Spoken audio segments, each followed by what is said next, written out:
Welcome to our fourth sitting here with Fire Emblem Engage.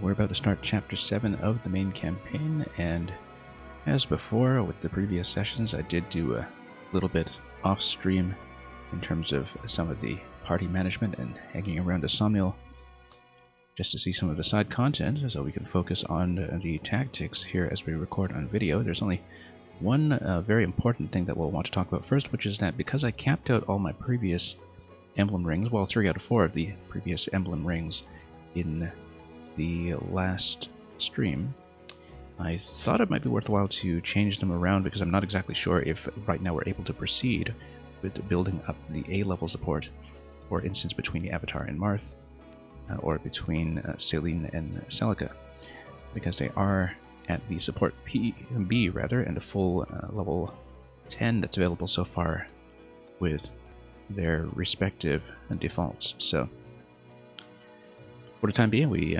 swapped Celica over to Clan. It seemed a natural thing to do, to just level up my other mage and get some skills on him. Sigurd on Louis, who will benefit from some of the lance damage buffs as well as the extra movement to get our tank up to the front line. And we've got Jean and Micaiah. There's quite a lot of synergy here between Micaiah and any staff healer that you put her on. As you can see with some of the type bonuses for Augment and Great Sacrifice. That does mean that we've moved Micaiah off Yunaka for the time being. Interestingly enough, Micaiah's skill tree actually does extend to eventually granting dagger proficiency as well for future class changes. And we've got Anna and Marth over here, because I had to put Marth on somebody, and I think having just recruited her, we should definitely try to get her up and running. I don't know if we really want to go swords with her yet, but if we have swords and axes with her, that keeps the door open for something like a future promotion up to a class like Hero. Currently looking at some of these classes, I don't know if that's necessarily what we'll go for. We might just wait for a different ring that will give me bows, which is almost certainly going to be Lyn from Fire Emblem 7, and then build her into something like, well, one of the archer classes. I think it was, Warrior over here. That's something that has the potential. But yeah, I looked over some of the classes. We've got a rough idea of what I build, or what I'd like to build in the long run. One of the interesting things to note is that when it comes to the weapon proficiency, that the two lords or nobles rather, Alfred and Celine, already have their proficiencies baked in to some extent. So I never leveled Alfred with Marth, for instance, but he does have sword proficiency even if he doesn't have it in his current class, or when he eventually gets his promotion to Avenir. And there's a unique promotion for Celine, as well as a noble in her own right. So, and as you can see, the Vidam promotion is available to her right now, but as is classic Fire Emblem principle, I'm going to try to hold off until level 20 in case the stat gains are much better this way. I don't know if there's another incentive for keeping her with a base class, such as additional skills that we might pick up, like we did it at level 15 back in Awakening, for instance, which was the incentive to stick around with the base class back then. But we'll continuing with the leveling her with base class for now, and then when we want to move her up to somebody who can also handle staves, we'll do so. Anyway, I explored quite a lot of that off stream and can talk about it if need be, but I think it's better at this juncture to continue with the main story and see what happens. So let's begin Chapter 7, The Grand Crossing.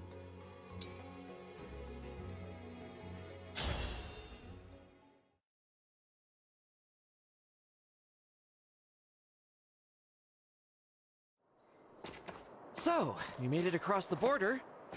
We're in Brodia territory now.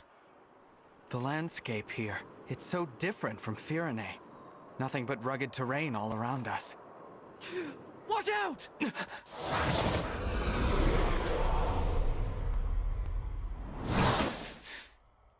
under attack? Didn't even need to dodge it. Oh, probably new Name recruits for the party. yourselves. I would make the same request of you. After all, you are the one sneaking over our border.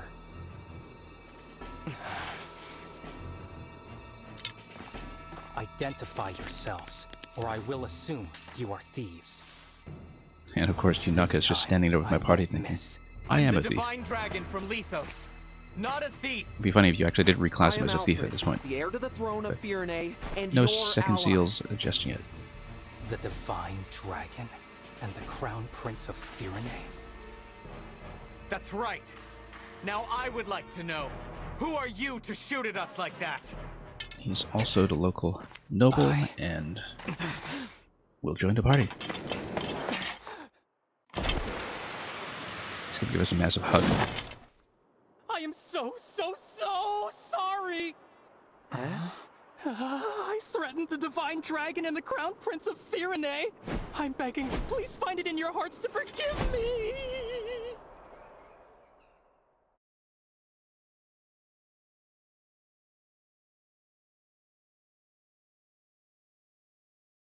Well, we have a second archer that we can build. It's all right. We can have one go No harm was towards done. warrior or bow knight, one towards sniper. That was quite the bow, soldier. Must have been hard on the knees. We'll figure out what works. Wait a second. Your face looks awfully familiar. You're not just a soldier, are you? No, I'm Alchrist, second Prince Yeah, I of Brodia. thought I could tell. So yeah, another noble who will hopefully have a unique promoted class as well. Prince? I thought so. How's it going, Prince Alchrist? Even worse than usual. I'm sorry for taking so long to introduce myself. Oh, these are my retainers, Lapis and Citrine. Honored to meet you and your coterie. So that's going to be the naming scheme for this kingdom. It's going to be Gemsworth, the first one with all French. Yeah, welcome to Brodia. I can't say I feel very welcome. We're merely a little tense. My father, King Morian, received word from Queen Ev that your party was on its way. He ordered us to meet you at the border and formally welcome you to the kingdom. I totally We've been waiting for a long botched the job of time, it. and all we encountered were bizarre. We assumed you were more of the same. I'm sorry for the delay. We had to take a little detour. Still, if your arrow hit the Divine One, Brodia's standing would have been seriously hurt. Be more careful next time, Prince. I will. I really am sorry. You cannot be held liable, Alchrist. Was it not possible for your party to arrive in a more royal, more resplendent manner? I think she disapproves of our manner of dress. This is Or the just kingdom our of sneaking warriors. about. If you can't dodge one arrow, you're not worthy to enter. Here, the weak serve the strong. Maybe we should give you a little test. Okay, we fight them and then recruit them. What did you say? That will She be the didn't idea. mean that. Apologies. My country places too much value on strength. Besides, you have nothing to prove. I am well aware of your battle prowess, Prince Alfred. Oh, well, thank you. I am so sorry for all this. You can stop apologizing. Really? You're grateful to see... Yes, honored. How polite of you to say so. Could you do me the favor of being less dazzling? All right. Now, come with me. Okay. We will arrive at the Grand Crossing soon. That will take us to the castle. Good. Divine One, if I may. Is it true that Illusia has released Sombron?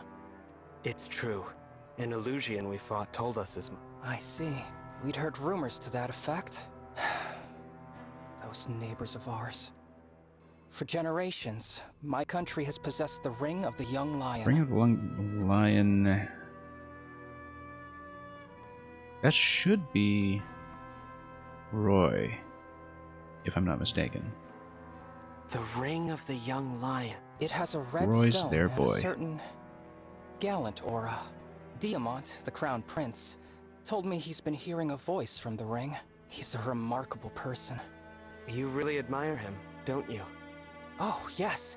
He's strong, wise, humble. My brother is cut from the noblest cloth. There's no need to be so hard on yourself. Could have been worse. He could have written a tell-all memoir Ah, there it is. about his the Grand experience as Crossing. the second son. There seem to be a great many soldiers out today. Wait a moment. Rather, I think he'll apply The himself Lucian more soldiers, productively in our They're party. occupying the Brit. No. Okay, let's kick him out. Finally! It took you long enough. Very rude to keep a princess waiting. Very rude indeed. Princess? That would be me, the second princess of Illusia, Hortensia! Now then, hello, everybody! Illusia's second princess? So she's going to be the pop star class in this In game. the flesh. And you're the divine dragon. I get a sense we won't be Right. recruiting them, though. Ooh, I knew it! I can totally tell. You're Illusion the prettiest. faction. That's a dead giveaway. I always thought Lumera was the only divine dragon. You could have knocked me over with a feather when I found out there was another Although one. we're kind of overdue for another Wow. psychopath character Those like mismatched eyes of yours are Perry something back to in see. Fire Emblem Fates. And the Conquest Route. Don't come any closer. You wicked Illusians aren't worthy to approach the divine dragon. Nobody asked you, Brodia. My father says Brodia is a greedy, barbaric country. You're always invading our territory. Do you know how many people you've hurt? We're not just invading to expand. They probably are We're just invading keeping to your expand. vicious, unpredictable kingdom in check. I take it you're retaliating? Launching a full-scale invasion to... Hardly. I'm just here to take your rings. He told you to do this? Okay, so they're all going to be flowers. Yep. Now, if there are no more questions... Never. Aw, I thought nabbing your rings would...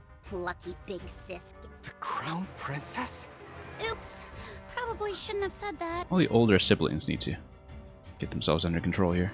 We must go right away. As if I'd let you pass. Anyway, All Let's Illusion soldiers! give their army a forward beating. march! Get...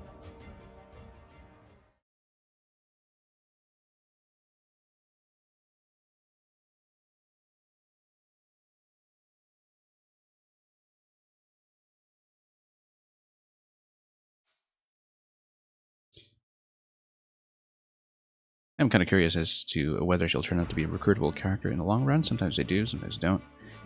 Let's take a look. How many slots are we dealing with here? We've got 9 slots. We've got to make a couple of them sit. We'll definitely be using all of the ones with the new rings that we've applied so far. Those being Anna, Louis, Jean we're keeping with because we're gradually cultivating him into a superpower here. And Clan over here. But we'll take a look at the arrangement here to see where the cuts are going to be. First of all, we've pretty much got a straight bridge. We definitely need an archer in here for the bows, although I think that's going to be the case with my new recruits here as well. Now, here's the thing. Do they act as allies, or do I actually get to recruit them into direct control in the party? That's fairly significant, and we were kind of caught off guard by how Anna worked in the map where we recruited her previously.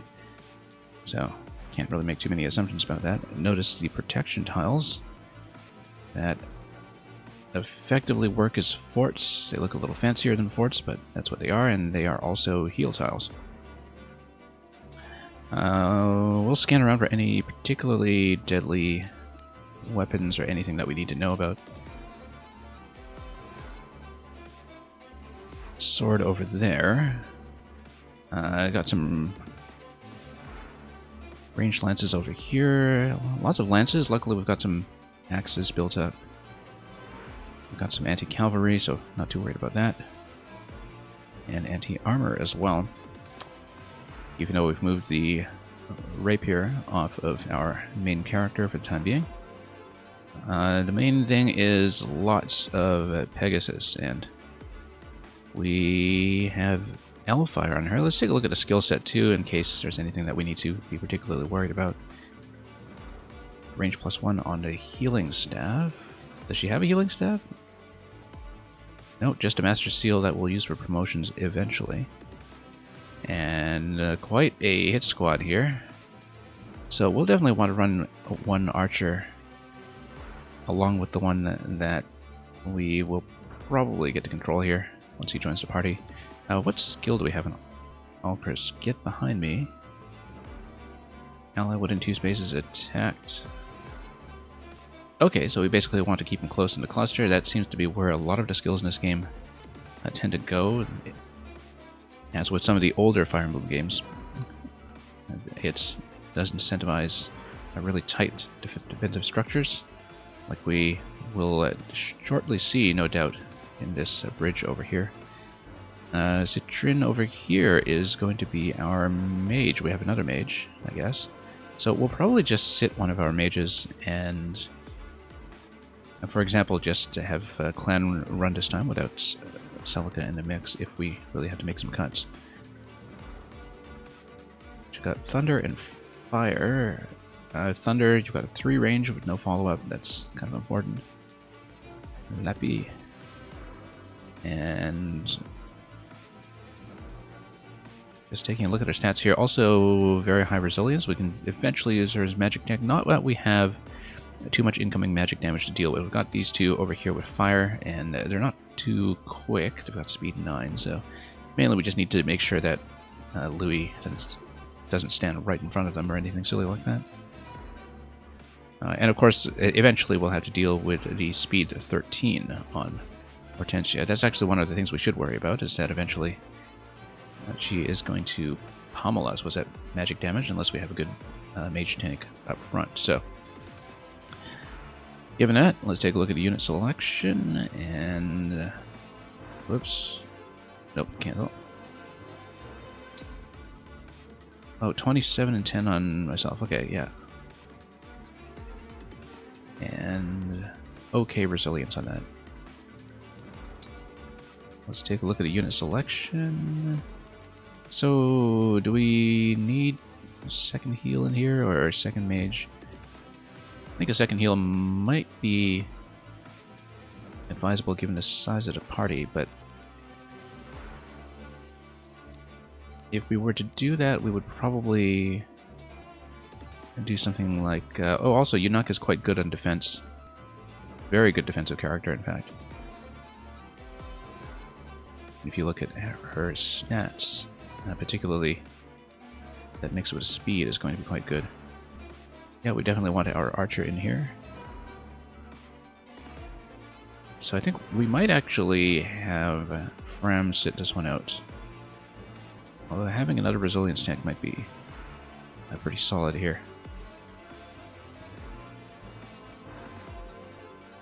But the thing is, do I really need that much magic damage? Let's take a look. Because the thing about having 2 healers is that if they keep each other topped up, then we can still run Chain Guard, which is a fairly important skill to have.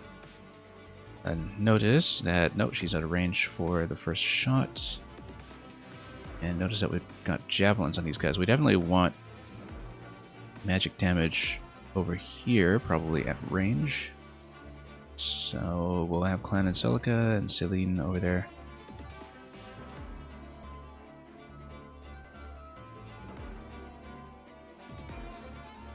Yeah, we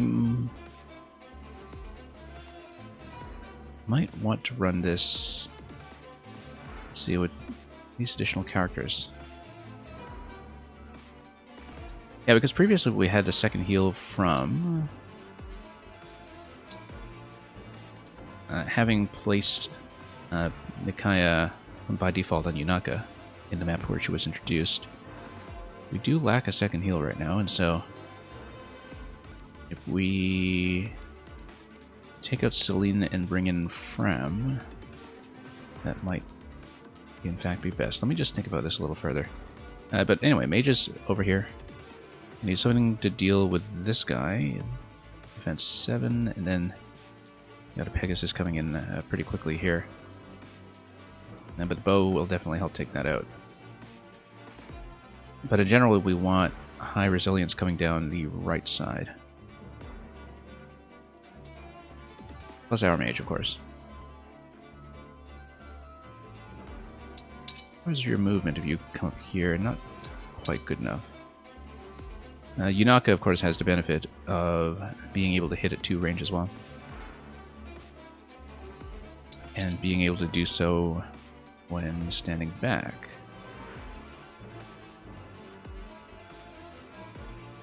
Yeah, Louis and Sigurd. Louis will have to be a bit of a frontliner over here, I'm sure. We also want Anna to potentially get some kills in, so... and I do want to feed her kills as much as possible. However, if we look at the physical stats, she's not really going to do much more than a little bit of chip damage, at least with a compact axe, on the first hit. So it might make more sense for Anna to be coming down here. That would be with the hand axe. Anna's over here, then she gets to hit directly for 13. Against a lance, no less. So, yeah, we want to feed Anna a kill. We'll want to do it this way, as long as she doesn't get smoked by a Pegasus afterwards. So, really Anna attacking in here. We're not going to be within range to hit the Pegasus with a bow anyway, so we'll keep her back here. And yeah, we'll want our high resilience to go down this way to some extent. As far as incoming damage goes, nothing's too tough. There's actually very little at all that's going to hit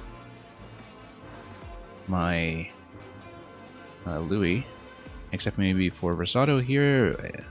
One thing to worry about with a steel axe here is that she does have speed 12. That's pretty high for somebody who's going to dish out that much punishment. And we'll just have to shoot her down, so. Not too much else to look at then. I think we are probably ready to go. As soon as we've decided on the second heal. If we do get the second heal, then what are we doing for magic damage? We still have 2 for magic damage because we have Citrin on the board, so. Let's see. And yeah, it's not something super critical. So I've been benching Alfred a lot so far, so poor nobles here, they have been sitting out a lot of the fights.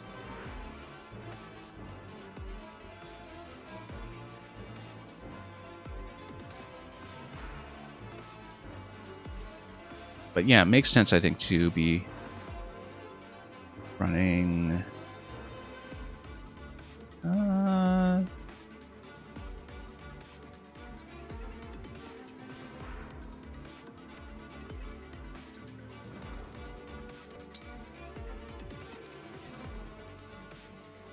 Okay, Frem is at level 8. I actually do want to get her up to 10 as soon as I can. I think we are going to do things that way. We will swap Celine and Frem. This one. Because we have a little bit of redundancy with our mages for the forward damage anyway. So, looking at that, we got Frem up on this side. We'll want to spread our healers a bit. Currently we have... What is it? Jean over here, but of course we're also getting them to take some kills whenever possible.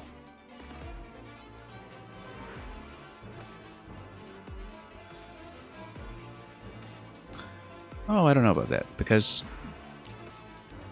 let's see, you got Resilience 2 here, 35 damage. You've got 19 magic attack, that's going to be 17 by 2. That's actually going to be off by just 1 point of damage.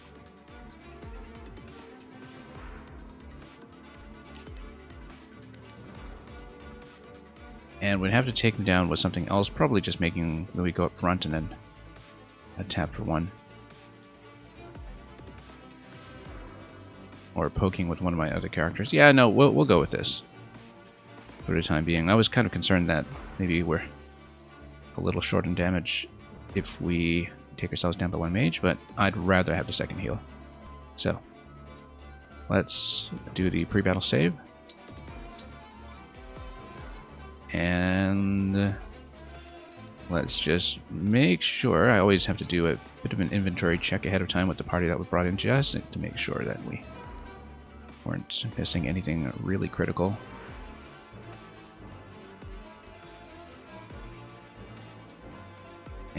I think we're good.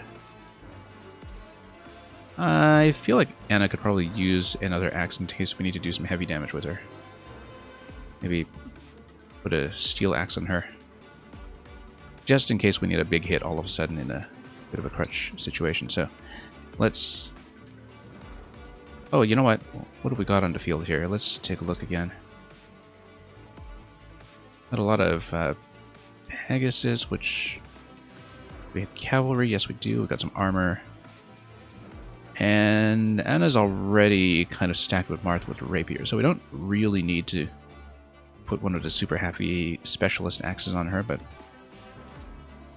that'd be useful. To move one of them off Boucheron, we've got the poleaxe and the hammer. Hammer counters armor, and whoops, the poleaxe, of course, counters cavalry.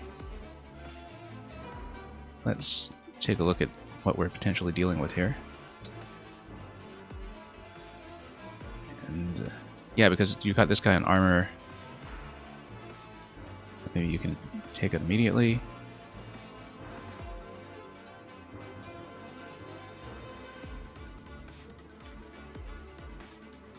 And a bunch of cavalry coming our way later, so I'm going to go anti-cavalry, I think, as the weapon there. So we'll get her to poleaxe.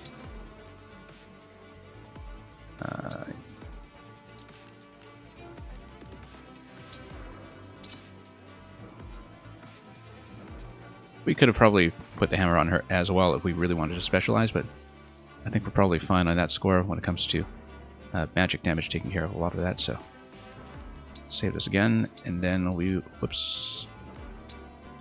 finally get started. Always take forever to actually get rolling with these battles because I try to map out the first turn ahead of time, but I think we're pretty satisfied with this. Well, we need to move one of our heals down to this cluster down here, but that's pretty much all there is to it. Yeah, Yunaka's within range of everything. Chloe's within range of everything. Oh yeah, let's check for bows. Enemy bows are not really an issue, so having a flyer here is going to be just fine. Just dandy. We'll use her for anti-magic whenever possible. Alright. Let's go. Got 1, 2, 3, 4, 5. Yeah. Pegasus way out of range.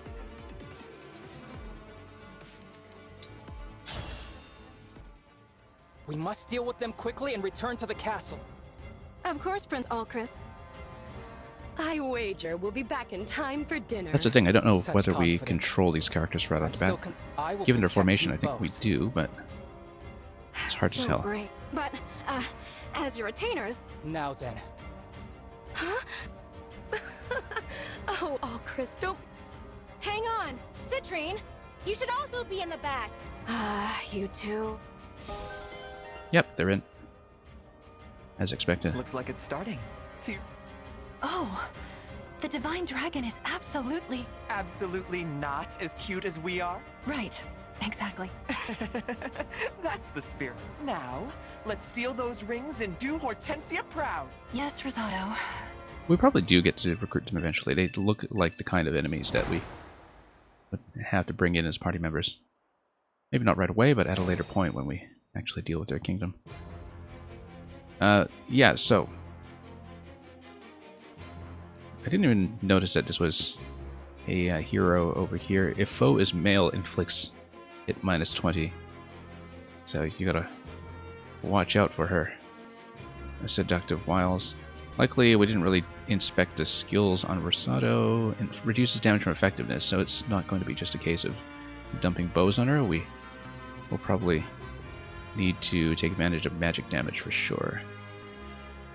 And yeah, we have to get our ladies up there. That is going to be the key to this battle, it seems, when we eventually pull those in. So, let's get started. We can... Prince Whoops. Alchrist, Citrine, stay back! I can knock down anyone who stands in our way. No, we can do it. Oh, smash weapons. Interesting. Okay, so they work as a push. Blades and great lances. And break them by smashing them into units or other obstacles like walls. Okay. and your foe will get to attack first. Okay. Didn't realize that. Ah, okay, so that's what distinguishes the blade weapon in this game. But it's potentially useful because we can get the enemy off of healing square.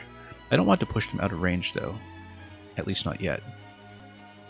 So we'll have to figure out what to do with her. Anyway, we definitely want to take out a Pegasus right away if at all possible. Also, what was this within 2 squares buff? Within 2 spaces is attacked, grants strength +3. Yeah, that's fine. Let's watch the range on mages. We don't want to stand too close here. Also, notice Iron Great Axe is also a smash weapon. And that's one that we'll be able to loot.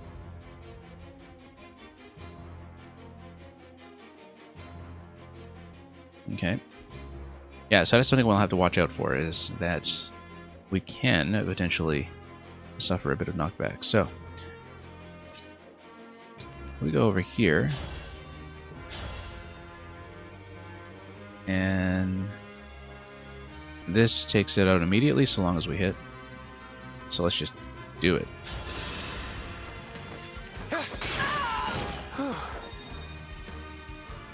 Pretty clear first move.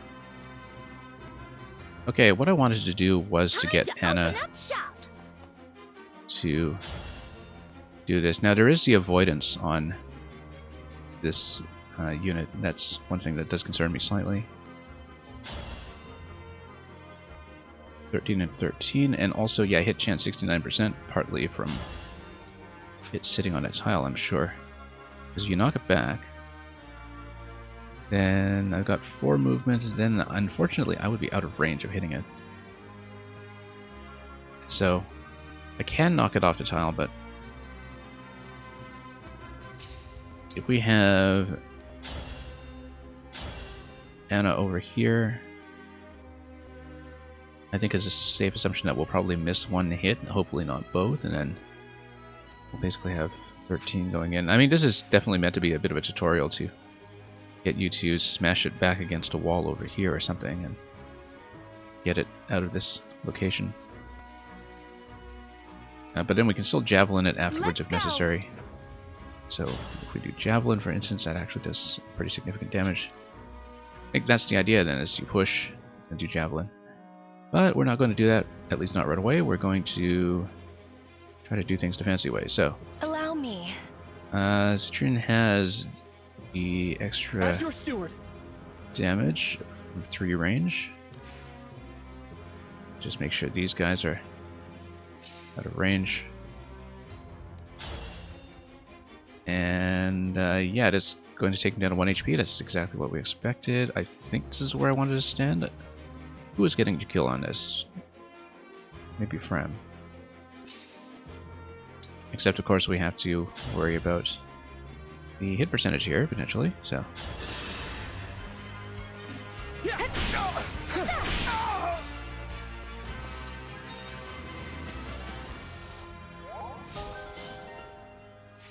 Okay, we've got resonance on him. That's also why I wanted to heal up and running. We can get Frem in here, I think. She wouldn't attack range. Yeah, she's within attack range for this next unit over here. That's 18 against her. I'm not too worried about that. 87% on this. Oh, also 0 damage on her. Right, because 19 defense, yeah. Who was I looking at then who would actually get the kill here? I was looking at somebody who would do it. I must have misread that completely when I was planning it out. Oh yeah, I was going to just bring Louis up and poke. So we can do that. Let us be off. And Louis in pretty great shape generally. We want to make sure his speed is something reasonable so we don't get doubled by absolutely everything on the map, so we'll just probably... We want to keep him over, say... Well, I mean, these guys are not going to do any damage, so we can probably just put him on steel until we get over to the guy with a great axe. Then we'll start worrying about it. So let's just hit as hard as we can, or as accurately as we can. Oh yeah, accuracy. 81% on the javelin, 86 on the iron. Let's do iron.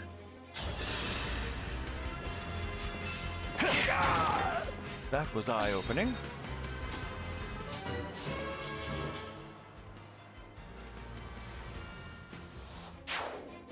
Now, can we actually put somebody on the fort? Yes, we can. We can just put Louis on the fort because we've got Sigurd's power that allows him to just camp out here.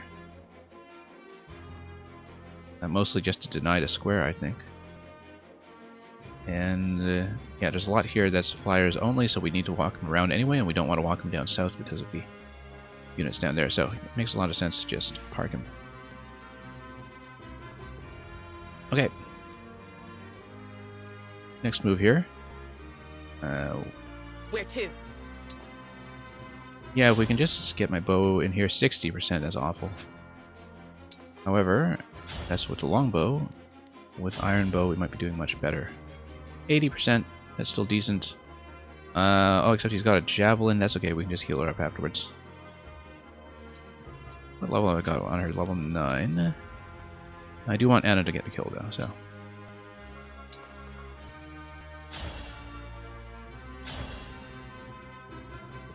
And no crit, good. Get ready for the crunch. Oh, crit, I can okay. still do more. That's fine. No kill for Anna then. Speaking of crits, is there anybody we need to worry about? In particular, yeah, well, the heroes, obviously. And to some extent these guys, but, you know, under 10% we're not too concerned about that. Once you get past 10%, then you start thinking it's going to happen. Anyway, let's heal.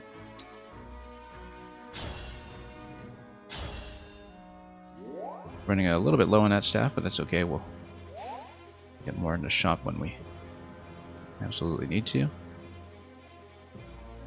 And nobody's going to hit over here, so we'll just move the whole squad up and see what happens.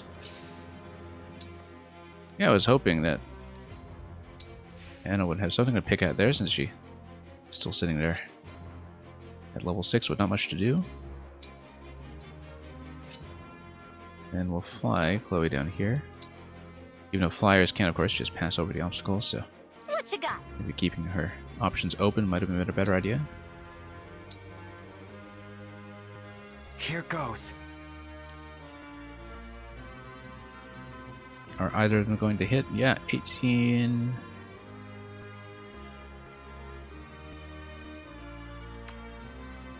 And right now Louis is in range though, so we'll probably just keep him out of range and see what happens. Put a heal up here. Put this unit up here.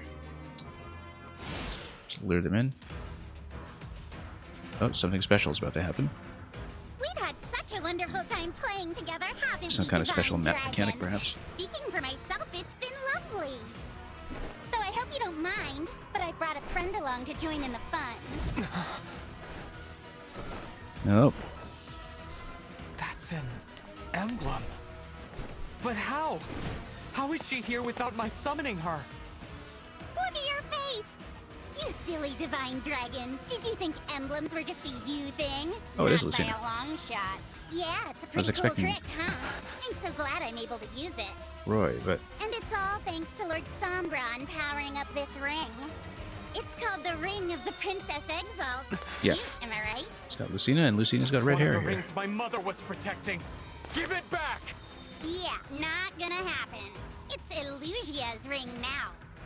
But if you really want to see it one last time, Kind of come a little closer. identifies her as Anna's I'll give you a kid, good actually, long look.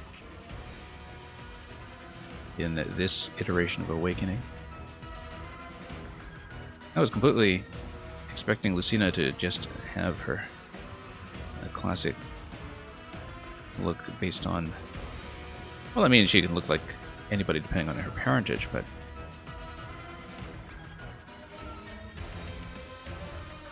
Dark emblems cannot engage, but it can still use engage attacks. Okay, we'll have to look at that. Maybe it's just a result of the dark engage when we claim Lucina's ring. She'll go back to Prom's colors. Light indicates when foes have engaged attacks ready. We'll That need emblem to is a formidable look foe. at that. Nearby enemies can join in her attacks. Okay, we'll have to look at what Lucina actually does when we get there.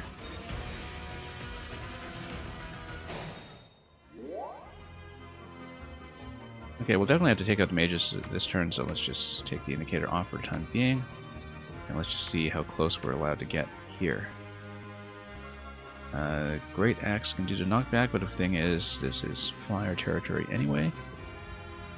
Let's see Lucina's power. She's got Noble Rapier. So basically we don't want to put our armor in front of her. We're not running cavalry though, so it's just the armor type on Louis that we mostly need to worry about. All for one. All allies within 2 spaces chain attack. So we need to pull her out of a cluster or destroy a cluster around her first.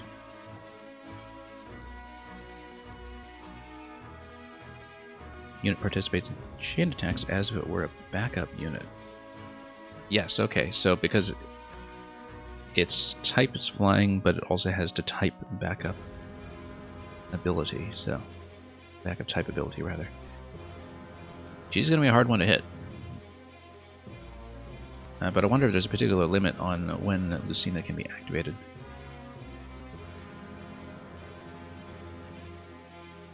Anyway, first order of business, let's take out the mages if we can. Notice that with Anna, a 92% hit there, nothing is going to outright kill, at least not right away, so we'll need to chip these down with something. The 3-range bow is obviously an option if we can hit with it. 83%, yeah, we probably can. So we can do this combination here, Etchia with Anna picking up the spoils behind. And then for the other one, we'll see what makes sense here based on our resilience. Probably Chloe. Yeah, because Chloe can just go in and do a physical attack on one of them and pretty much just one shot with no trouble whatsoever. Now eventually, when the Great Axes come in, that's where we'll want to start setting up a bit of an attack with Anna and the poleaxe somehow, but until we do that, what we will do is we'll just go with what I said. Yeah, we'll go 3-range. Let's see, actually, we want Chloe to poke up here, Anna to poke up. Okay, Anna can only go this far anyway, so we'll, yeah, definitely go Etia with the longbow down here, and hopefully hit.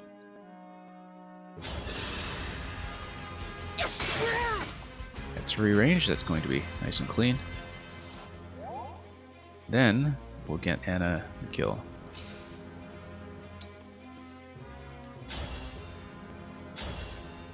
And we'll go for hit rate mostly. 92%, yeah, that'll do it. We hope. Flashing more! Come again!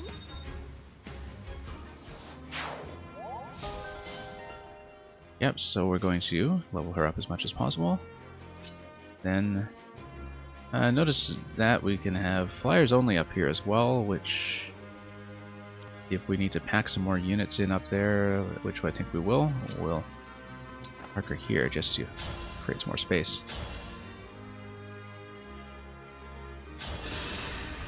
Although I can't reach her with a heal in this position. That's okay, it's 5 Simple points. enough. Not too concerned.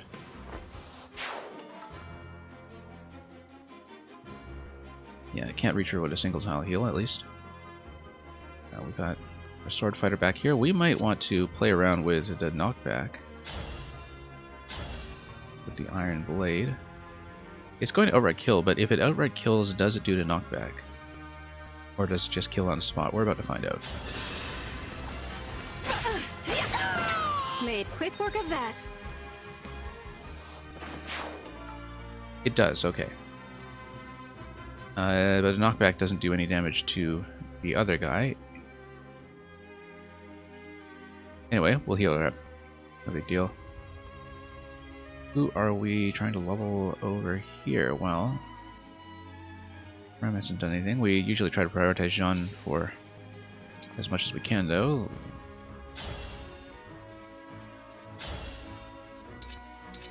19 with the iron body. That's, yeah, because, or rather 12 damage on that 6x2, so we'll need to do an additional 19. Let's see what we can do with Celica. Move back there, perhaps, yeah. Oh, that's just going to kill completely, which might be nice, but we'll try to be a little more subtle.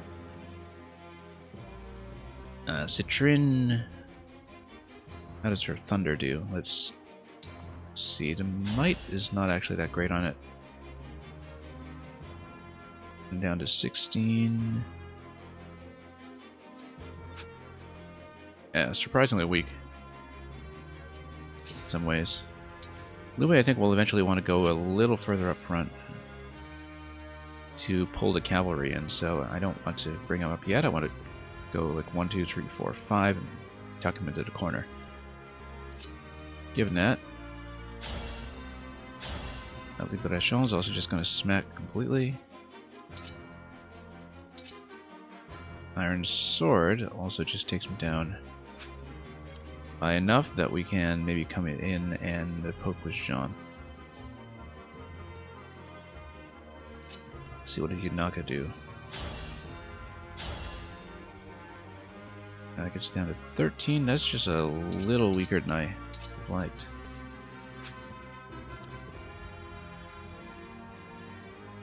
Okay, in that case, let's go like this. Poke. We'll poke with the iron sword. I won't falter. And we're gonna crit. Okay, never mind then. So many plans waylaid by my attackers, actually doing very, very well. Now, spacing-wise, we'd only be able to put one cavalry in here anyway. It makes more sense for me to pull them in nice and close. And, of course, at any time we can just use Sigurd's power to gain the additional 5 movement as well if we want to just bum rush him right away. It might be fun to bum rush them right away. Maybe we can even get some of these soldiers off of their forts. Because nobody here, apart from the Great Axe, is really going to do damage against me. And as for Great Axe... Yeah, and we can always stand on these spots too to replenish power, so... It might be worthwhile to go... Yeah, because we've got 2 refresh points here, which indicates to me that we'll want to spend 2 of our powers, but we'll possibly want to save that for later as well. Yeah, let's just try to pull him out. Let's just pull him out and be cautious and keep our cluster together instead of pulling him way out of position.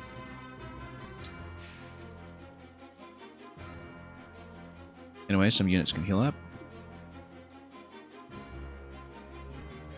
Citrine over there. Yeah, we'll put Chris back here because we still want some arrows. Possibly we'll want to shoot arrows over 1, 2, 3, 4. So yeah, makes sense to swap them. In fact, thunder is still going to be useful from within this position, so we'll bring Citrine top side. Probably. Let's take a look at resistance here. Okay. Let's just bring everyone up. How many heals we want? 1, and did anybody else get hit? Just Chloe, who we can't reach. Alright. In that case...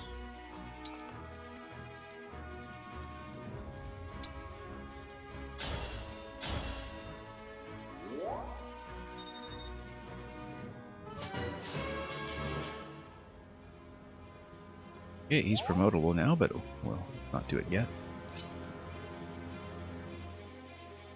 And... yeah, nobody else to top off, so we'll... wait.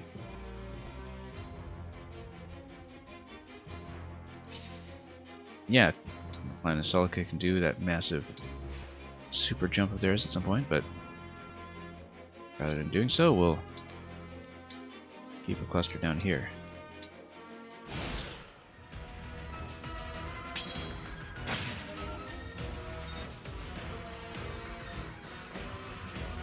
Okay. Luckily we have some bows available. We unfortunately had both of our bows on this side over here, so we'll need to kill this guy some other way. Nuke him out of the sky. Got 14 speed on him though. So, kind of think that with a javelin, 82%, that's still going to hit pretty decently. We'll probably go up and do that. And our magic damage is still reasonable here. And it's also on a sword, so it can't fight back. Got 10 damage here if we do that. Yeah, 28. We might do that first, just to see. Anyway, Pegasus needs to go down right away.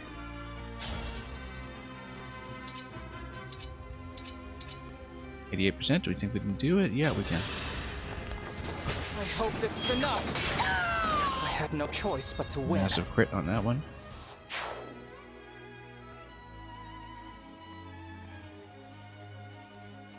And same idea here. We'll move her up, and we can even move her up over here and try to do a longbow shot this way. That takes him down to 13. Let's see how we can once again get an Anna kill. Also, let's check range on next part of the party. The thing about Anna is that she does have the poleaxe. Oh. Let's see, 65%, that's not great.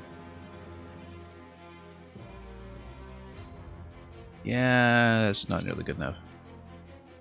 Compact axe is going to deal much more reliable damage. Also, I can switch to the engage attack. If we wanted to go rapier, that's 100% and that will kill. And then that would be a good way to get her bond up right before we hit the replenishment point.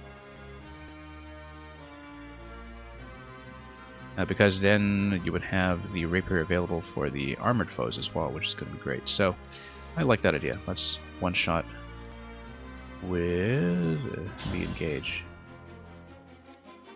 First of all, let's switch to iron axe. Let's engage. Let's switch to rapier. And yeah, we got 100% over here. Break is going to prevent the counter attack, so we shouldn't have to worry about a counter. And, well, the damage is also just going to kill it cleanly. I won't let you do what you want! We've got Iron Great Axe. Given how poor the accuracy is on the pole axe, maybe we'll just keep the Great Axe for now instead. No, we've got some cavalry coming. We should actually keep pole axe just in case. But look at the damage on this thing. Very nice. But sure, we'll have to take the first hit on that, so... You know what, let's just send the heal away. We'll play it risky. Now, what do we have here? We cannot get her within range for the Pegasus reinforcements. So yeah, we need to be prepared for reinforcements, and if they're going to come from Pegasus, we should spread out our archers as much as possible. But the idea here will be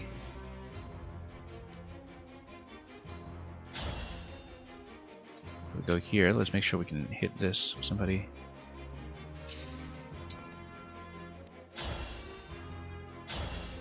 Yeah, we'll be able to hit somehow. So we chip him down. So let's see if the javelin's going to hit. If it doesn't, then things will not work quite as well.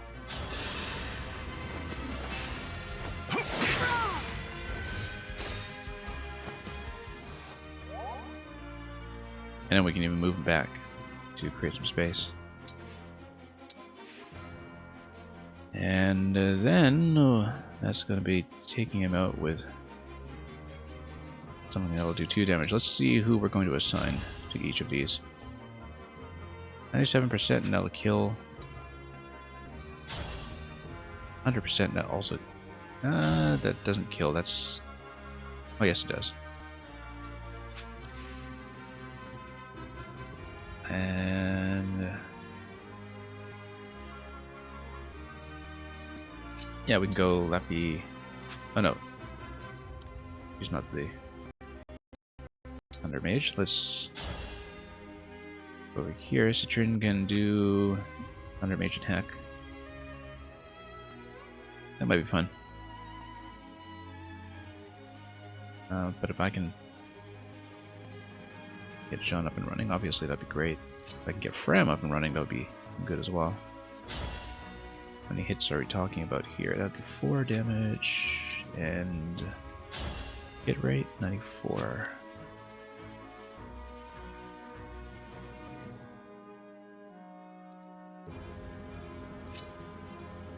Well, we've got enough options for killing this guy. Takes him down to 1.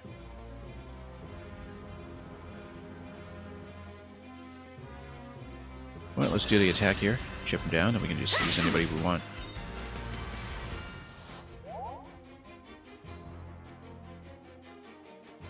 And do we have anybody we want to heal up? We'll want to top off Chloe. But until then...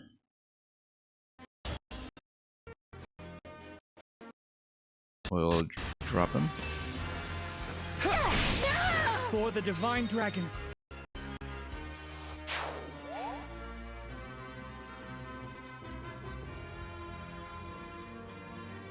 And yeah, we'll go from over here. That should hit pretty easily.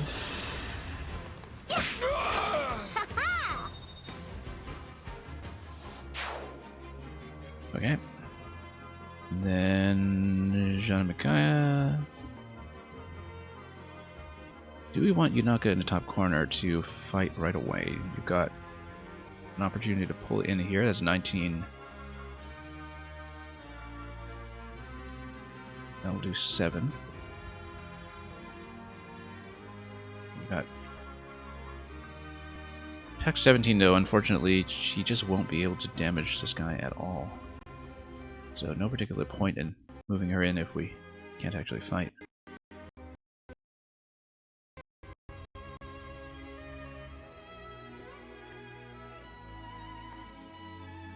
In the central square here, though, got physical attack 20 and 8. That's assuming this guy wants to come out.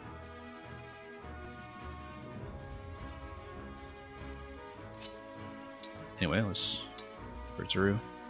Yeah, I might put Chloe in this central location here. Let's see if we can draw these guys out. I mean, they might just as easily camp out in the forts, but... and these forts could potentially be reinforcement points, which we will need to look out for.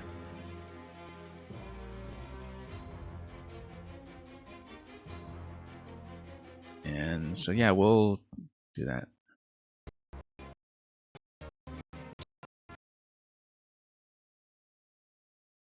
A physical attack 9, yeah, it'll barely do anything.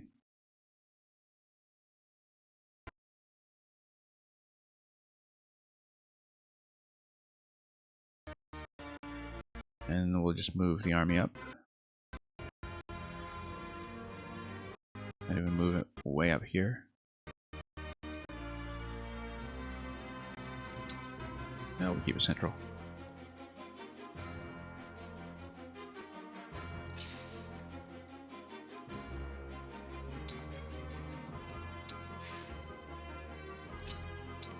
And we've got a cluster that's gotten a little too tight back there.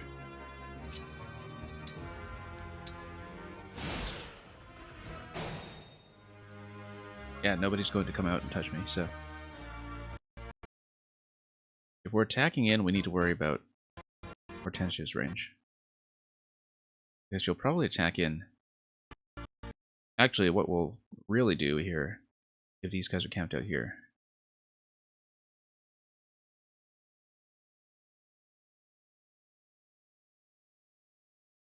Their range is pretty significant. Let's see if I can...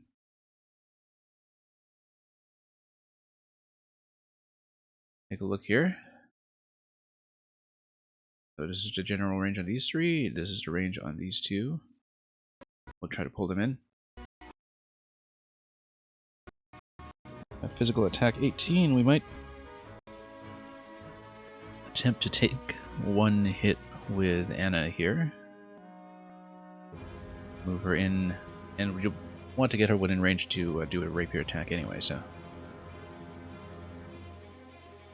Main thing here, Hellfire. Yeah, you gotta be really careful about engaging any bit closer. Probably just have to stay outside and hit the forts from range.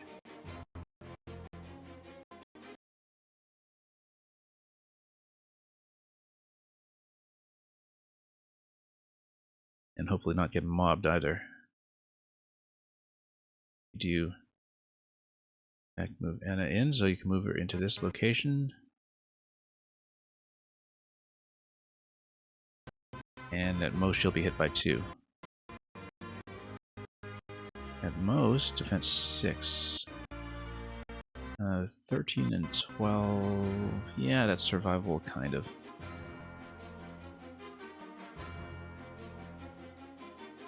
We'll stay on rapier. If we move into this slot, say. Oh, everybody would want to gang up on you. Hand axe. Yeah, the thing about hand axe is that at 2 range, I would be out of range of fighting it anyway with the cavalry bonus. So yeah, not the best idea to pull using Anna.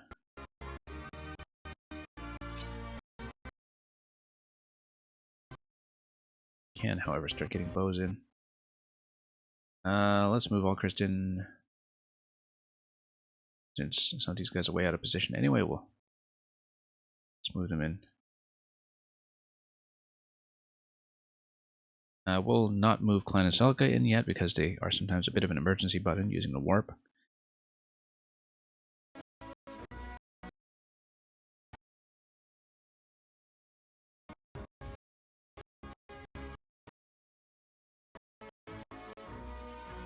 We could also see this who's survivable when it comes to some kind of attack.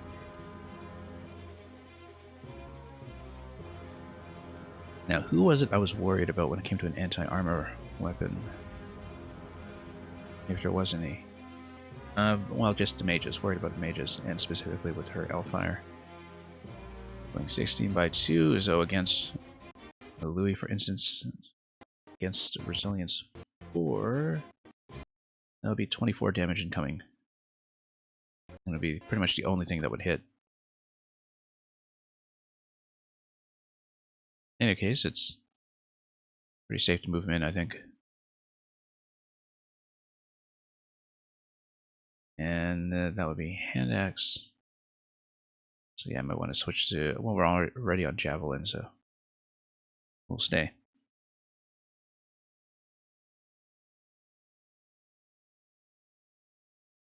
And we'll just create a bit of a wall up here. Physical attack 17. It's not going to do much damage, but let's start moving forces in. Oh yeah, we wanted to pop a heal here quickly.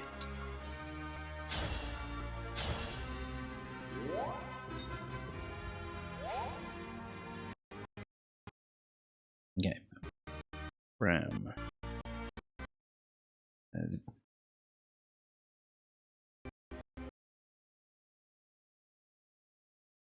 And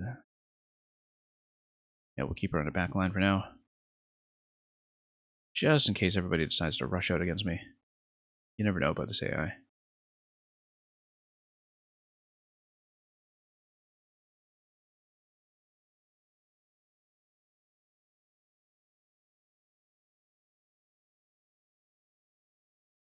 Oh, I should have moved her up further in case of Pegasus respawns on either side.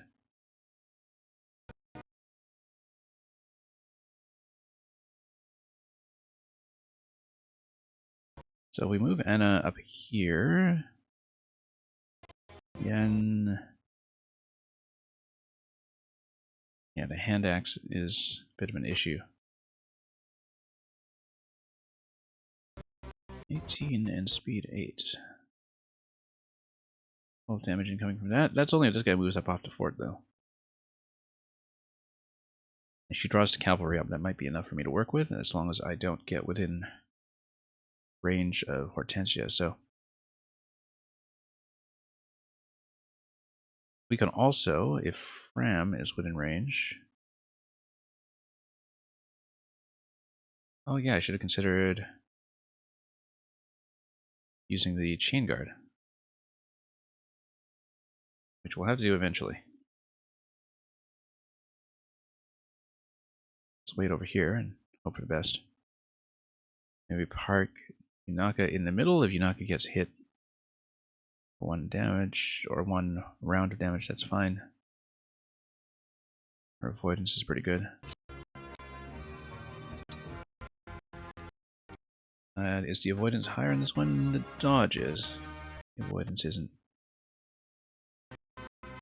Not kind of baiting them out.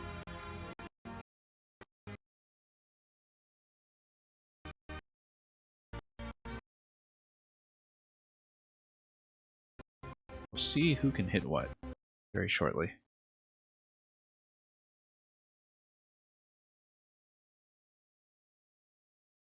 A key adept, we won't use that.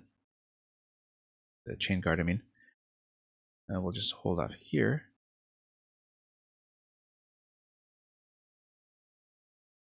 Maybe bump out 1 slot, then up we go. Okay, so they do try to rush in, which is good. I was hoping they would. Pulls them off the fort. Got a hand axe miss over there, and then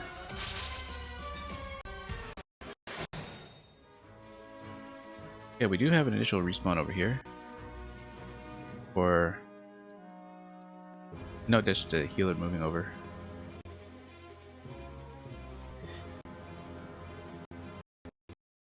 We'll have to find a way to knock it down from range, I think. Let's take a look. First of all, Mars. The rape here. Surprisingly not... Oh, it's a soldier, that's why. It's this guy who gets taken out, the armored unit. So, in the interest of space, let's just make sure I clear. Now, the thing is, if I clear everyone, let's take a look at this Lucina ability again. All allies within 2 spaces chain attack, so... I'm still not quite clear sometimes on how much we can predict as the chain attack damage. It had been a lot of chip damage for me, like 2 points here, 3 points here, but I don't know if that consistently works that way, or what the calculation is. And that's going to be really important to check. Because if she's coming in hot, like this, and she attacks, then we need to figure out who's within 2 spaces. So if you're here, you can get the entire cluster in formation, almost, except for Goldberry. So it's going to be quite the hit squad. We'll see. Anyway, first of all, first priority is we'll figure out who to take over here.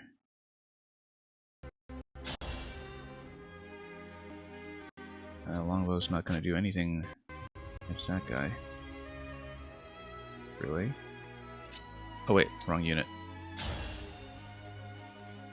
No, it doesn't do anything because of the chain guard from the unit in the back. Okay, that's important. That we need to hit the guy in the back first. We can do that. We might even be able to do it here. Just a bow, except that's not quite good enough. Accuracy is also going to be a bit of an issue with that. So we can go Iron Dagger against him. Takes him down to 1, and that's okay. Maybe we can top that off with a longbow. Particularly once we... Yeah, we also, I think, by hitting the soldier, I think that disables the guard as well.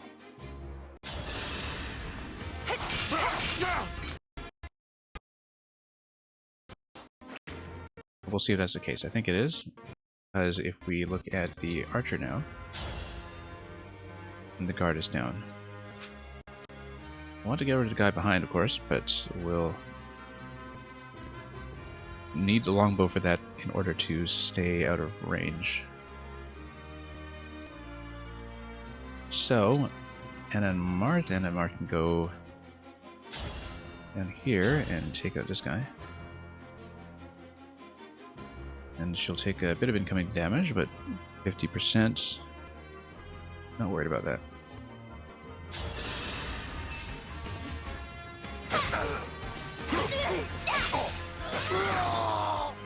I cannot afford to lose.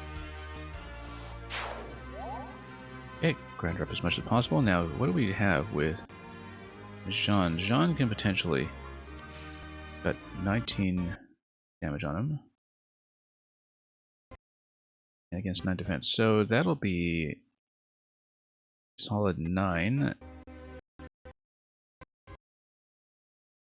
So we just need to do a little bit of damage against this guy. Again, probably shouldn't park in here while we potentially have a range issue to deal with, but we can nuke this guy with magic from outside, I'm sure. Klein and Silicon can do it pretty cleanly. I don't know if my Thunder Mage will be anywhere close. Nope. Way out of range. So that's going to be the play. And that'll be a clean hit.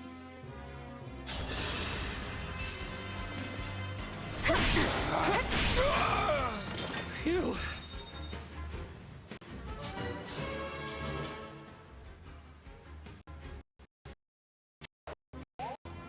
Okay, now we'll walk in here with somebody.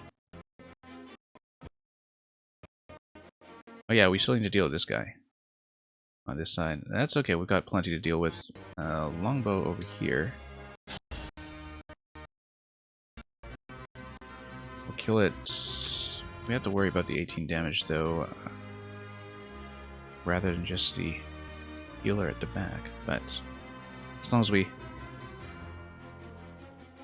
kind of stay outside, we should be fine. Alternatively, we can see what we can do to knock that guy down. 14 damage from here. That's way out of range. Also taking advantage of Chloe's ability to stand in odd places would be good. 12 and 12 with a javelin. We might even be able to take it down completely with a stronger lance.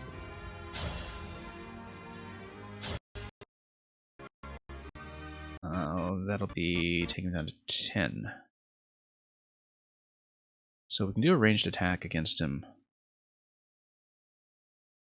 Might want to prioritize killing a soldier because this guy will do no damage output. And he'll just partly heal up on the heal tile, but it's really not a priority. So for example, if we decided to go Javelin against this guy, it takes him down to 14, and then Chloe can probably come and finish. And then nobody else is within range, so we'll basically break through. Okay, let's see what we were trying to set up here. We want to kind of chip away at this guy so we can send in a Jean or Fram to finish the job. So that'll be 8 damage on the first pass. That'll be 10 or 12. So we don't need to take him down by too much. Just enough to be a bit of an annoyance. And we've got a lot to work with when it comes to ranged attacks. Not from the blade. It would have to be...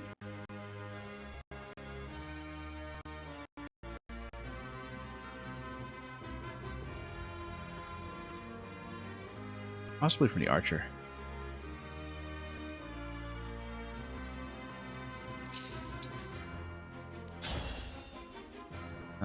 Yeah, Javelin over here. What about Javelin over here? Javelin over here just straight up kills. That might be more efficient, but not as fancy. I think we'll do it that way. We'll park them over here.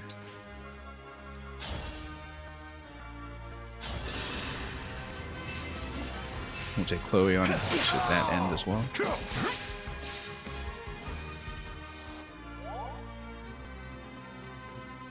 Oh yeah, and we can even get him out of the way for an additional attacker if need be. That should have been a consideration to begin with. Now, no need to park him way up front given the potential magic damage coming in. So let's pull him out.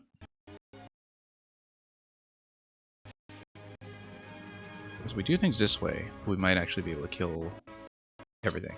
So Slim Lance is going to be 100% hit, so she's going to take a bit of damage in return, so let's see if we actually want to do that or if we want to keep her within healing range. Javelin is also going to hit, so yeah, let's keep her within healing.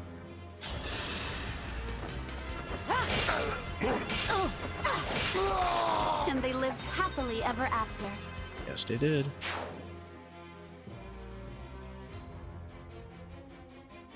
Okay. Longbow. Take care of this. 54% though, it might not hit. But it's the only thing I have that will even remotely reach, so we'll try it. Not expecting it. Hope we got it. Well, we can't draw well on all of those, but I'll take it when it happens. Anyway, we want to chip this guy somehow and then get Jean and Micaiah in for the second hit. So who do we have who can attack from range, if anybody? Anybody? There's sword over here, iron blade over here. Did I just run out of range damage? Yeah, I think I just need to kill him straight up. So unfortunately, the little ambition I had to set up over here wouldn't quite work. Like we had maybe saved a bow for that instead of changing plans at the last minute. That would have been more effective, but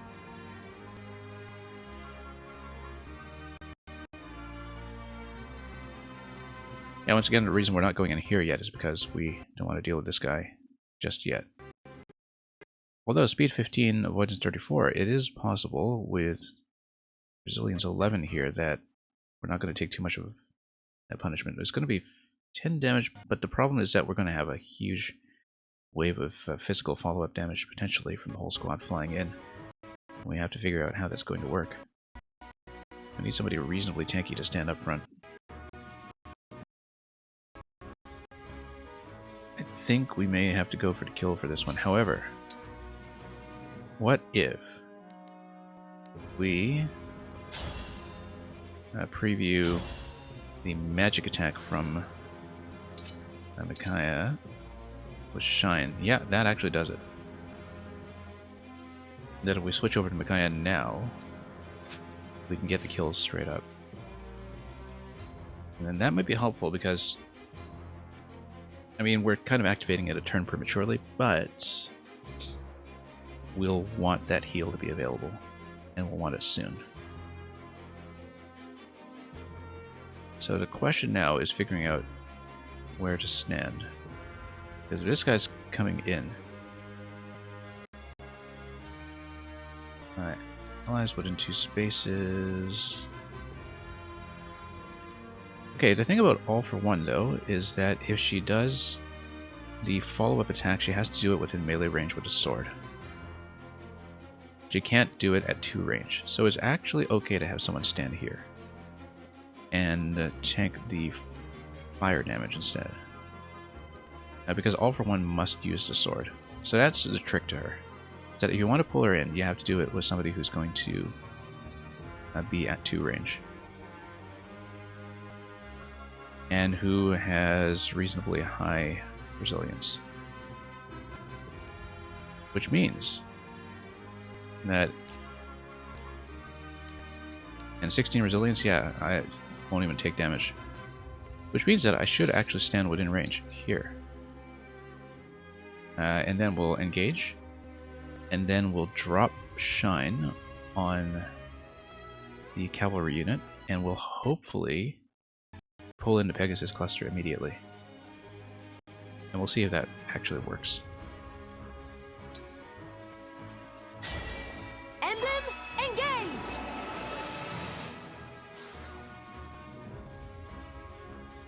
Okay. So, it's going to be attacking with Shine. 100% hit. Kill it. I feel the potential. And we'll see what the AI does, because I don't know if it'll try to do an attack that does 0 damage and get pulled in. I imagine the cluster will get pulled in on the whole, but that's All for One from Lucina will not be an issue because of the sword range, if I've read that correctly.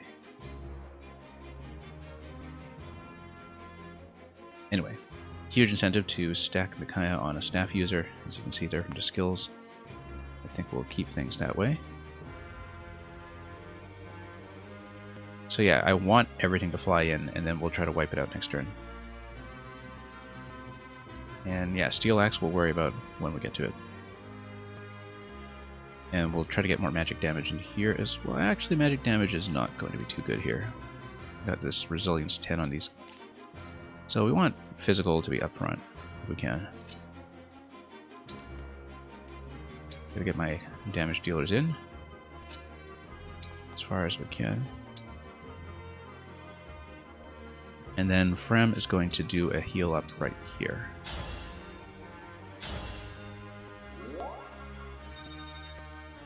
And we have an additional heal we'll want to do on Chloe as well, but that can wait till next turn. And Citrian will just park back here along with Clan and Silica, who can continue camping out here because they've got tons of options when it comes to it. Oh yeah, so we're missing 2 units when it comes to movement here. Let's move you over here so you can flank the Pegasus. And she's not going to move. Okay, so looks like Hortensia will only be pulled in if she can actually do the melee attack, which means that we want to camp out on the forts. And we want to do that with somebody who has balanced physical and magical defense. Which right now is actually my healer.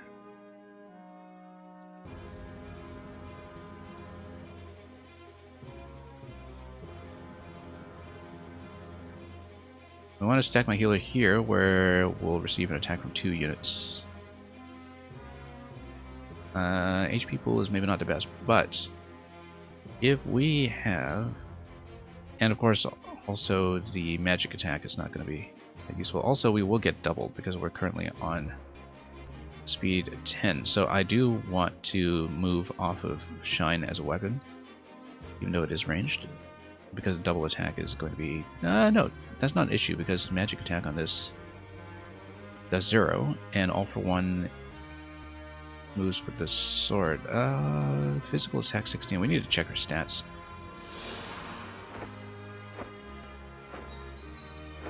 Okay, physical attack 16 is when it is in use. Speed is still going to be 15 though, so we need to be careful. It's going to do 8 damage plus follow-up if we come in here. 8 damage plus potentially that whole massive, messy cluster of follow-ups. So that's okay. I think this is still going to work. That we park up here. And also heal up a bit at the back. And we'll get all the bows in position. And we can do this in one clean maneuver. Ah, okay, it even tells me in the top right what her all-for-one damage is going to be, which is very convenient in DUI, that I don't need to calculate it myself. And yeah, for example, we come here, all-for-one damage 14. Okay, so it'll just tell me. And we keep on Shine, then Resilience 16, Magic Attack 22. It's still going to be okay. We'll have range damage, basically. But we would not want, say, Anna and Marth there, because not only would you be dealing with the incoming all-for-one damage, you would have potentially one more attack from this Pegasus here. That's going to be 14, doing 2. So we're going to park. And then we're going to wait for everybody else to come in. Although maybe if nobody can reach this spot.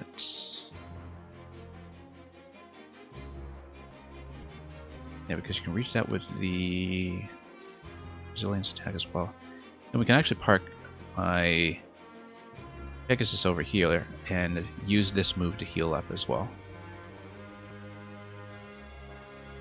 Because she'll be safe. I'm getting hungry. Put her over here. Oh, and you know what? I have ranged heals when I am using Jean and Micaiah, so I don't even need to do that. We can just heal anything we want. And yeah, most of my characters are pretty well topped up here, so we'll just do this.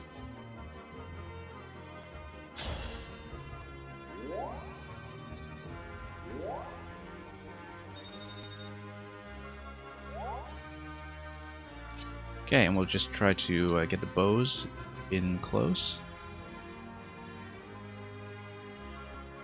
Yeah, longbow is going to be great here. Of course, nope, wrong square. Hang on.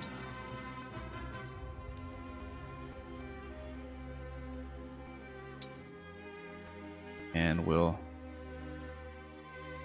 get our... mages are not going to be great, but we'll put in who we can.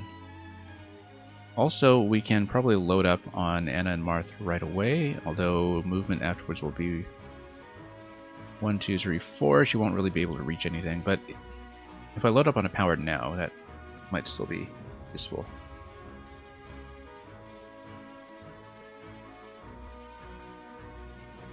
Because, yeah, it is just 4, so she could potentially go 1, 2, 3, 4, and then hit something in this area. Or 1, 2, 3, 4. Get around there. If these guys are closing in, yeah. So we might actually want to move Anna up to this spot and get replenishment. Also notice you'll have one Pegasus come in and hit this top spot. We move somebody there, so let's take a look. 28. And that's going to do the pushback as well, so it's going to be 28 plus something else. Depending on how the collision damage goes. 28 with an X. Maybe put a sword user up there. Nice to have a second sword user finally. It's good defensively. We are a little out of position with Louis and Sigrid here, but if we use their power, we can run up here anyway. And then... yeah.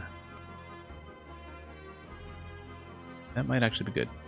It's going to do 2 rounds of damage and speed 6, but we can handle it. So I'm probably going to use his power now then and camp him up here in this slot just to try to draw them in. Or we can...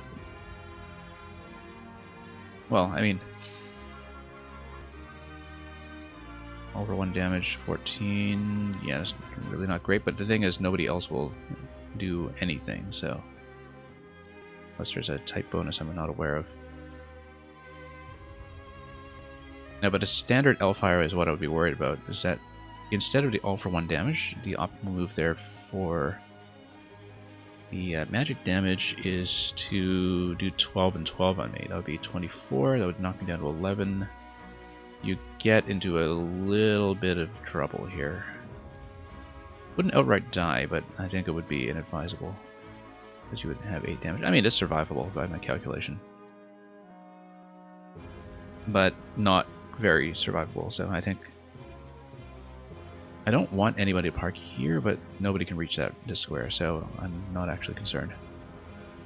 In that case, we will engage and park high defense up top. Emblem, engage! Yeah, you've got massive movement range, as you can see. You can even start killing stuff. It's very tempting to just rush in and kill something, but we know that wouldn't be smart, so... Or do we?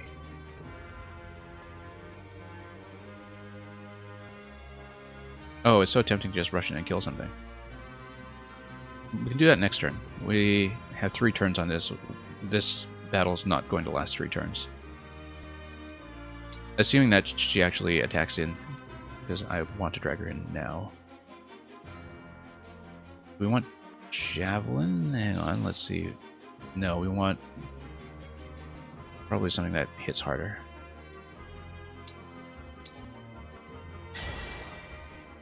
And if it's slow, that's fine. It's already got 12 speed. We're already going to get doubled. Let's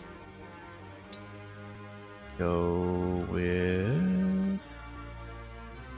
There's a 107 here. Let's go with steel. Just to do as much damage as possible.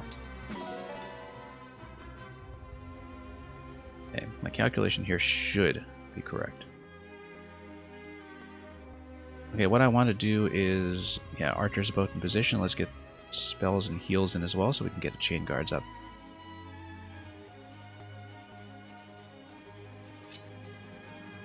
We'll just move everybody up front so you can just swarm in for the kills.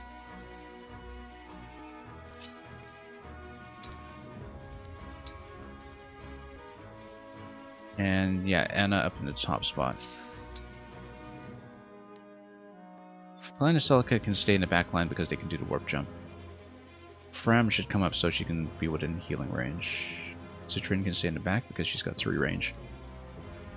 So we'll do this.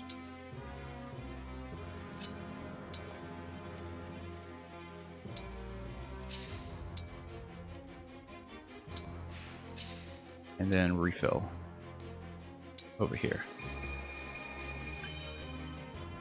And yeah, we still got Bowie and Yunaka available. Yunaka will... I kind of wanted to keep it in the middle so we have options open for who to hit. Same with Chloe. I think there's no advantage to moving them up further right now, in fact. We'll just keep them as is. And hopefully this actually baits the enemy in. If it doesn't, then we've got to burn another turn and lose some of the uptime on the powers. Come on, charge in. There we go. That's what I want to see. Look at that. Beautiful crit. And it's within to get behind me, too. It's your lucky day, cutie. You get to fight me.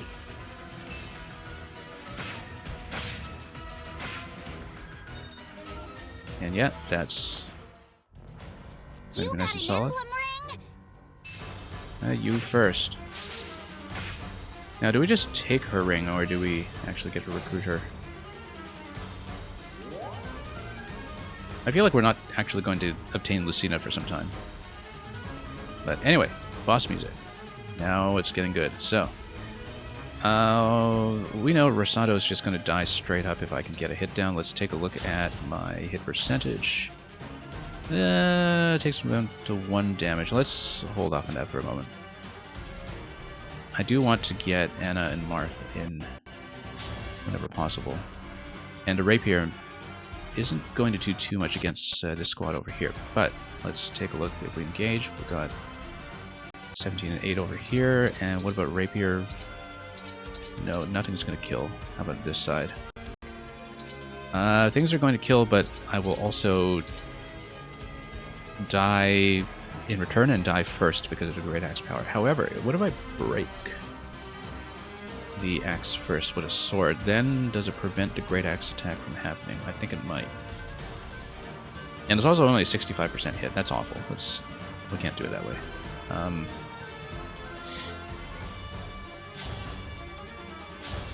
Okay, let's take a look at some hit percentages here. We get a 90% hit with rapier, so if we can take this guy down with 5 damage first, then we'll use Anna and Marth against the soldier. So we'll hit him at range, we'll take him down to 5 HP. We'll take him down to by at least 5 HP, and then he's got no hit on return, basically, so we'll do that. So we'll save that move. Anna's going to go over here and take this guy out. Priority here is we need to get Hortensia down. Okay, Hortensia's got Noble Rapier. That was the double effectiveness we wanted to be aware of earlier. How much are we doing with Shine? Not much, because she tanks magic like crazy. So, but archers, yeah. We're going to go archery with her as much as possible. Even with the lower type effectiveness, this is still very high type effectiveness. So, as long as we have enough damage left over to take care of the sword at the back.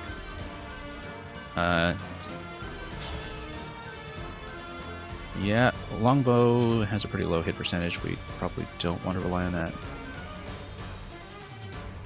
And strength +3 when an ally's within, yeah.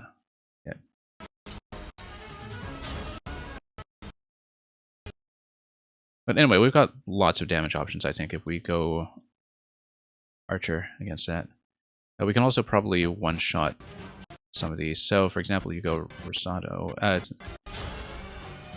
If you take Rosado, Steel Bow's actually just going to kill straight up, which is good. It frees up tons of damage for some of my other pieces. It's just a matter of who I want to level at this point. I mean, there's no problem actually killing everything here. I just want to make sure we feed experience to the people that I want. Which means we can also think about doing the Ragnarok Warp and seeing who I want to kill. Yeah, that will be pretty close to doing a full kill. Yeah, a lot of these options are pretty good, in fact. So, let's see who I want to get up to level 10. We'll want to prioritize the bonds, I think, just to level them further. And here, let's see how much damage we're looking at.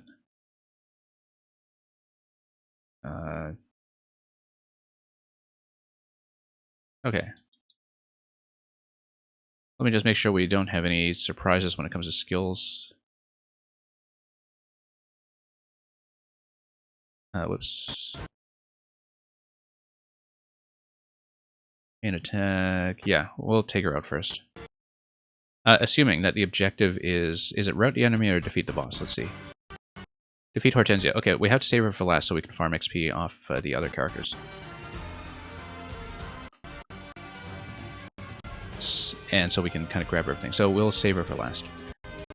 In that case, let's see about this. Gold Mary. We can just break with a lance, I think. Like if I come in with Chloe. We'll just straight up break her. It'll do a bit of chip damage, but it'll be enough to matter. And also prevent a counterattack.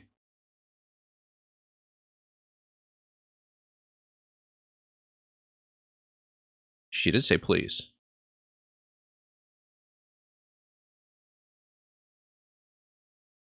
And yeah, we're going to probably take Clan back here. The flyers here I'm actually not worried about at all. We'll have plenty of opportunity for them. Warp Ragnarok back here, probably. And that's just going to dunk on her for 28. Looks fantastic.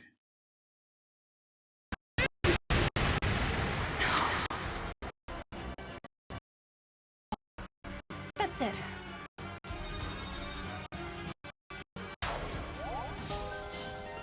What a very amiable attitude. Anyway, yeah, we want to get the bonds up. You got Yunaka here, Frem over here. Yeah, we want to kind of level up Frem as well. If we can do 5x2 damage here, that will then allow me to bring in Anna for the kill, which is what I wanted to do. I haven't really gotten any action out of Citrine, which is too bad because I like using stuff like Thunder. Louis and Sigurd as well, we probably want to get some action out of them, but that's okay. We'll worry about this stuff first. We'll first of all come in here so we can have more buffs coming in. No, we'll just do this. Steel bow, 82%. Hits pretty well. If I do have a complete miss, though, I need some kind of backup plan. If I miss with 82%, because, like I said, she'll want to be last. But yeah, we'll have some extra attackers available in that event, so maybe I'm not too concerned. Where is my Jean? Did I use him already? Oh no, Jean is over here, okay. Also, if I do Great Sacrifice with Jean on the last move, that always gets him a ton of experience. And so I might just want to do the Sacrifice heal on the last move with him if I can afford to be that indulgent. You know, just pull him back, take him down to 1 HP and use the super, because that fills up his XP bar like crazy. So if I'm correct here, Anna and Marth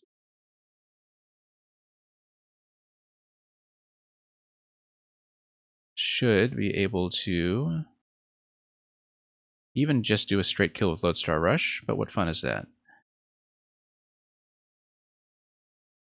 Rapier is going to do, yeah, 15 and 7 as we said, so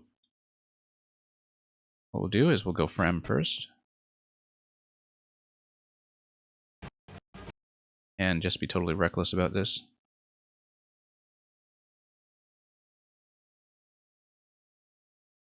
Because I want to grind Anna up a little bit. So.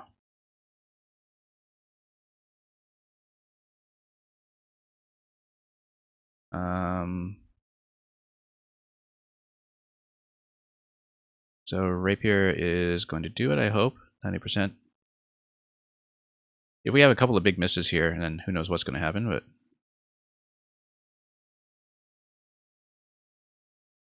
No, you won't.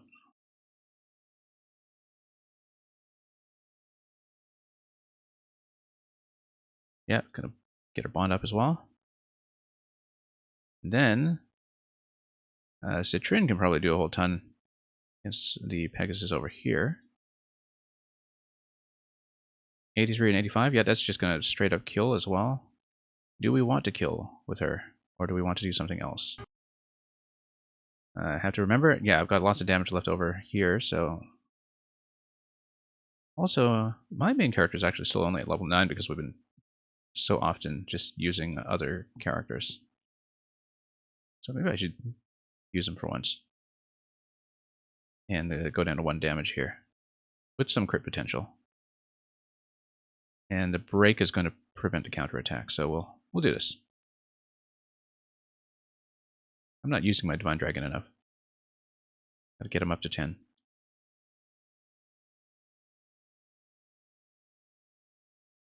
Yeah, that's just for the meager gain in experience. And we can basically, at this point, take him out with anybody we want. Louis and Sigurd are doing pretty well. I mean, they could always improve the bond experience. We really wanted to dump an ability there. Okay, so physical attack, defense 8. Yeah, she's gonna die. That's fine. pull back. We'll do group heal. Gonna be bow and probably bow. And we'll see how that goes. At level 10 over here. Who else do we need to level? Let's see.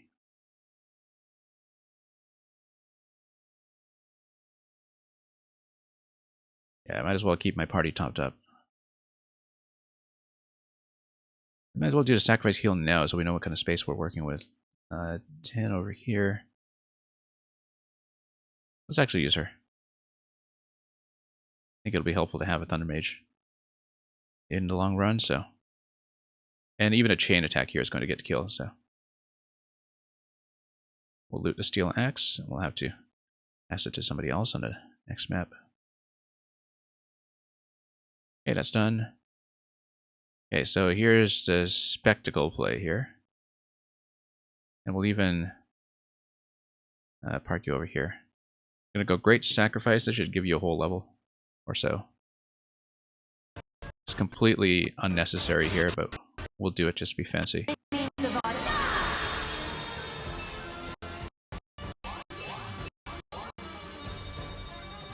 Yeah, always just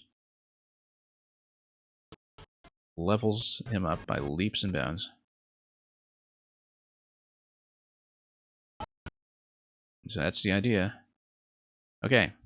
We want to step on some of these locations as well, I think, with our remaining characters. So, yeah, she's not going to hit anything from range. Mini bow, we got one of those.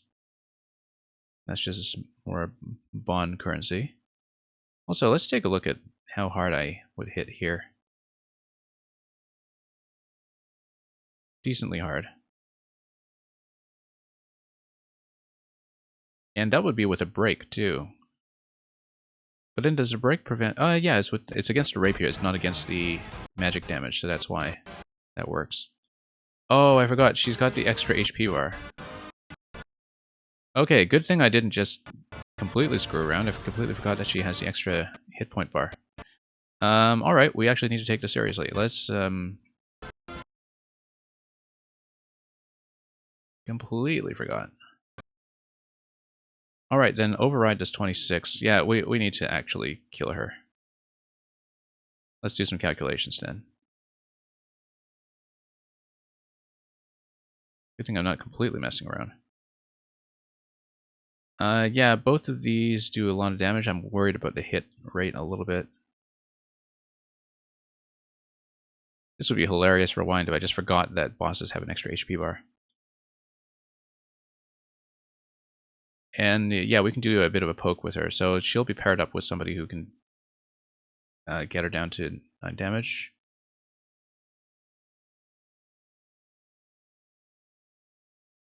Which will probably be Louis. Then we do some damage here. Let me just do some calculations here. The two archers together should take her down pretty easily. It's just a matter of the hit rate, because I want to maximize it. So let's say we go 16. And then 14. We still want steel bow. Okay, now we actually have to think about hit rate. At least the other one is guaranteed. 70%, 80% is the best we can do. Yeah, we are a little dependent on a high hit rate at this point. 80%. How about override? If override has a really high hit rate, then we'll go with that. Override has a 100% hit rate, so we want to do as much damage as possible with it. It'll break. Okay, so it'll likely be these two together. Which means we go Iron Bow here, 20. We need to do minimum 14 with this guy. And he's going to do 18 with 92%. Okay, so the hit I'm most worried about in that case is Etienne over Etienne. over here. I wonder if I have any supports I can put her with that will improve that. 86%, yeah. It's not going to be great either way, but it will do. Then you go Override and then Yunaka. Okay, because if she misses, we're in big trouble. We'll go Iron Bow.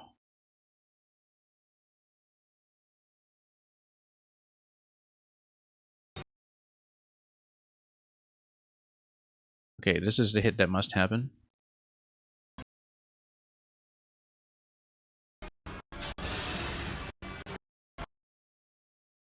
Okay, good. Then we got 100% on the other two attacks. We're solid. Okay, so do we want to go get the kill on Yunaka or get it on Louis and Sigurd? I mean, Louis already on level 12, but the bond could be useful. We'll go... We'll let Yunaka have the kill. Because then Yunaka can also come over here, stand on this spot.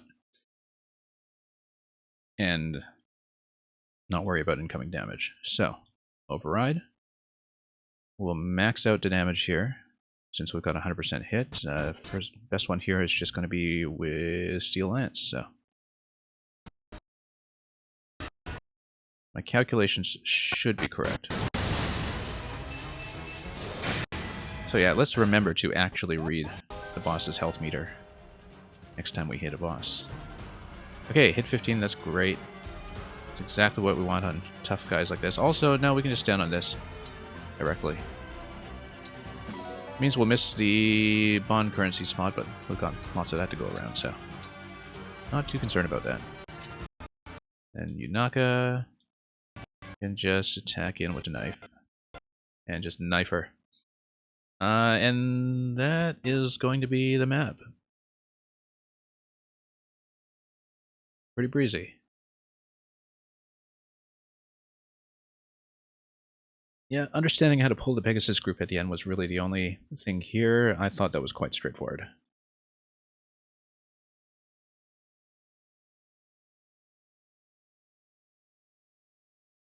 Yeah, good thing I noticed the HP bar at the last minute, because that would have been really, really embarrassing.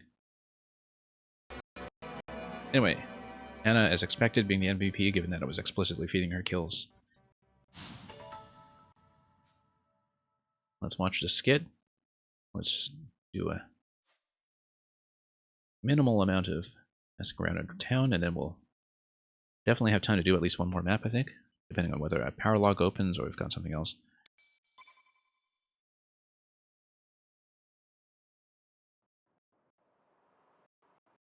Alright, let's watch the cutscene.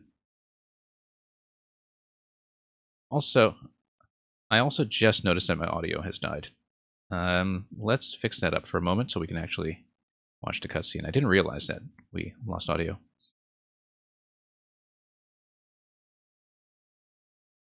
Don't know how long it had been that way.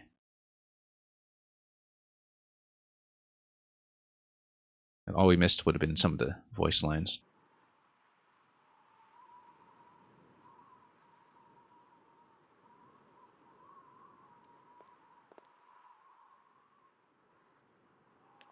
They fled in a hurry. Yeah, too bad about that. I don't know how long that had been down, but we should be up and running. There's a lot of damage to the bridge. It may take time to find a safe path forward. We didn't recover the emblem ring. We didn't lose any either. And most importantly, you're not hurt. Let's call that good enough. You're right. It is plain now that Queen Lumera's stolen rings lie in Illusia's hands. In which case, we can deduce that they possess 5. Can we really? Oh yes, okay. That many. Because how many do we have accounted for so far? Yeah, I guess there are 12 in total. 5? Yes, counting the rings taken from Lithos Okay, Castle. this is actually partly new information. The rings of the Sage Lord, the Azure Twins, the Instructor, and of course, the Princess Exalt. Yeah, Princess Exalt is Lucina, Sage Lord. I feel like that's probably going to be Leaf. Not that I know anything about Thracia, but he's the only one who fits. It wouldn't be Ike. Azure Twins are, of course, Fire Emblem 8, Sacred Stones. Instructor is 3 houses. Princess Hortensia was wielding the latter, as you'll recall. Besides those 4, there was one entrusted to them by your forebears. Which one? If I may, I believe it's the Ring of the Lady of the Plains. That would be Lyn. That is absolutely Lyn. The king favors it, or so I've heard. He keeps it in his personal chambers. His chambers? That's odd. Where does your kingdom keep its ring? Like Firene, we store ours in a special gallery in the castle. Speaking of which, I really am worried about the situation there. The It's gonna be soldiers should be Roy's back ring. from patrol soon. From the castle, then. Let's prepare to leave. Thank you. If anything has happened to my father or brother... Yeah, Sage Lord should actually be Fire Emblem 5, but that's just deduction happening.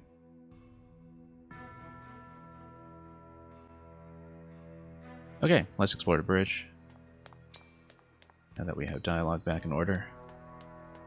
And, yeah, let's grab all the resources we can, recruit some pets, all the usual stuff. Oops. And then we'll spend a little bit of time in town, as I said. Oh, stuck here in the corner. Yes. And the dialogue is more or less Right. optional, of course, but got new recruits.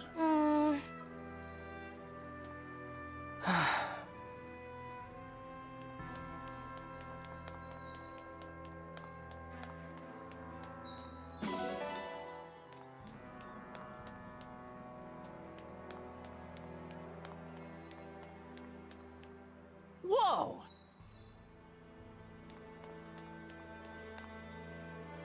Oh my. Yep, it's just a bridge. Although, pockmarked with obstacles.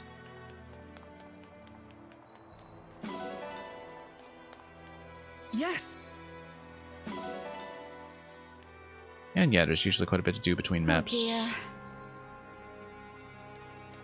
But the optimal thing is to Very kind nice. of spend all your time in town between every cycle, but I'd rather get to more battles.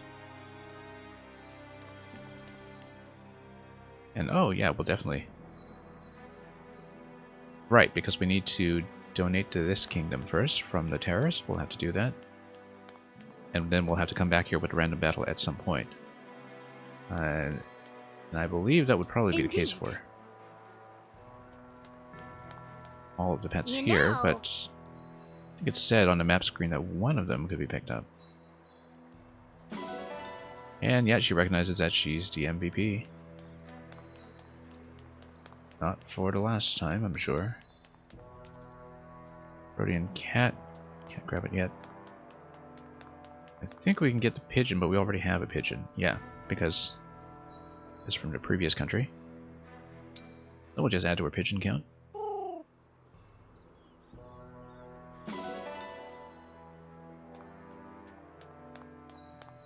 Okay.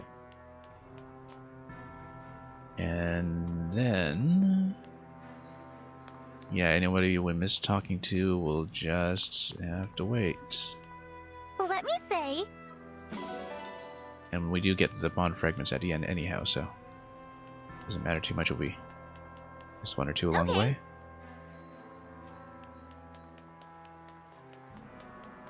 As long as we have the materials. That's the important thing. Let's go world map. We did talk to everyone, okay. Everyone who would give me currency.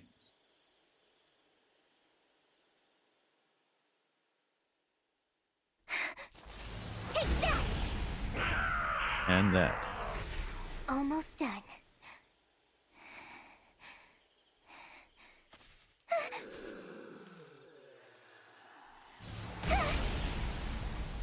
Anyway, going to nuke some corrupted here. That's the last of them. The village is finally safe. But it's still not good enough. I have to be strong. Strong. Just like you were. I still miss you so much. And I think about what you said to me. All those long years ago. Where are you, brother?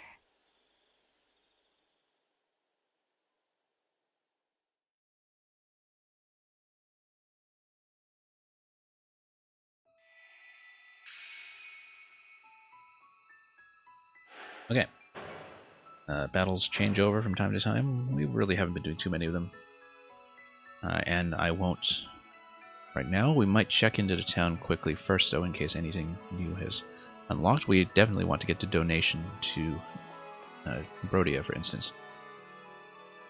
So we'll do that, and then we will almost certainly play Chapter 8 today, since no paralogs have opened up. Let's go back to Samuel. Oh, in fact, let's check some supports.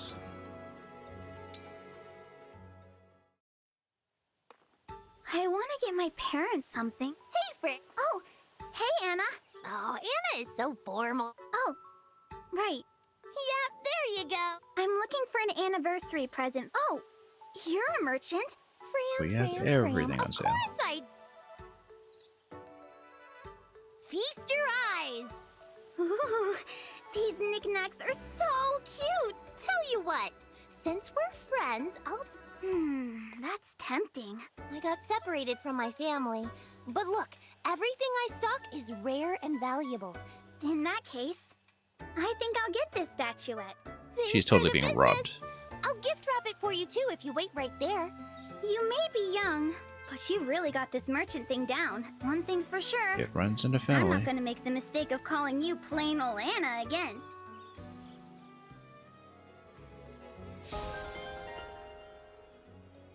Yeah, I was like making a powerhouse out of Anno whenever she's available. She was less available in Awakening, I think. Indeed, I think she was first playable in Awakening after just being the secret shopkeeper for so long. Or even just a regular shopkeeper. But let's take a look here.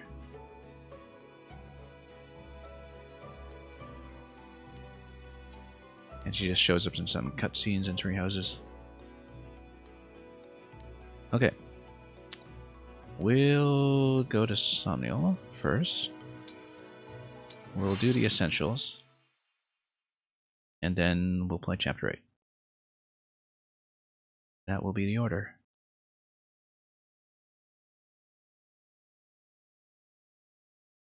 Yeah, I hope the audio earlier didn't cut off early enough that it missed out on the boss music, because there was boss music on the last turn. When everything flew in to give us a smackdown. Okay. Anyway. Ooh.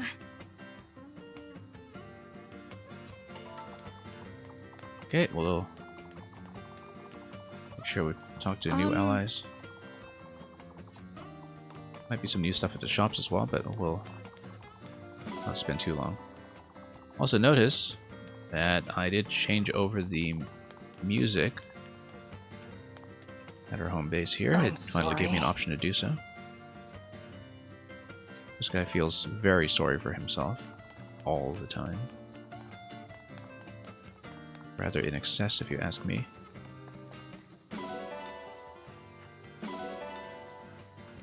Anyway, I did have a chance to play around with some of the crafting, which is why my avatar's weapon has been sitting at Liberation +5, because it seemed like one of the more worthwhile things to buff up. Even though I don't currently have a meter for engage going on this character, thanks to rings being all assigned somewhere else. Played around a bit with the weapon engraving as well. Hey! It's a pretty interesting system.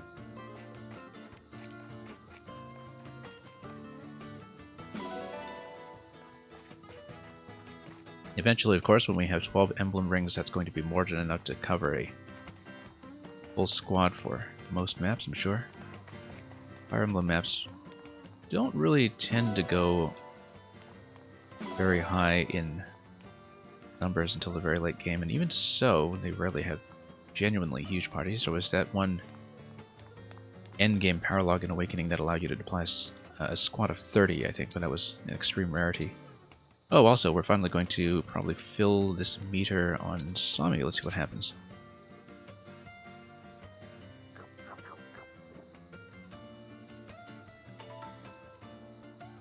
And we maxed out and we got a page in the ally book.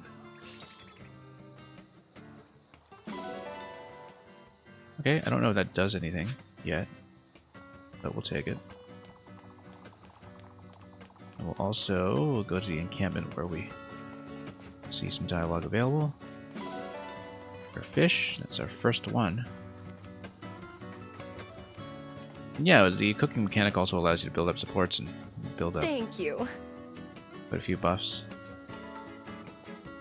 Listen.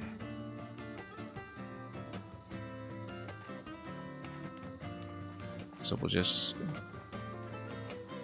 do our rounds, loot things a little bit.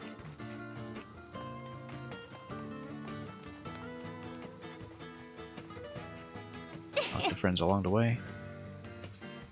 Yeah, she's got excellent vision. Now, the thing about the +2 vision on Yunaka is that I don't see it listed on any descriptive material in-game about the class or traits or skills or whatever. I don't know if it's something particular to her as a character or to the thief class, which is in the reclassing interface listed as a special class. It's the only one so far that's listed as a special class, and so I think it goes up to level 30 like bards or dancers, where it doesn't have a second tier promotion. Dagger users do get to promote to the Wolf Knights, rather cavaliers who use daggers, who have that proficiency. They will eventually be the Wolf Knights, which we have not seen in Fire Emblem before, I don't think.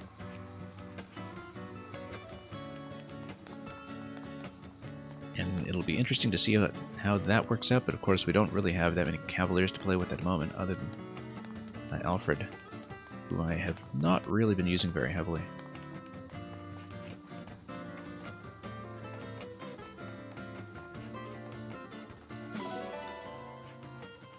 But we will see a boutique is the only thing, and we must have gotten maybe the new regional dress. But yeah, in terms of any new material around here, not really that much to look at. So that's fine. That just, whoops, means we'll I'll get be the here. battles as soon as possible. We've got 10k in the bank. That should be enough for maybe one tier of donations. If the pricing in a previous region is any indication. I don't know why we have a new set. Okay, we've got Plaid, Cavern, Crimson. Okay, from a new Friends, Crimson set looks kind of nice, actually. I've been reluctant to spend a lot of currency on this so far, though, because we need it for the weapon forging, and I'm very utility-minded sometimes, but if we eventually swap the costumes, I think this is definitely the one. I don't want to burn my steel on it just yet, though, if we be well. Have weapon upgrades to take care of. Also, speaking of which, because I've got Anna and Martha over here. It's amazing how much this game makes me think of Xenoblade 2 in many ways, with the emblems standing in for the blades and the generally a more happy-go-lucky style by the standards of the series. And lots of other things besides. Okay, let's take a look at the achievements first, just to grab some bond currency. The individual combat rewards scale up quite nicely, given that they give you as many points as combats every time you hit a landmark, which is often. Spent down most of my fragments just to roll more rings, but we'll grab all of this stuff and worry about it later. Okay, Brodia. And yeah, we'll donate the first 5k, and we'll have a mineral mother load. That's interesting. I don't know what that is.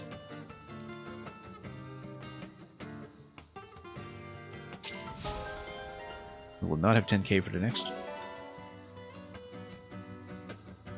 Oh, we might as well grab some more currency here as well. So next time we can recruit some pets. Louis is going to be the chef this time around. Let's see who we need to build the supports. Interface, please. Yep. Yeah, a lot of new characters we still have to talk to for the first time here, so we'll likely do that. Add them to the book. The cooking interface gives you a buff across the party for the next battle. And also gives you a packed lunch, which is 20 HP, although with one of the skills from, I think it's from Celica, you can also use it to do an instant meter recharge. So, it'll be worthwhile to maybe put that on Clan for when it gets to the appropriate level with Celica, but that might be a while away yet. Anyway, Lou's gonna cook. Let's maybe take a look at some of the new crew. For example, if you have Citrin and Lappy with a knockback, or let's see who else you can support with that I have not talked to. Let's go Chloe, actually. Deep dish crypt pizza. We've got plenty of ingredients for that. Everything lines up for it. Everything is super magic power. Yeah, that looks great. And if you have everything lined up here with them liking the food, with the chef being skilled, we'll hopefully get an S rank out of this. Especially once we dump all the other ingredients in. Put in some fruit this time. One moment while I prepare your order. Now to business. This should be simple enough. I've prepared a first-rate meal. Oh my! I would employ this chef for a lifetime. Delicious! I need more! Okay, that's an A. Got a couple of +1 buffs. And a couple of extra buffs for the ladies. I prepared a bit extra for you to take with you.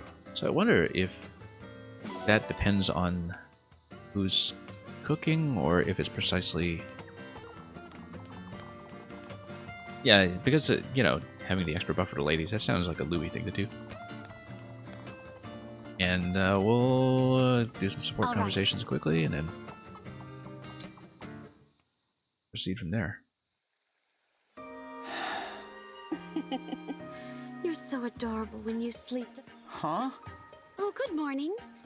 Were you watching me sleep? Yes. Sorry about Everybody that. watches me sleep. You should just leave me be if I... It's unnerving to wake up on your own and... Oh, I never meant to do that, but you slept for 1,000 years. Your sleeping form is so heavenly. He's very much into fairy tales. But I still must have been a ridiculous sight. Oh no, not at all. But I have a compromise in mind. If I'm always there when you wake up, all we'd have to do is set up an extra bed for me in your chamber. Nope, not doing that. Hey, why are you saying dear. nope on my behalf Shot here? down.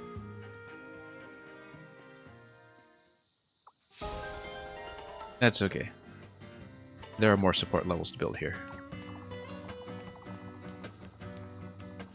Okay, let's take a look at my bond levels right now. Emblem rings.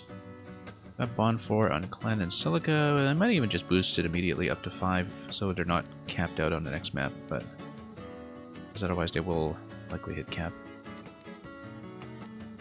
The first cap being 5 before you have to have a conversation, before you can start inheriting abilities. And it's good that we have another mage here, because with Citrin, then we can eventually rotate one of the rings onto her as well. And yeah, Magic Act 21, she can really be a bit of a glass cannon here. Defense 5. Well, it depends 5 just like Klein, really. Because I might even switch over to her as a serious mage. When this unit uses a healing item, adjacent allies also recover the same amount of HP. Yeah. That's potentially useful. Let's get that axe off of her, though. Just gotta manage some of the loot. What else do we have here? Mini bow was already on her. Okay, we had another mini bow somewhere. And daggers. Yeah. Oh yeah, we gotta put rings on them as well. So they can actually collect skill points. We've got plenty of rings to go around for such a large party. So that should not be too bad. It's nice to finally have another sword. Because we've actually been really short on swords, other than my main character, throughout this run. Yeah, let's go rings, and let's just give them something appropriate. We've got plenty to go around. Something with magic. Oops. What did Deirdre do? Magic Dex Resilience. That sounds great.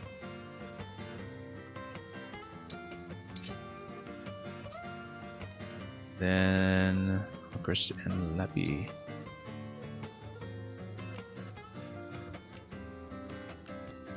Yeah, Alchrist is a covert lord.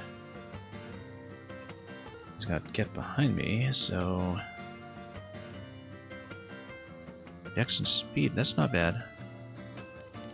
Let's see what else we can do. Resilience and Luck? No.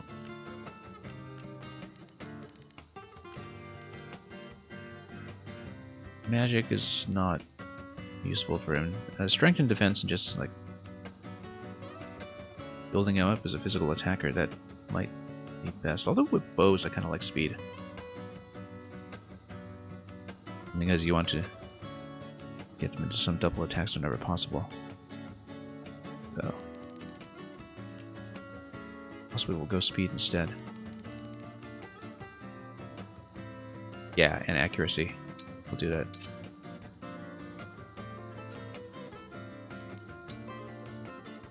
Okay, what do you got over here? We can go strength on her.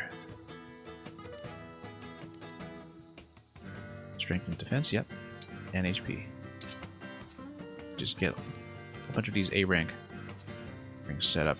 Not particularly optimized, I'm just picking what fits. We'll mess around with a lot of the specs and under level grants some other time. Let's go to chapter 8.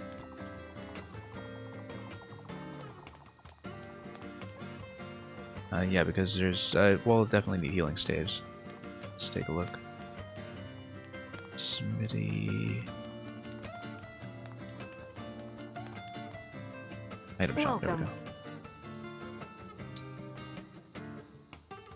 And we'll just replace his healing staff that is on 4. I thank you. And the other one will just sit around uselessly.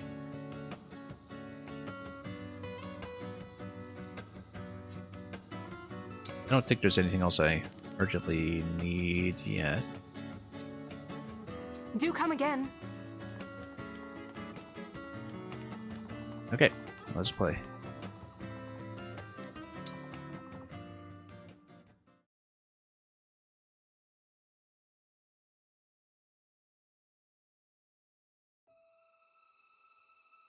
Alright, we'll have time to do one more map at least. So let's take a look at Brodia Castle.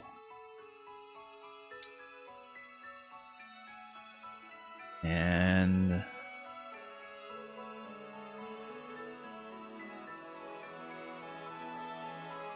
okay, let's do it.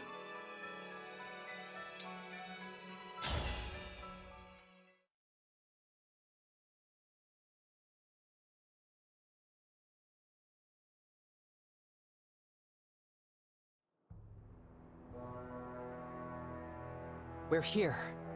Brodia Castle.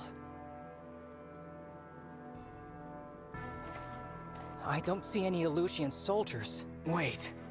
There's someone in front of the gate. Is it an enemy soldier? No, that's Diamant. He must have come out to greet us. And we're gonna smack him down.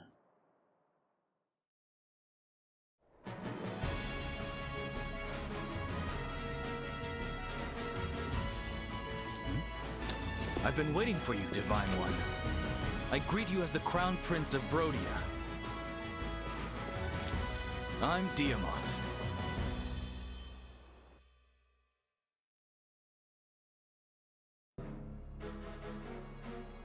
I've heard so much about you. It's a pleasure, Prince Diamant. And Prince Alfred, welcome. Thanks for coming all this way. Likewise.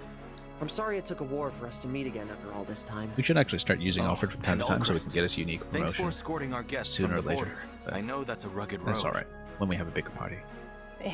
I bear ill news, however. Is that right? A battalion led by Princess Hortensia. The Crown Princess intends to assault Brodia Castle. If they're after our emblem ring, we may be on course for a dangerous confrontation. We'll have to prepare our defenses. Come. Father will want to hear about this. So I wonder who the game's internal recommendations that will nudge you towards will be for using Roy's ring. Father, or indeed what Roy is going to do. You were supposed to be waiting we already inside. have Marth on swords. Yes, I know, and I was. But then I had this feeling my boy Alchrist might be home. Seems my fatherly intuition was right. Thank you, Father. I wish you'd stop finding excuses to leave the castle. Please, Diamant. He's also doing something not sketchy. Another lecture. Where's the harm in welcoming my dear boy back? Anyway, we'd best not argue in front of our guests. Oh, it's all right. Please, pardon my rudeness. I am Morian. Good to meet you. Likewise. I never imagined I'd meet the Divine Dragon. Indeed, such a special occasion calls for a welcoming duel. There's no time for that. We have an important matter to discuss. As Alchrist was escorting our guests from the border, Illusion soldiers attacked them. Huh. Illusion. It appears that the Crown Princess is planning an assault on Brodia Castle. Already making their move, huh? Yes, Your Majesty.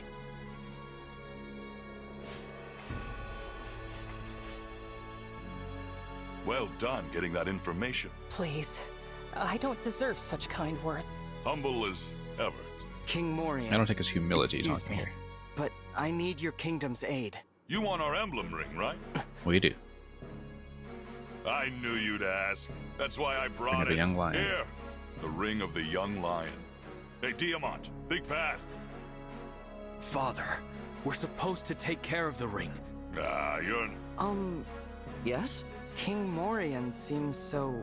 This is the man who's always invading Illusia? You're seeing Morian friend and family man, but in battle, the demon comes out. We're going to have him as the enemy. Maybe not this map, but Father can be such a handful. at some point. Thank you. What will you do with it? I'm going to Put it summon on. an emblem. Put it on myself, possibly. Rise up. Emblem of Binding. Yeah, Emblem of Binding, that is definitely it. Roy's our boy.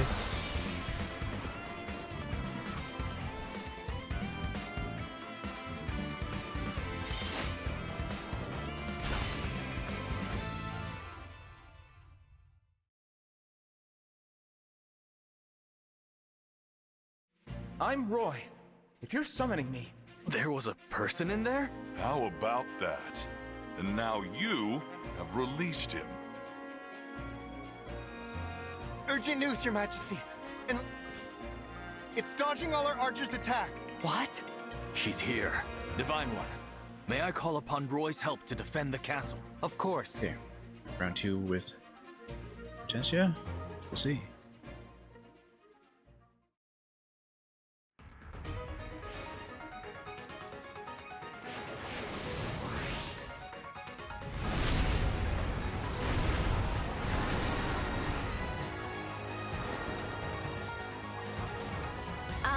Princess Ivy, Oh, speak Princess for the Ivy, Illusion okay. throne. I will now take your lives. Your souls?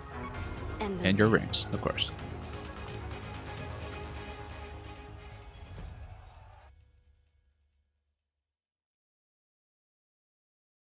Okay, that's suitably I threatening. underestimated how far you could get into Brodian territory. My soldiers are on the way. Oh, I'm itching for that fight. Father, go back to the castle. What? If something happened to you, our country would be devastated. Right. Why should the king get a say in the matter? But, Diamant, Alchrist. We won't. Well, So does Diamant join the party? He looks like he's probably going to be a frontline armored unit. You must be the Divine Dragon. That's right. You really are as stunning as my sister said. As is my ring. But that's... the ring of the Sage Lord. With its power, I am sorry to say, I must kill you. I won't let that happen. It's you who will fall. You won't surrender then? In that case... as will ours. I'll stop at nothing to get those rings back.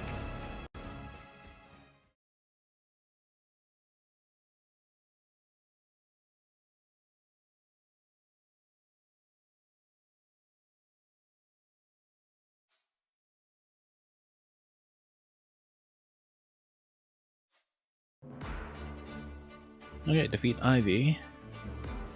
And we also need to prevent them from coming in, so it'll be defense plus pushing to pause, also a cannon and a wall break down below. Let's take a look at what that is. First of all, let's see how many slots we have for the party. 9 slots, okay. We've got a lot of choices to make about who's actually going to sit in for this one. Definitely will need some archers.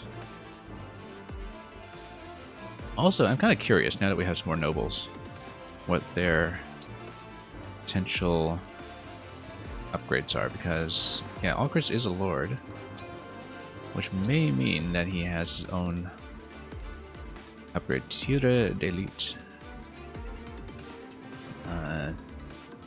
Elite shooter. Okay, so eventually we'll just have him be an S-class sniper once we've leveled him by enough. It's got Luna on him.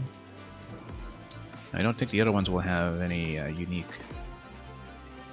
upgrades, but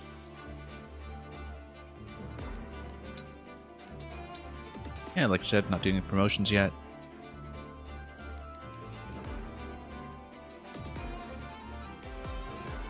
But let's take a look at what we're dealing with. Ballista. Ballista, 7 out of 7, hit 20. What is the range on this? It does not say. And we've got fences around, probably obstructing the ballista. Or, well, no, the ballista we can probably still hit, but then you'd have the units come in and have some issue with it. Additional info, first of all. Oh no, that's just the additional info screen. Probably I want an archer to operate ballista. I think the unit specs sometimes matter. You've got 7 hits coming out of that. That will be pretty good for downing Pegasus before they come in. And you got Ivy and question mark. Let's see her ability. Arm shield. When unit has weapon advantage, unit takes 5 less damage. Okay, so we don't use lances against her. Wait, but she also has a lance. She can switch between the lance and the axe. So we have to be careful with that because she will play the weapon triangle. Foe initiates combat, counters with the best weapon available. Okay. So we have to be aware of that as well, that we need to read both of the weapon stats, not just one. And also that she can counter with fire. That's a very unique enemy design. And that she'll just flip over. It kind of reminds me of some of the unit pairs that were in Fire Emblem Fates, where with the boss pairs, they would switch to the optimal defender.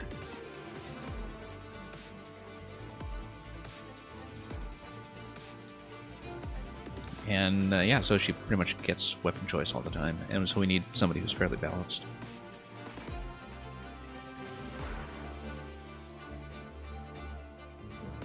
Resistance +5 as well, that's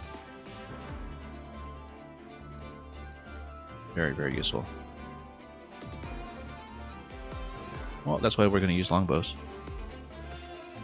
Also, best weapon available. Notice that, yeah, she'll counter with something at 2 range if we do attack her from 2 range. Resilience 12. Okay, so boss is the main thing to worry about, really, at this point. We prevent units from getting back here. We've got a couple of spots to reload if we need to replenish. And we just defend. I don't know realistically if we'll really push out into the map, but we have a lot to deal with. Alright, let's take a look at the party then. Let's just start from scratch here. We want all 4 with the current rings. I mean, we can always swap off the rings, but I think I like having them available. We definitely want an archer. It's just a question of which one. Netia is a little bit more fragile, but she does...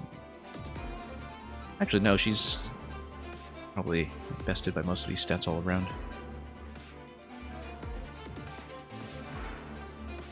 No. I think of Alchris because of the strength bonus and everything else. He's heavily encouraged anyway. And who else do we have here? We've got... We'll definitely need Jean. Yeah, Jean's already in as our heal. Let's take a look.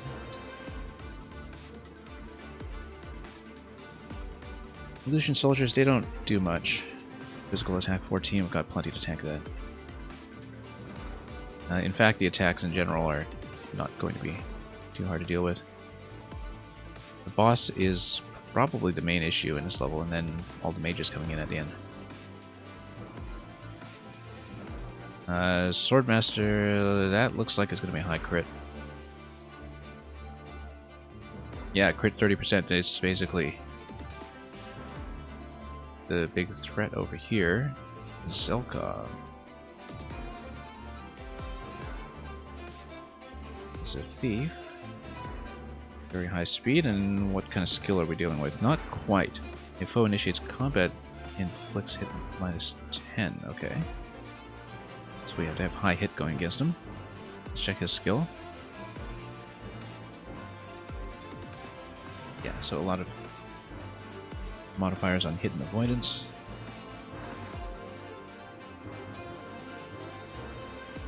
And a bunch of fire. We might just take a squad and play it now. I can get up to the ballista right away. 1, 2, 3, 4 moves. Let's see here. Also, let's see. Do we have archers coming in? If we don't, it makes sense to run a Chloe. But of course, there's wind magic. Wind magic does kind of smoke flying. We just need to be aware of that. Whoops.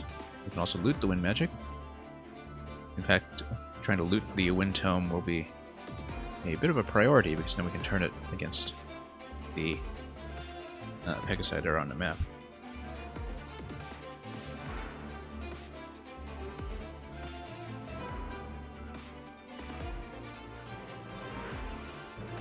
Yeah, we've got some armor here. Not too worried about this stuff.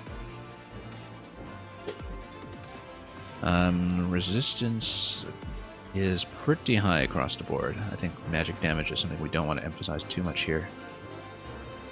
Magic damage, in fact, is just not going to be that great this map, so we don't want to stack it too hard. We'll probably just have the the utility mage over here to deal with some of the early X fighters. That's actually the only thing that's going to die easily to magic. Speed-wise, things can get a little rough as well, but basically we want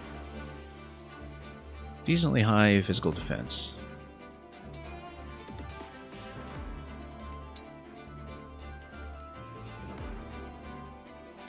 Etchia's got defense 5. Alcris has defense 9. I think Alcris is going to be way better for this one. But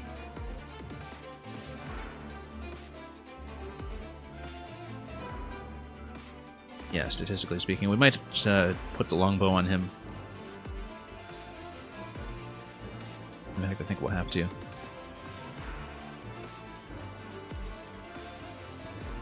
We can also have Clan and Celica borrow Thunder from Citrin if we're not running Citrin.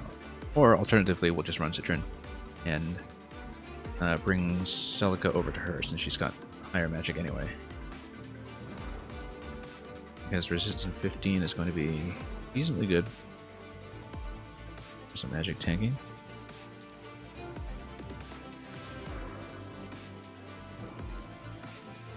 Do we want second heal going on here? We might. In case we'll definitely bring in Chloe, Yunaka, and one of the bows, and probably Frem to fill things out.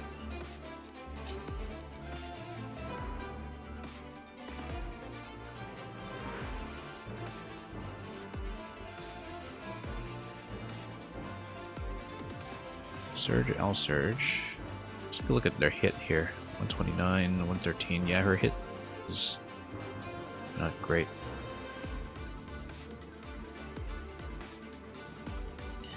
I think we'll stick with Clan to, first of all, try to get him to level 10, and secondly, get his bond up to level 5 so he can inherit some stuff. We'll stick one in this round.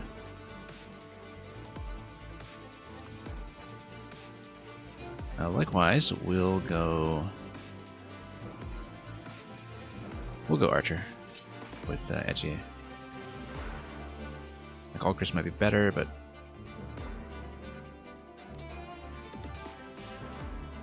yeah, she's a little higher in strength. Speed is a bit low though.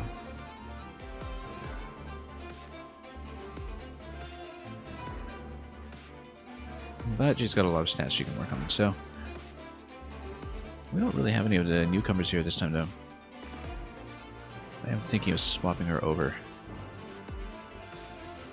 Getting at least one Lordling in the mix. It's probably not going to matter too much, though. Let's take a look here. Also, who has 5 movement and who can potentially run up to... Oh yeah, Yamet and Roy. Okay, let's see what he can do. I don't know if I can control him directly. I suppose I would have to.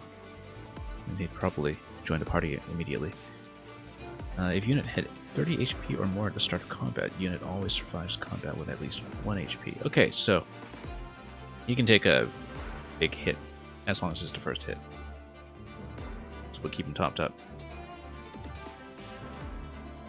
Level plus 5. I wonder what that does. Like as in level as a stat? Where, you know, just kind of temporarily simulates having stats 5 levels up. It's to attack adjacent foe in an area 3 spaces wide. Okay, so it's basically a cleave. And you get to set up a whole bunch of things on fire. Okay. And then fair fight everybody hits. Because then at least you have some predictable outcomes. It kind of makes sense.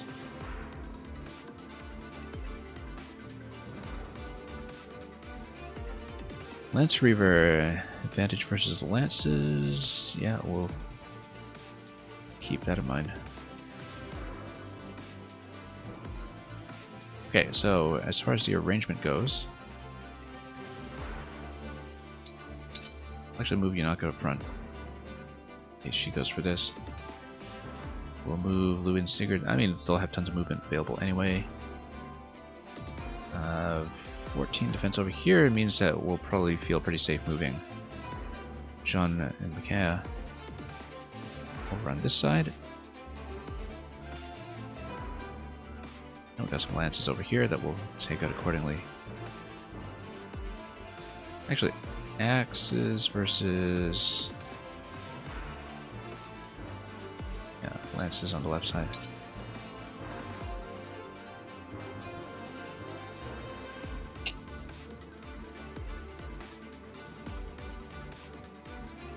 I think I'm decently happy with this.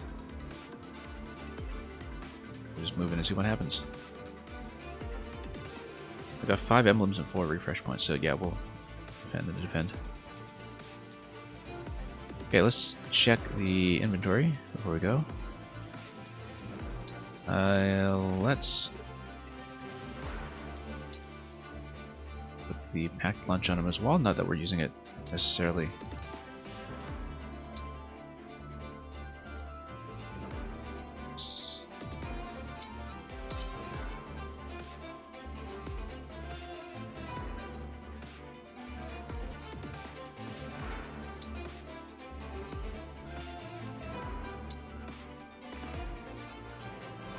Hang on. Yes, inventory check. Yeah, iron great axe on her. I don't think I have a second axe, so we'll just keep her as is. I'm pretty happy with it. I think Chloe could probably use a tougher lance at some point as well for hard hits. So I feel like she's a little short on power, even though, of course, usually we don't want to load up too much on heavy lances for a lightweight character. I think a steel lance would actually make sense on her in case we need power. So we'll take one.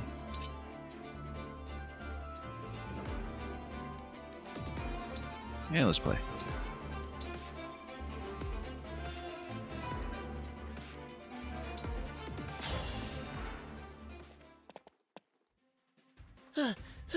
Finally! Horsey, you stopped!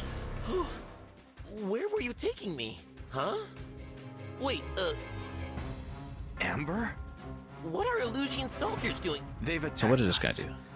I was, but then I kept getting tossed around on its back, and next thing I guess know, we could use another here cavalier. I am. But this time, Maybe Horsey's... ready to defend the castle? I was... Okay, let's see what he does. If our enemies reach the gate, we can't allow that.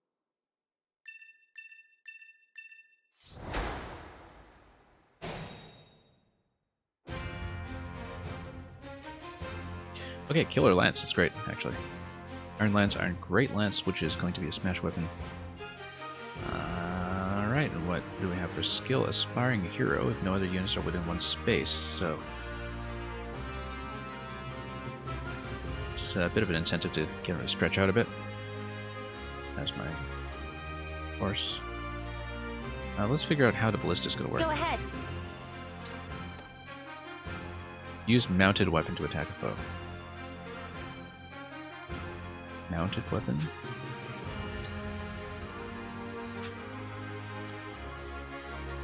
How do we do that? Oh, nobody's put in range, I guess. So we'll want to control the location anyway, but probably we need to destroy the fences. I don't know, does that make sense?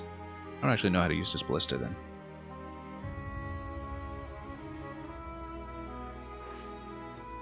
Yeah, possibly nobody's put in range, but I don't know. Ballista range is usually really good, but I don't see how to see info about it.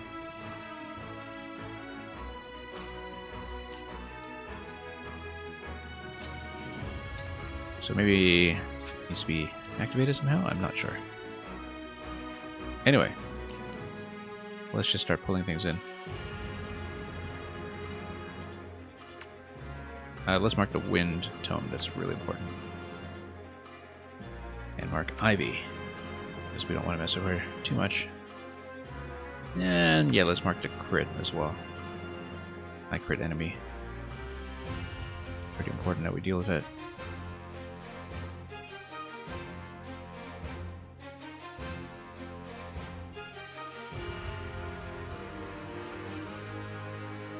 Okay, we'll tank something on this side, probably Louis, because he'll be able to soak the hits. Oh, except we totally put him on the wrong end, okay.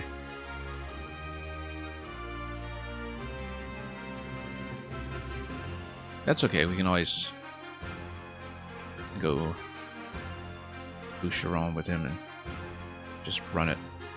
Just run him over there and start dealing some damage. Is anybody here firing at range? Iron Lance? Nope. As long as we don't have a mage over there, we're probably fine, so.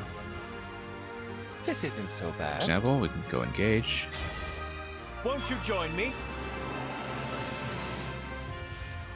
And then we can go over here and just javelin right away.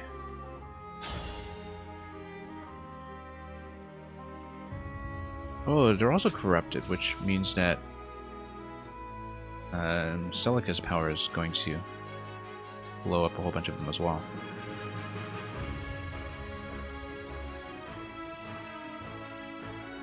At 14 on that side, we will likely get these soldiers to just poke Jean.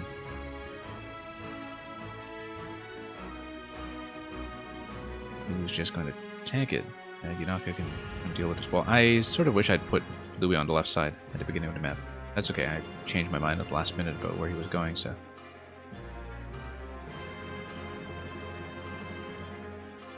And we stop here, we'll be able to hit with a javelin, but then I don't know if I want to stay on javelin for the initial impact.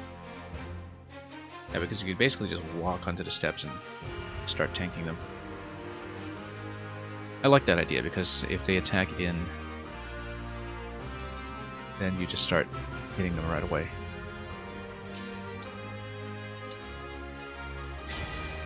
Yeah, too bad about the engage making this happen, but we'll just go Iron Lance right now.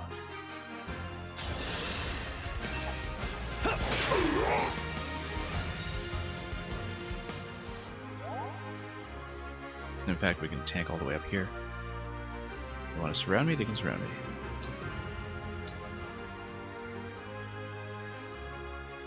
Okay.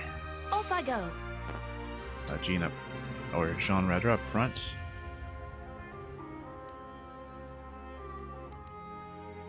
And defense 7. Let's take a look at items here. Let's go with that 14 that I'm not initiating, so I do want to be on the defensive. Okay.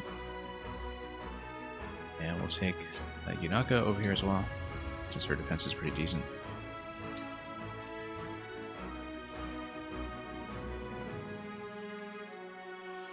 No matter which side I'm taking my archers to, you got sword and axe over here, you got lance and axe over here.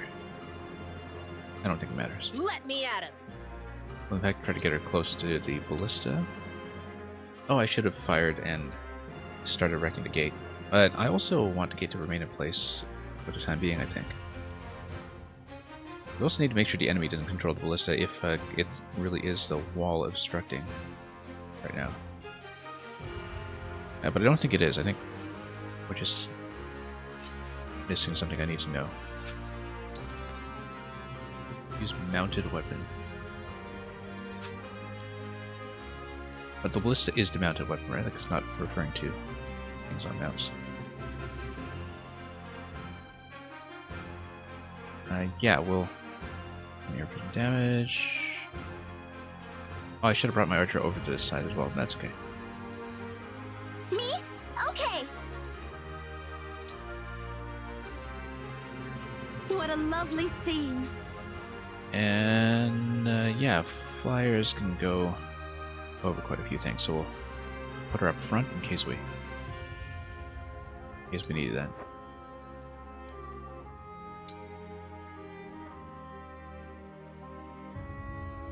Damon and Roy we want on Lancebreaker, so take a look where all the lances are. It's evenly distributed. More lances on the left side, so we'll... Oops. Together we will defend. Yeah, you'll defend the castle.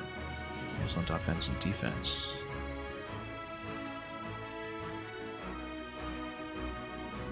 Yeah, in fact, what we'll be doing is we'll be using Diamond and Roy to pull the Swordmaster with the Odao sword further down the map because he's best poised to do it. Yeah, temporarily raises a unit's level and stats. Okay.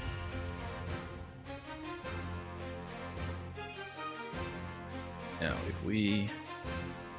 Understood. Put in range here. Then we can also take some axes down.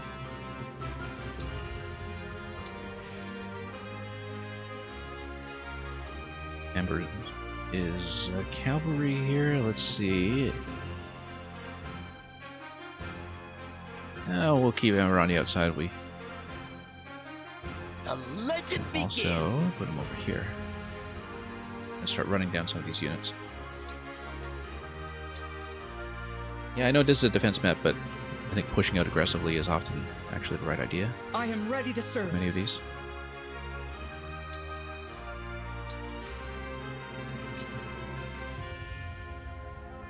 And we'll also see if they try to attack into defenses for the ballista and whether I should defend that right away. And whether there's a ballista tutorial at some point that will show me exactly what it is I'm missing about firing it.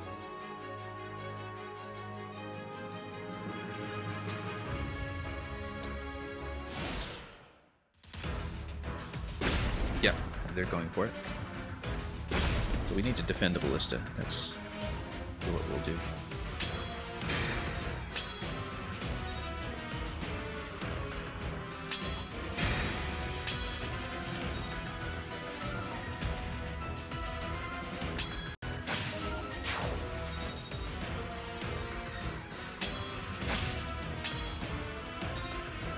Okay, pretty good show from Louis on the left side. Amazing job. We will not relent. Got reinforcements already? That's okay. If these enemies all... Our castle has a ballista. Okay, now we have the tutorial scene. Okay, unit equipped with a bow. That's why we had to have bows here.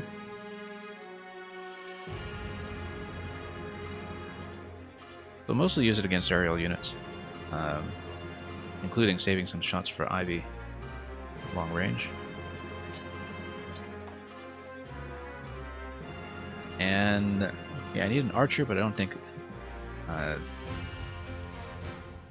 can't use. Oh no, the iron bow selection does matter. Okay, but then a longbow, of course, wouldn't do anything for range, so we just pick based on physical attack. And steel bow is going to hit pretty hard. And this is going to one-shot anything we like, really, so we just need to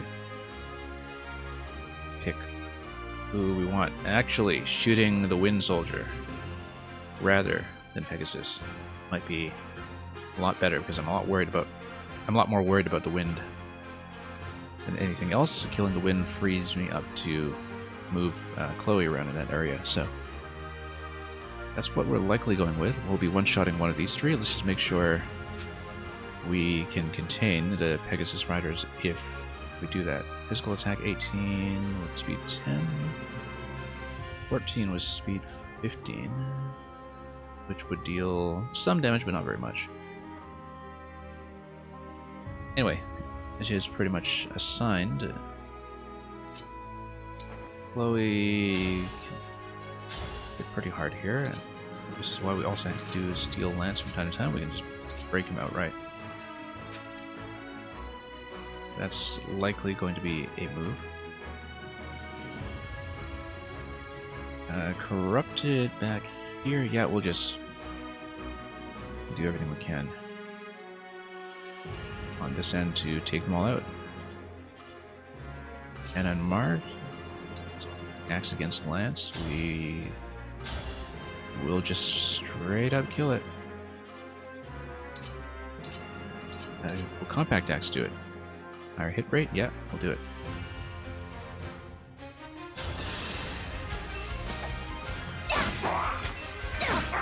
We're pretty tough, you know. Okay. The other two are having a bit of a reach, which means that we do need to prepare for speed 13 and 12, 10 and 12, yeah. We'll kill off one of these, and if the other one attacks, and then Martha will, it was coming to it.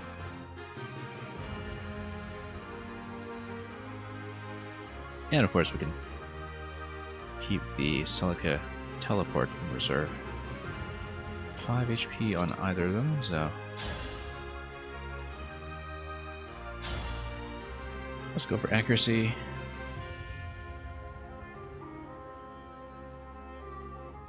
Axe and Lance. Yeah, let's kill the Axe because then Lance will have a disadvantage against Anna. And we'll continue moving up attack. Fear. 1 XP is at max? Yeah, that's why I wanted to hear that beforehand. That's okay, we'll go over here, we'll try to draw both of these other attacks. Got 23 and 6, 22, and they're all slow. So as long as I... okay for speed, and I am, I should be fine. Neither of them are going to really hit. We'll just have mages ready after that. Or some nuking. These guys are going to try to break through this side, though. We need to be careful with that, because if they break through, we may need to tank this area here.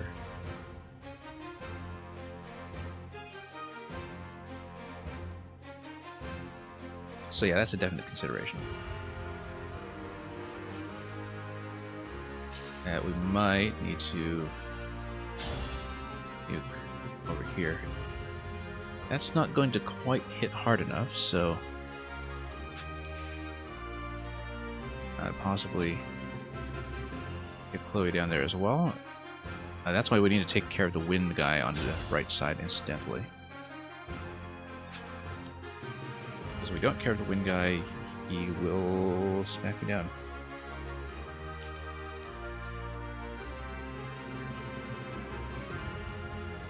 Nothing else is going to hit in that area, though, so we basically take out one.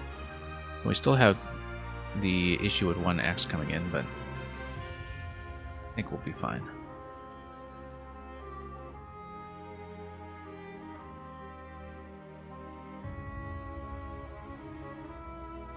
So we'll do that. Chloe and Klein on the left. And the lances are not even an issue after this. So yeah, wind guy will have to go down.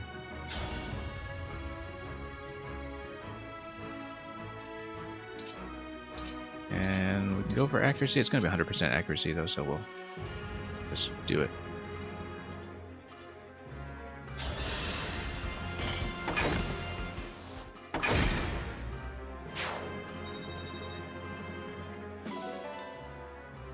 And then we can use the convoy to pass wind to one of my mages.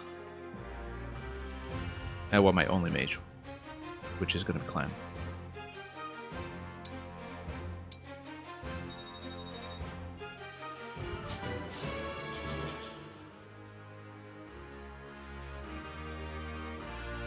So yeah, we'll go convoy. We'll pass it on Clan, who's kind of got a full bag right now, but we don't really need Surge and L Surge. So we'll come over here in case we have some issues to deal with. Yeah, also having the damage buff with a +3 would have been useful, but perhaps what we do... Oh, I can't quite get close enough. Go up front here.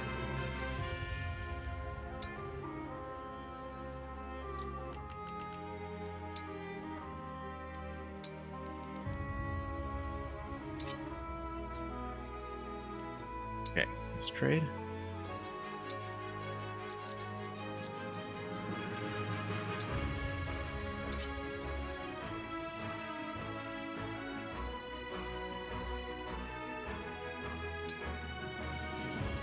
Yeah, we'll not be able to reach this guy. without spending a power, which I will not do. Because I'm not going to warp just to kill that.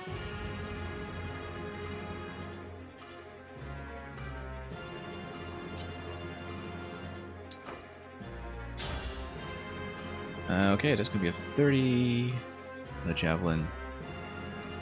I'm feeling pretty good about that. I don't think I missed anything really critical.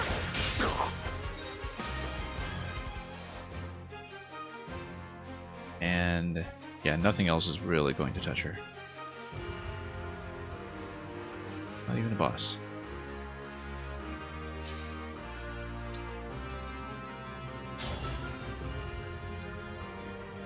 A standard tome of wind magic. Well, we'll pick it up against a Pegasus. For the Divine Dragon. Yeah, risk right now is that this opens up and one guy rushes in and tries to kill me, but 22 minus 5, like it'll be a pretty big hit, but we can soak it. So, not too concerned.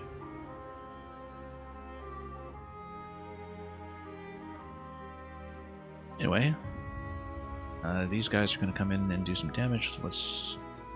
we know what we're doing.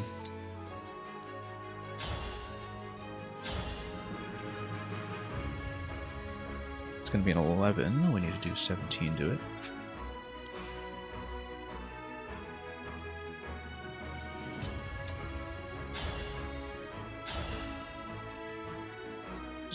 From this guy. Okay. Amber over here. We can position things such that only one Pegasus is really able to fly in and attempt to hit.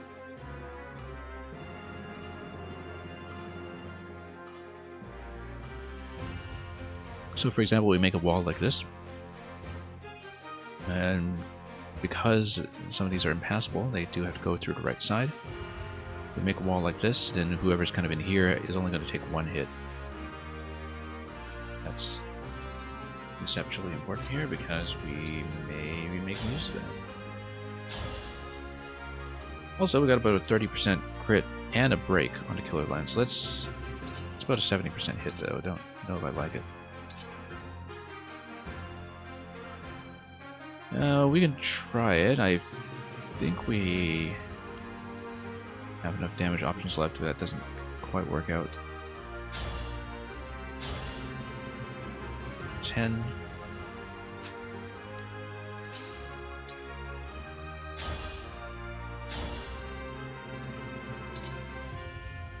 Iron Body's going to do a little bit more. It's going to do 14. Give me 24. So we can be fancy about the Killer Lens, but it's really not necessary. Moreover, she can do 2 range and leave an opening for an additional character to come in and poke for a kill. We'll do 6.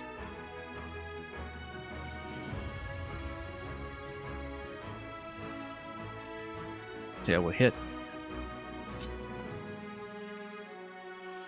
And just gang up on this, probably.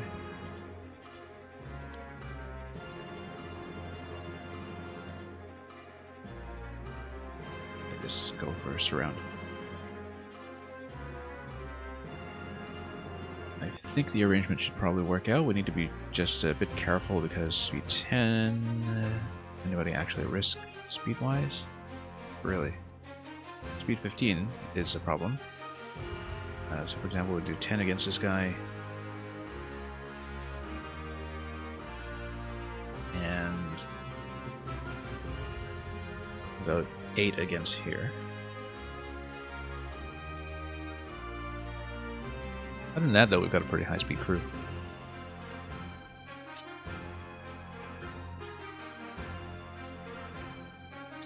So I think we just need to go...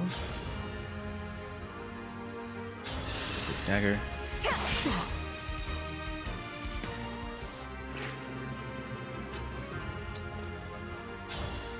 Go Ember. We'll try Killer Lands, except...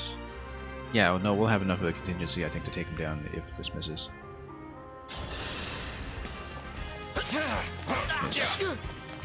I hope I calculated this correctly, because I didn't really work it out in detail. But we always have the engage power here, if need be. So, for example, we have 12 there. And then, if we do take damage from her, we shouldn't, because the walls are impassable. That should just be 4 damage. Yeah, it's going to be 10 damage here. And because of defense here, we should go here first.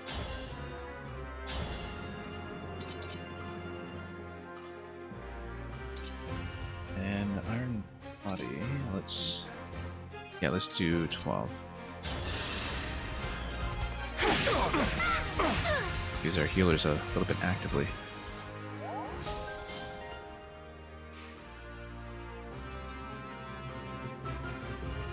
And everything should be survivable.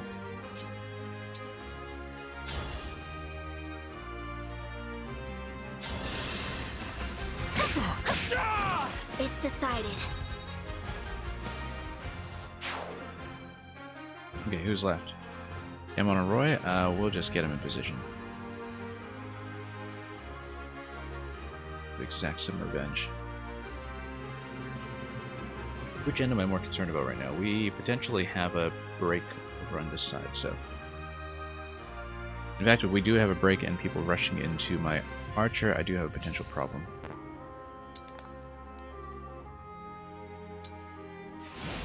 I should have considered that.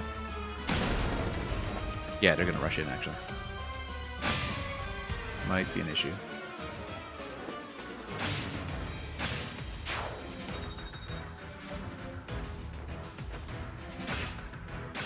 Okay, not too bad. I think I did look at that beforehand to make sure it wouldn't kill, but I should have considered that maneuver much earlier than I did. And we'll just have to keep her healed up, which I can do, especially...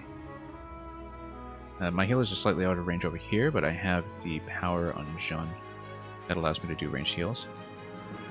And I can also use the sacrifice play on Jean, followed by a secondary heal on him to get him topped back up. So, not concerned about it. We will need to definitely take up more Pegasus, though. And yeah, we don't have magic damage coming in here yet, so we're fine for now. Once we don't have magic damage, we can always just bully our way in. 90% hit on that, yeah, that's going to be fine. In fact, if I can just run him with Sigurd's power, that would be even better. We already have Sigurd's power, okay, yeah. Now, what if I go here? Who is attacking into this location? Right side. That is Lucian soldier with an iron sword. Yeah, I actually do want to bait that in because I want as much damage throughput on Louis as I can. So I want him to defend. As long as we don't have magic damage incoming, I'm fine. So. Please protect us. If he baits some more enemies, it just means I have an extra damage phase against him. I might even want to come over here, except we'll have issues with fire on Ivy, so I don't want to get within Ivy's range. Because the problem with Ivy is that fire is going to do 17 at speed 11. 17 at speed 11 will not be fun. Because I've got, what, resilience 4. 17 is going to be 13, and 13 is going to be 26. Luckily, absolutely nothing else will hit him. But you only need to defeat Ivy to win, too, so if you bait her in, like right now, and then just fire Ballista to her face, that'd be good. But I'm not really in formation to take her down twice right away, so I'd rather get rid of the units around her first, which means we stay here as Louis. What about here? That pulls some more. That's good too. Except it pulls to mage, which I can't do. Speed 8 though. 18... Yeah, if I wanted to do that, I should have switched to Javelin. Also notice the potential crit here from the... Oh no, this is just from... I think this is... So yeah, no, the only thing that location does is pull the Fire Mage. We don't want to do that. Let's just sit here. Okay, Ballista's going to take out something else. Mage can also blow this guy up. And, like, really blow him up. I actually want to stand my avatar beside that Planet Celica, because then I have the extra +3, which will be useful. Which means I also need to get rid of this guy. Jamon and Roy can probably do something about it. But we'll figure out our options. Defense 5 on this guy, he definitely needs to be taken out. What's this? Loot. Secret book. Okay.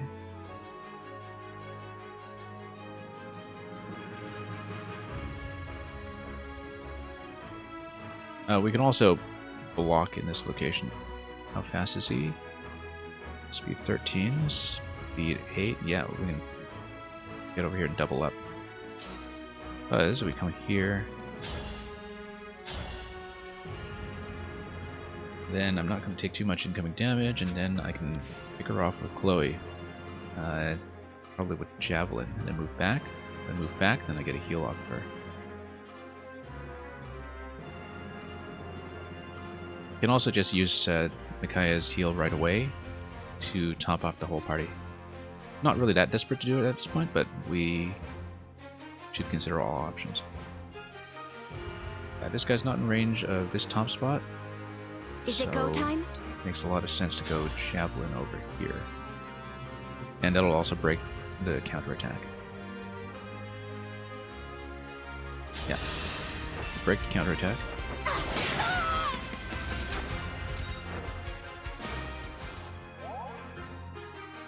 Then Jamon's going to come in and get the kill. And also start to try to block this side. Yeah, we'll need another blocker over here, probably Yunaka. And then this guy's going to run in, and that's expected. Now, he doesn't have range, right? He's just Iron Axe. Good. So yeah, we block this location. Then we snipe something with Ballista when I want to. Also notice that if I go Yunaka down here instead of Jamon and Roy, I can then nuke that separately. She's well within range. My concern here is that I might be a little low on damage against this. Particularly if I'm going for some heals. Yeah, that gets me way too low. However, got defense 10 over here.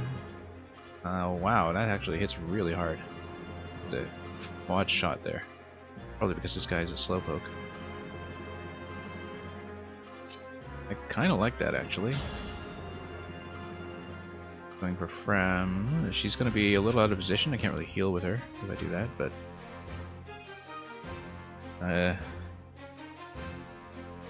John Micaiah always take care of that. Do I have a Javelin on this guy? I don't think I do. Great lines, okay. But basically he can pick away at it afterwards. Okay, good. That frees up Yunaka to come here and build the wall. Which means that either her or Damon and Roy can come down there. I think I'd rather get Yunaka down, but haven't really figured out what to do with Damon as a Sword Lord yet, so because we have more party members than we know how to use right now. Yeah, because I want him to ultimately be the one who does the pull on the Swordmaster. So we want to get him in position for that eventually.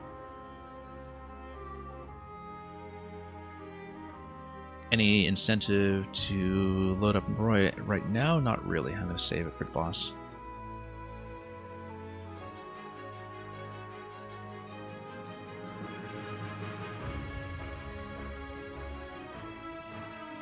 Okay. In that case, oh, let's make sure everything here hits, though.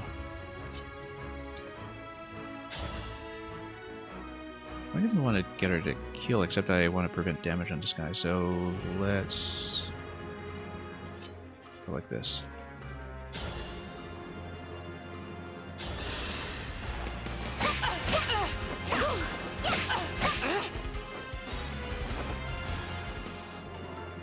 And if I want to do a group heal with Jean on the entire map, I can do it.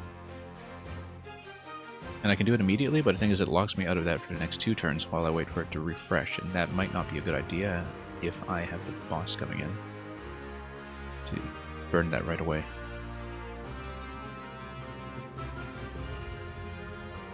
Also go for a kill here. Anyway, let's see what we can do is knock. Let me see about any adjacency buffs I want to take advantage of. Distance 3.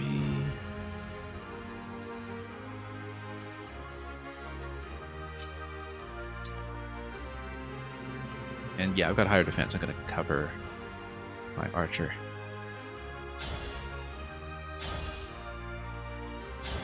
Maybe 100%. That was a cinch! Okay, I'm going to stand here. Get 3 damage extra on this. You got 100% as well, so.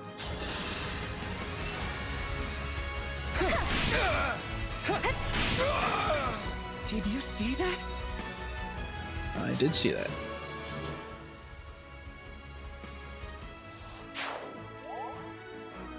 And the bond is maxed out for the time being. I should probably take Anna down to start working. But yeah, she doesn't have excellent distance. Speed 8 though. Oh, okay, I can't quite go far enough to bait this unit here, but start moving towards that. Pretty tough, you know. Yeah, you got speed 12 on her. We'll move in closer. Like this, just to keep options open. I might even want to destroy my own barrier just to open things up, but no, we'll leave it for the moment.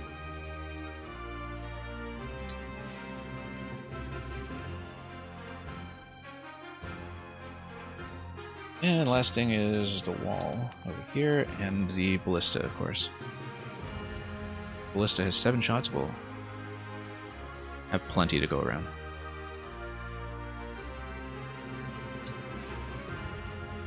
It's starting to wear on me. Okay. We should just kill the Pegasus. I think that's clear.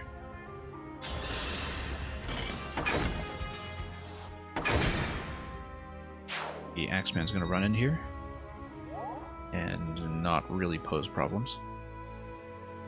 So, oh yeah, we need to kill this guy too, so. Can we get 100% on this? 92%? Yeah, that's tight. But we'll do it. Yeah, that's the stuff. If I do the group heal on Jean, he's way out of position anyway, so as long as we can stall for some turns before I need a big group heal again, it makes sense to use him now and then just park him on top of one of the refresh points when necessary. And then I'll have Frem, who's also way out of position, heal him up next turn. So I think that actually is a good idea. We'll get everybody topped up. And we'll just park him over here until necessary. No, let's leave him central. He's got plenty of time before I need to refresh, so let's make sure he is in a position that I can reach with my next healer. 1, 2, 3, 4. We'll get him over here.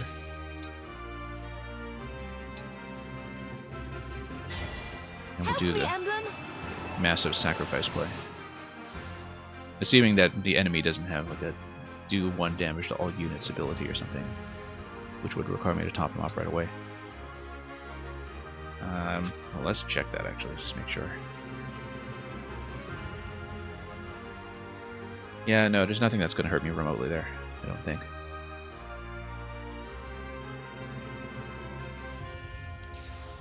Oh, whoops. Cancel that. Okay, great sacrifice.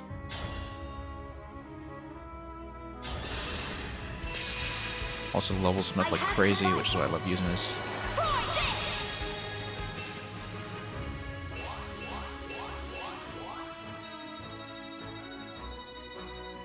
Massive group heal.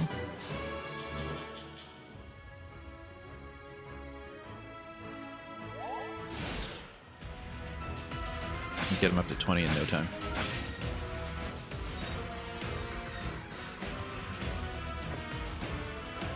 Okay, now things are getting a little thrilling here with Pegasus coming in, and yeah, we'll definitely have a ballista shot take out one side,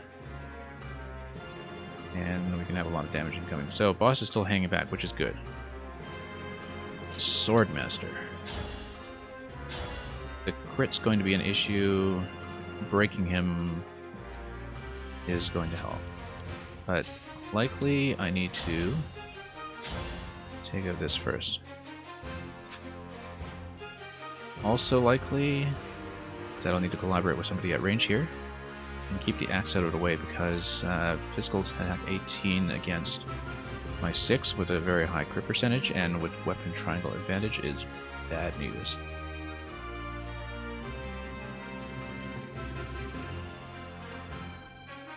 Got more flyers, yeah. How many shots do we have left? We've got 5 shots left. We've got so much time. But we can save the shots, of course, by just personally maneuvering with the longbow, for instance. The hit percentage isn't good, though. I'll use the ballista.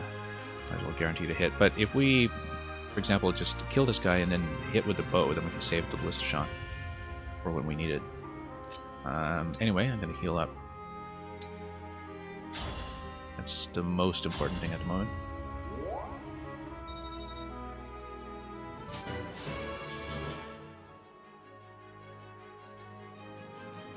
And then Jean can do a remote heal as well on the next turn.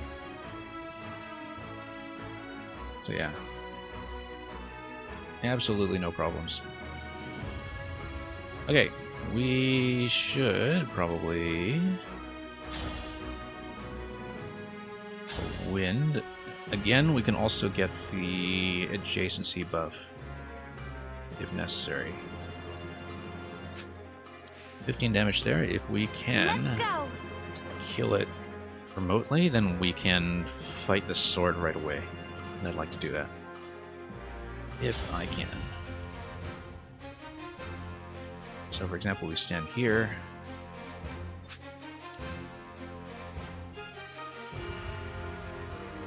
Yeah, that's the thing, is that are these units able to poke up above the wall?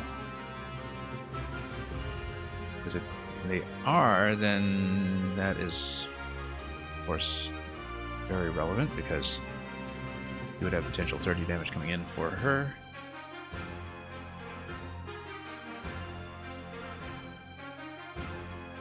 I don't know if I want to mess with that. If we kill this, then we can potentially just wrap 2 units over here. Yeah, if I can kill it separately, that would be best. But we can actually take a look at the attack range to see... Yeah, no, the Swordmaster would totally go for it. If I'm up on this ledge, I think it actually can hit, judging by everything that we see about range check. So if I can, if I do an attack on the Swordmaster and then block this spot, though, the way that Louis always has a subsequent move available. Like if I go over here, not here obviously, we want to make sure we don't pull her yet. Yeah, we also need to make sure we don't pull her, so I can't go over to this side and block, because that will pull. If I'm fighting Tagetsu, I gotta do it down here. So, what we can do is try to obstruct him from reaching over here, because what I want to do is ideally just kill this right now.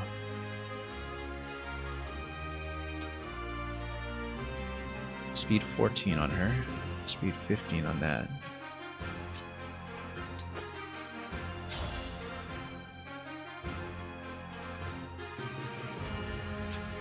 Got Javelin over here.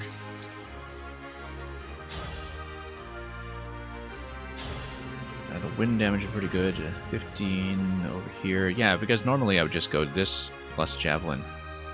Kills this. But then this spot is dangerous.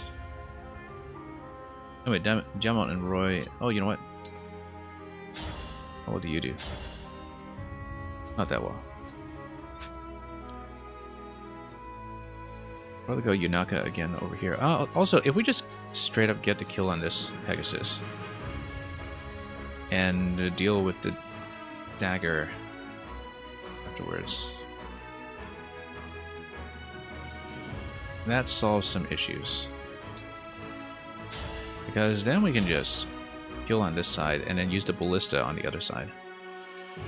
Because that goes, yeah, 25 HP, you got that. We can then get that from a slightly different position. Because she can wrap around, right? So, and that will get within range of this guy hitting, but that's fine. We do have to be aware of the steel dagger here also having 2 range and potentially poking up here. So whoever's standing around up here is a potential liability. 16 speed. Who gets hit? Luckily, most of my things are fast. Okay, so we're going to kill this guy. Now let's see how we're going to do it. Might even just move over here, because we're not getting the kill anyway.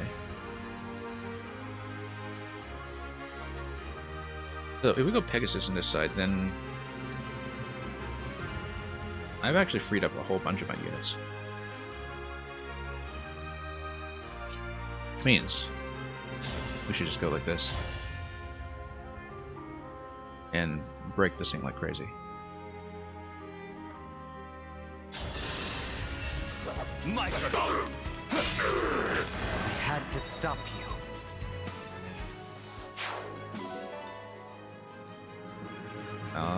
Secret book, yeah. You know what? Send Surge to convoy. One thing I should consider is that because Jamont is over 30%, if he takes his one and only hit from the crit over here, then he's actually fine. Problem is if he takes 2 hits at once. Okay, so we're going for the strategy then. We're going to... does the Swordmaster go that far? No. Good. I'm going to go Yunaka and Chloe.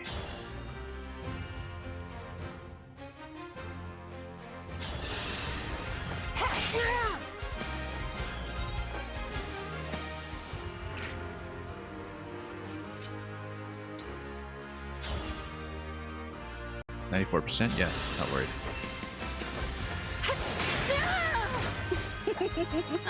Looks like she's sneezing there. Achoo. And nuke her nice and good. And yeah, we'll probably get Anna out of range, but put Anna within range to bait the soldier. And then kind of have a 1v1 over there. That hopefully she can win on the subsequent turn. Ballista's 5 shots. We got lots to go around. I think the idea, though, is that maybe okay, she's got a huge range, and I'm sure I can pull her, but we also need to kind of get in position to push up the map.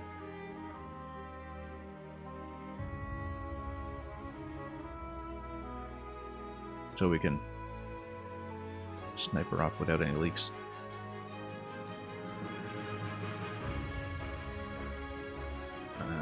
In that event, we will... Also, one thing I hadn't considered is using the steel bow against the Swordmaster. Because that hits 89%. That's better than most of what I'll get against him. Let's consider this for a moment. Because this has potential. I got 15 damage against him now. And perhaps I don't even need to worry about a crit. Armored unit here doesn't need to worry about a crit either. Because let's say we go like this. 66%, that's not great. That's not good at all, actually, but... Potentially we could pick off with the Ballista next turn, I think, when we have more units in position. Also, if I can get the axe here. 52%, no, that's terrible. Yeah, Ballista against this guy is actually one of our best bets, but we will not do it yet, I think. I'd love to park her here, but she will die. Let's do the simple thing. And let's kill it.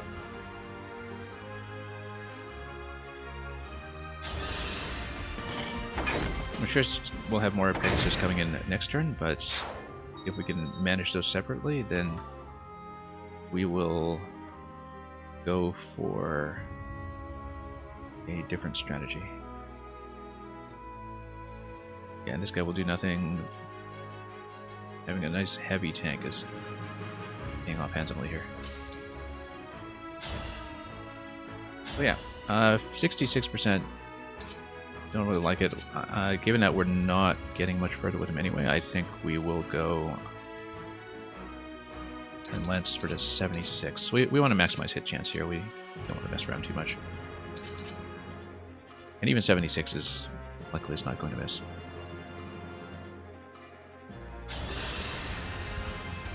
My name is Kagetsu.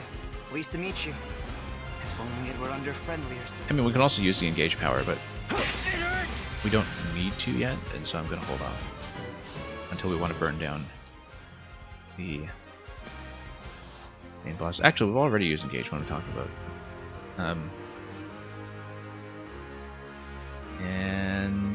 Yeah, realistically, nothing's really going to obstruct this guy. We'll park here and not get within mage range.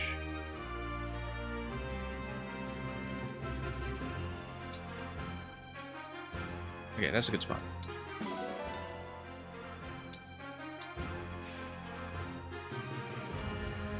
Okay, speaking of mage range, we got 18 attack here. And I've got her on hand axe already, speed 7. That's going to be fine.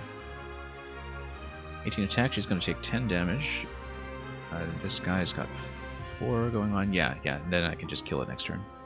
So, let's pull it.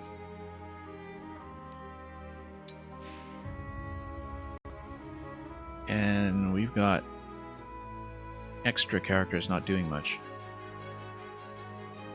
We can probably drop a few heals. Also, yeah, he's within 2 range of a bunch of stuff. 16. We pull this guy to the right, that's perfectly fine.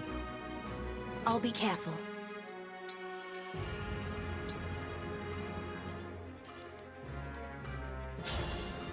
And we also have the ranged heals, which I should remember. Because upon the power expiring, I want to make sure I get on a spot right away. Because he's got, what, 4 movement? 1, 2, 3, 4. At minimum, I want to be on this square. So yeah, we'll just heal from here. Keep things simple. Except if I move down, then I can move my other healer in to a better position next turn. So let's see, she's gonna go 1, 2, 3, 4. Yeah, we'll just move in.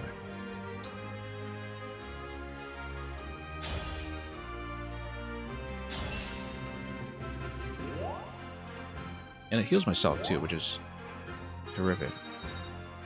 Because I have the extra staff power from Kaya now, which I should remember. Anyway, let's grab an orb.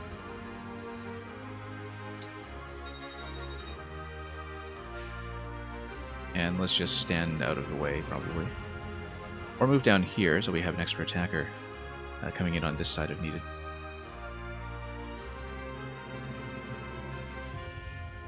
And again, it's possible to bait the sword, but also not necessary, because I think I'm killing him just fine over there. And I would... Do I need Roy's power to be active for that?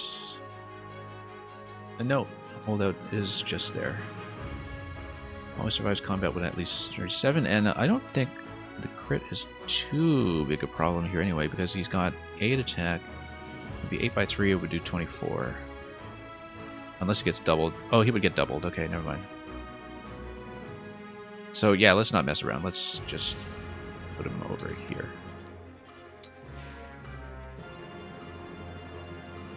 And then Amber. Awaiting orders.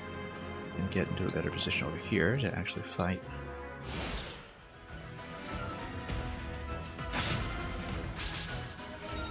Oh, missed with the axe. That's bad news. Leave now, or my duty demands you be destroyed. Trying to do follow-up attacks and doing absolutely nothing. Yeah, we're just going to 1v1 him over there. As long as the mage doesn't get in position. Yeah, the mage is like way back here. And so he's doing nothing. And that's fine, that works for me.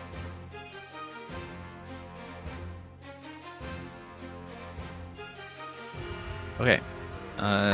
This guy...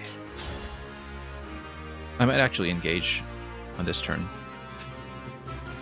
And then just power this down with Marth's ability, and then also draw in Pegasus for the subsequent turn, because you got 14 attack, 8, 15, you'd get doubled. 14 and 14, you'd take 28. So yeah, no, I should not fight this with Anna. I may even want to snipe it off if it's within ballista range. Let me check ballista range. It is not within ballista range. However, this guy is. And that frees up my attack to do something else more interesting. Okay, so we don't necessarily need to use the ballista this turn. The problem, of course, is that I don't want to pull that just yet. Also, if I do step in an attack, I can step back into safety, so I don't get hit by mages. So, for example, if we want to one-shot this guy, 76%, that's not great. 71. If we want to attempt to one-shot this guy, then we hit and then move back. So we're not in either mage's range, we can just move back to this spot. Likewise, if we try to kill this one, we can step back. And we should check the engage power as well in case that gives me a bit of an extra bit of damage to work with. Let's see here. Mage range is important to check. So we don't want anybody too far up front. Yeah, particularly because we have 2 mages within range here. Let's actually check the square. However, Yunaka straight up kills. And in fact, we might even just bait into range mages then, because we've got 14 resilience, 18 and 18. Let's just bait them in and kill them, actually. Hang on, this hits over there, this hits over here. Stand here. Pegasus comes over and does 18 against 12. Resilience 14. You got 4 there, 4 there. And 6 there. Neither of them should double up. 4, 4, and 6. Okay, you got 14 damage on her. That takes her down to 14 if you stand here. That's assuming we don't take other hits in advance, which unfortunately you would if you try to fight directly. If I could just pull everything now, that would clean things up so well. And I can do a ranged heal on her anyway. For that 6 points if I'm actually worried about that. Because basically, I get her to kill everything here. And I do mean absolutely everything. I think I can do it. Just go like this. She'll just take over the right side by herself on the next round. Barring any unforeseen circumstances. Yeah, because... yeah, 4 damage here. 4 here. 6 here. I think that's correct. We should top her off anyway. Just to be absolutely safe.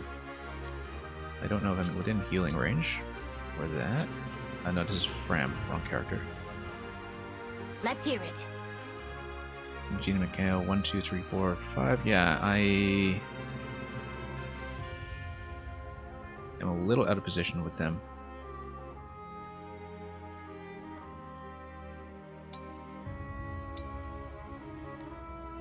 How is my healing range? Not good enough. It is going to be, however, about 7 tiles, I think, yeah. Which is not bad. 1, 2, 3, 4, 5, 6, 7. Yeah, I was just off by 1, actually. Unfortunately, my ability to run back to the reload pod is also off by 1. But that's okay. We'll manage.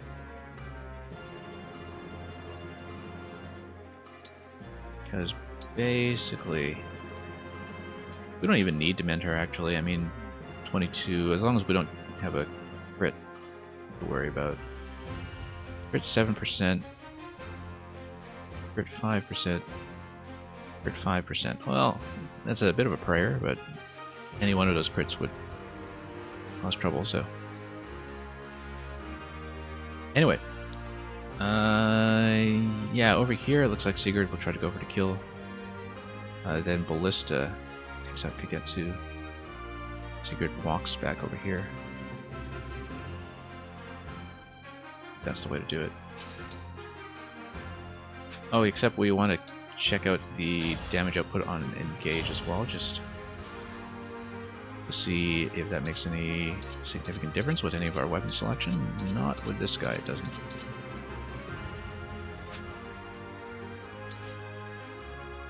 Likewise, check. Steel Lance 76. Riders being 71. No, nothing changes. No need to engage this turn. We'll come back.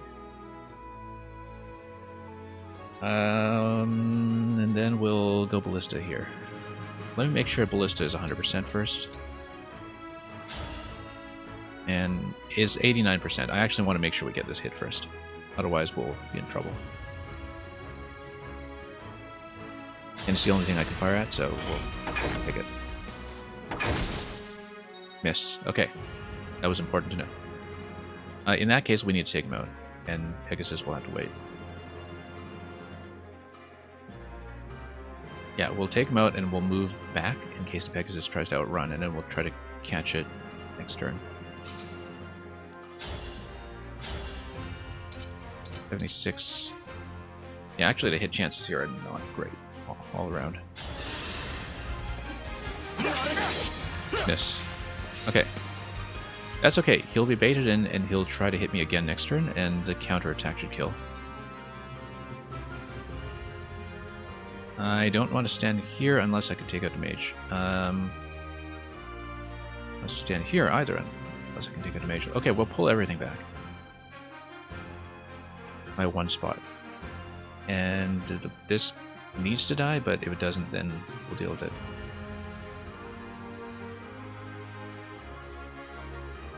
Should have checked Marth, actually. I didn't expect both misses. It was like a 70-ish miss and an 80-ish miss. It happens. It's Fire Emblem. Yeah, but if we pull back here, then whoever's attacking beside me will get within mage range. So we'll stop. And I'll still be okay. Like no magic damage or anything. We can also we always have the teleport in our back pocket for a big burst of damage here. Now, we need to make sure we don't get into a fight with a Pegasus because I will lose. So, strongly considering that we'll go Emblem Power over here to get the kill. The Iron Great Axe does get the kill, but that's 70%, and if I lose to that, then I pretty much die next turn to the next attack, so we can't really do that. Rapier would do it if we go engaged now. And if we go engaged now, we don't even need to stand off to the side, do we? Let's... yeah, we do, because Pegasus gets within range. Okay, we'll go engage now, and we'll save the special power, because Rapier by itself will one-shot this.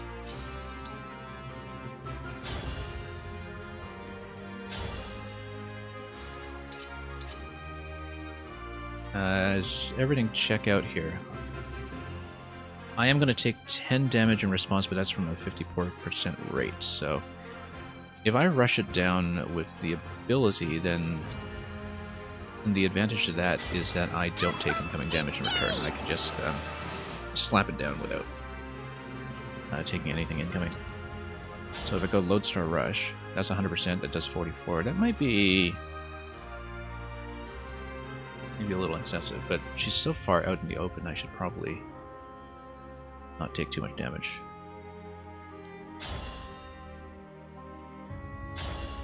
So Rapier will do it. 100% hit is quite important here. I think I should save the Lodestar Rush. We've got a few turns remaining. I can also do the group heal in 2 turns, basically.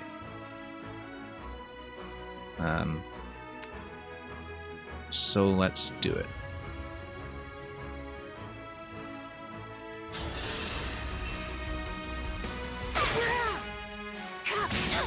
Yeah, hit hard. I cannot afford to lose. Now I need to make sure she doesn't get cut off by the Pegasus. That's the main issue.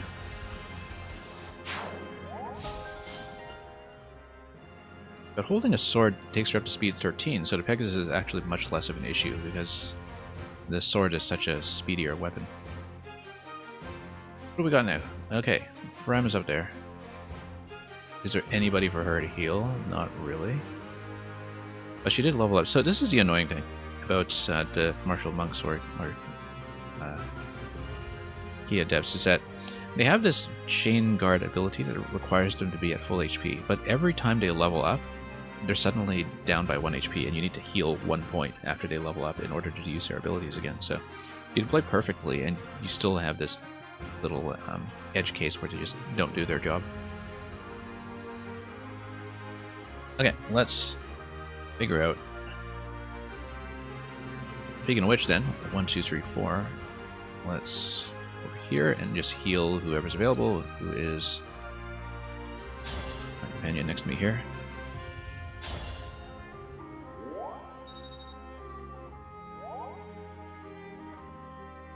Then, I actually think I should open this up myself at this point. But we'll have plenty of opportunities to do that. Yeah, I still have my power here if we want to kind of swan dive and start fighting, but I really feel like I should save it. Particularly because using abilities rather than direct combat is likely the best way to take on Ivy. We also only have 3 Pegasus shots left, so let's stand here. Let's not just stand here so we can get into the open. as much as it is possible.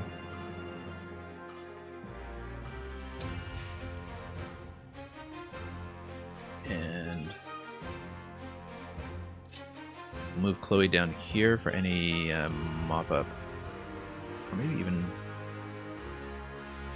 You know what? I'm not doing this. I just want to check it. 74%, not good enough. Considering the position there and that you would start pulling, not good enough. But having an extra flyer on this end on the left side, except of course you can't go over your own wall. Having her available to fly out back here is probably a good idea, so...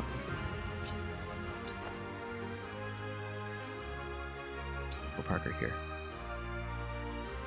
And for the sake of damage buffs, we will move the avatar up. And we want Frem to be roughly in the area here, because we'll eventually want to get the group heal done. Because you stand here, you go 1, 2, 3, 4, you do group heal, 1, 2, 3, 4. Yeah, she can be in this approximate cluster. Also because I'm going to need to heal up Yunaka after the next round, because she'll be knocked down to under 10 for sure. But she's got vulneraries in tow, so not a big deal. Okay, Amber. And Diamond and Roy. Hardly used them, to be honest. Let's check the resistances. But the mages are going to come in, so... Yeah, neither of them really have very good resistance. I think we just have to keep them here.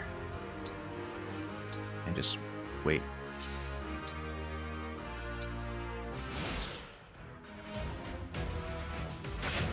Okay, did I calculate this correctly? We're about to find out.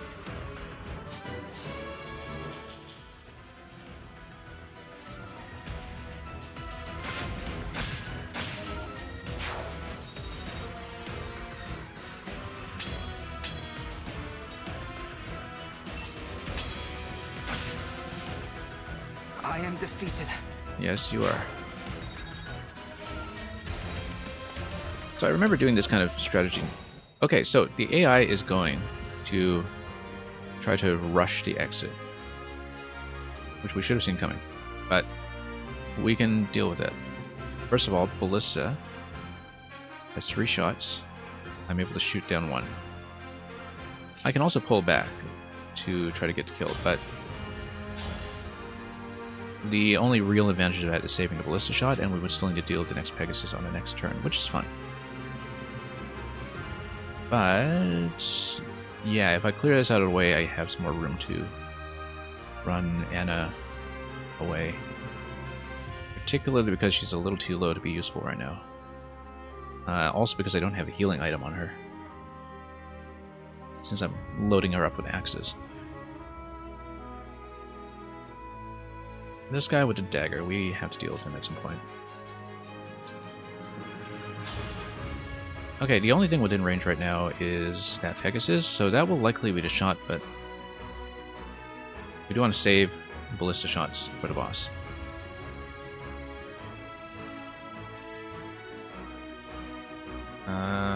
Who do we want to get the kill here? Let's see.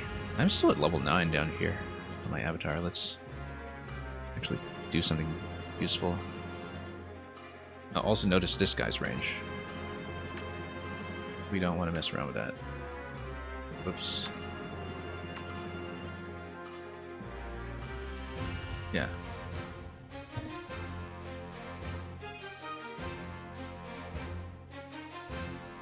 So likely we continue obstructing.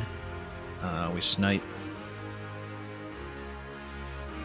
Yeah, AI is going to run for it with the Pegasus squad. Don't know if we... Oh, you know what? I can also just go longbow shot here. Not 69%, not good enough. Let's keep things simple.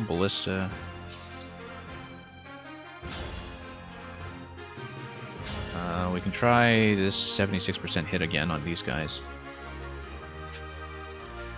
Eventually I'm going to need to go this. But for now I'll just let him attack into me and hit accordingly. In fact, ballista range here. Yeah, we want him to come into ballista range if I can.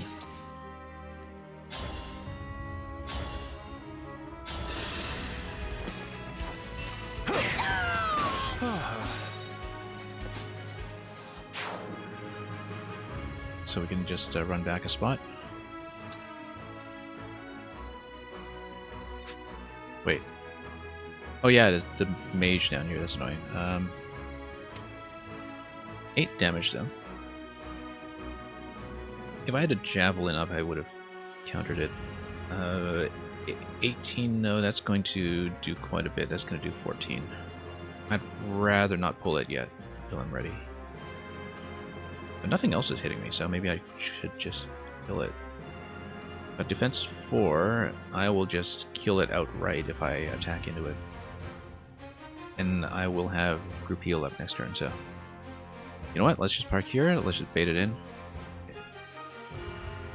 I'm a little worried about the possibility of a counterattack with it, but... is it going to crit? 5%?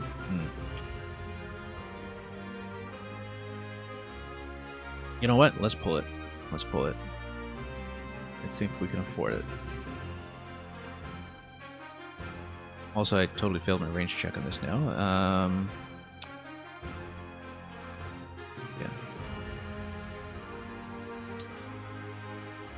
Let's do it. If we get a crit to the face next turn with mage, that's a learning experience, I guess.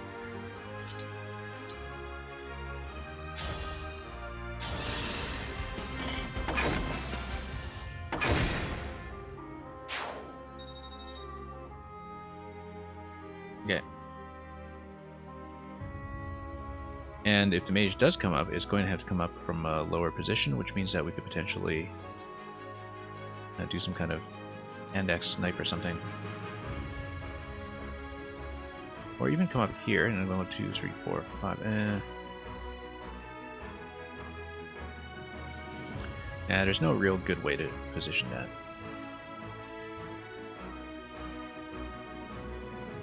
Yeah, it's not really going to run useful support. Maybe with a hand axe. We'll tuck it in here for the time being. Until it becomes useful again. I'd love to level Anna up a little bit more. We can always hit from this side as well. But then we'd need a good, solid, guaranteed hit, and I don't know if we'll get that off a hand axe. We might not. Let's keep things flexible. Let's go down here.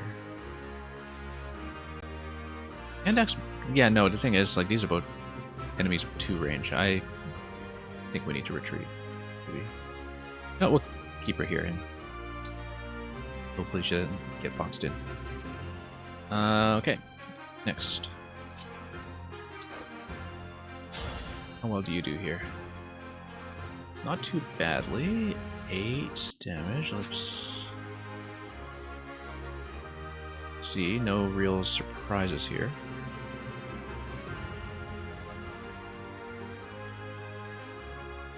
That might be a good idea, actually. It'll help me take out the mage this turn. Okay. Also, speaking of mages, we haven't used you much. Go win over here. And kill with something else useful. Or, you know, just go slap.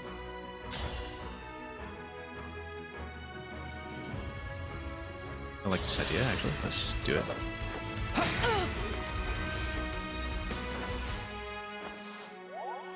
Probably level that up eventually. I haven't even used Roy at all. Maybe I should to develop the bond on poor Diamond over here who has gotten 0 utility out of his companion.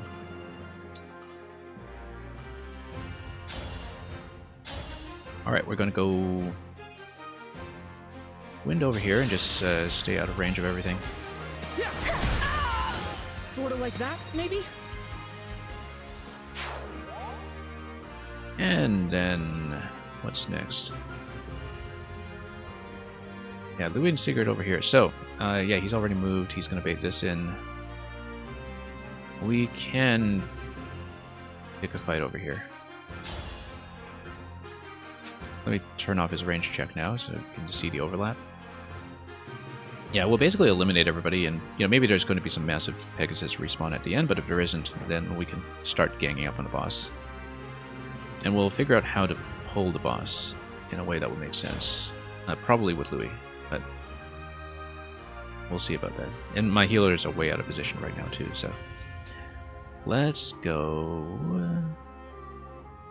Yeah, the hit chance is not great, but that's as well as we're likely to do, so as long as we don't die on the next turn, which we won't. Not quite yet.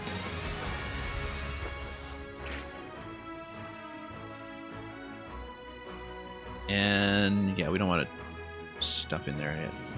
We'll just start getting the crew in position.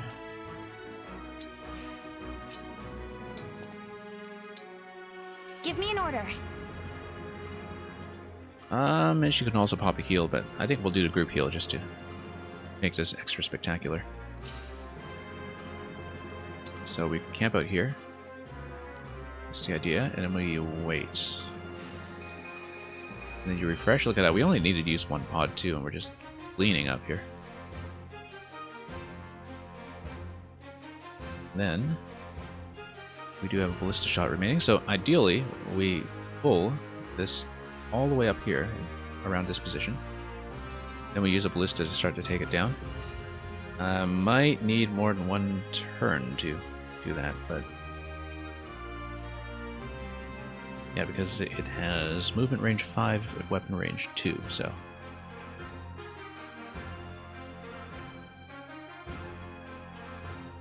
And if it does approach the ballista, you need to get her out of here after that. So you only really get one clean shot. And you've got huge crit on the killer axe as well, so I think it needs to be Louis pulling. Some combination of Louis and Diamant, because Diamant will survive a massive hit. And regardless, I think for weapon effectiveness, both of them are going to face off against the axes, or against a fire anyway. Like Louis will definitely get hit by fire. Speed 9, we just need to make sure we keep up with that, except it's going to be speed 11 with the tome, which means he is going to get doubled. We get doubled with a 17, 13, and 13. There's going to be 26 on him, minimum. So we do want a healer in position before we mess around with that. Possibly for chain guard as well. So yeah, that's exactly what I expected. 14. Okay, no surprises here. Okay, that's a surprise. That's a surprise. Such tenacity. With this ring, nothing and... Okay, so she's going to move in, and then... Yeah, this is unfortunate, because I'm way out of position. Luckily, Rapier should get me a kill. Am I on the last turn as marked? Yeah, so we'll do Lodestar Rush, because I need to snipe this. Not negotiable. 100%, yeah, it must go down.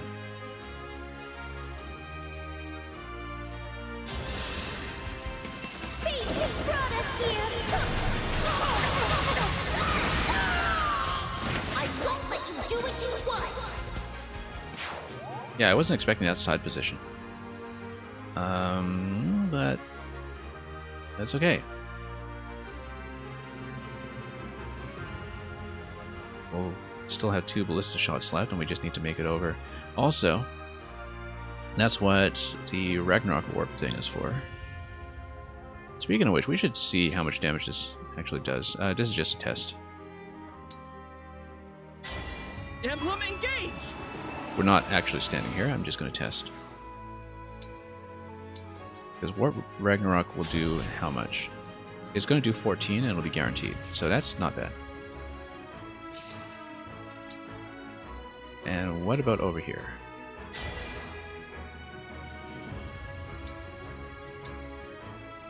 It's going to not quite one-shot because that's got pretty high damage resistance. But yeah, if she enters the fray, then we're not in bad shape. It's just that this guy hasn't gone down yet, and he kind of needs to go down. Handle with care. This will go down instantly. We still get to deal with this. 86%. That will kill it. But then, can I one-shot this guy at 100%? No, wow, that's gonna cut it really close. No crit though, so that's survivable, and I'll get the group heal. So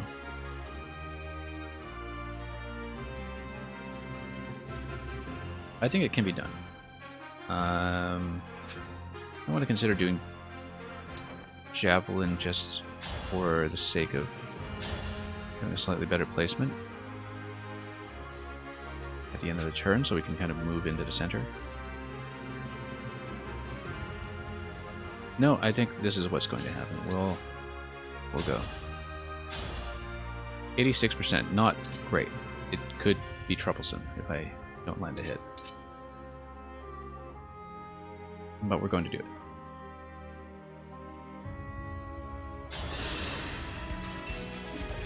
It's tea time!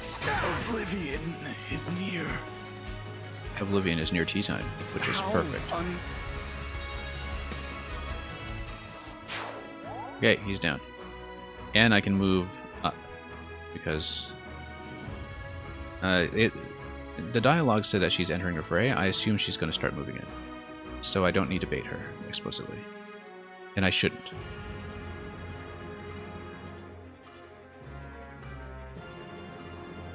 We're going to pull back. Yeah, I would like to go Javelin, because then you stand a little bit closer for next turn, which gives me a bit more mobility. And Javelin's going to get the kill, but at what cost? It's going to drop my HP down quite a ways. So let's do double here.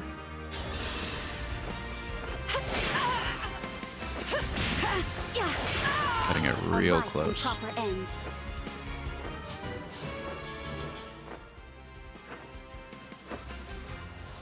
She's always hungry. She's basically Ingrid from Three Houses, except this time on something that flies. And even in Three Houses, one was very likely to build Ingrid to sit on something that flies, so... Okay, this guy's a problem, because I'm out of position. And he's gonna run. But if he's gonna run, at least he'll run in a way that will be within position. 13...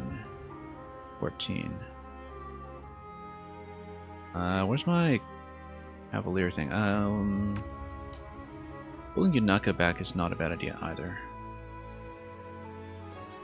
Although Yunaka has a more balanced defensive statistic than most, and I kind of want to keep her against boss. Because, like, she's fast, she's got both defensive statistics. That's not something I have in ample supply. So let me take a look at the range here. I will almost certainly want the ballista to prioritize the boss. If I burn the boss down fast enough, I don't even need to deal with this, but I feel like I need to deal with this. On the other hand, we know ballista will get a guaranteed kill on this next turn, and so if we cluster everyone around here and go all in on this, we might be in better shape. So let's figure it out. We can also try to bait in an attack, but I think it's going to run for it. I'm pretty sure it's going to try to run.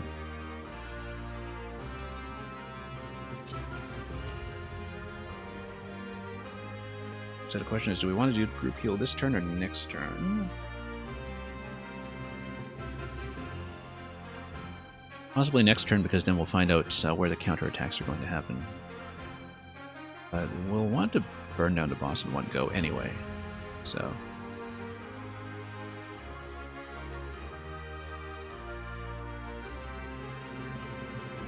I think we'll go all in, because this must pass within range of the ballista in order to get to the gate. It's not going to get there for several turns.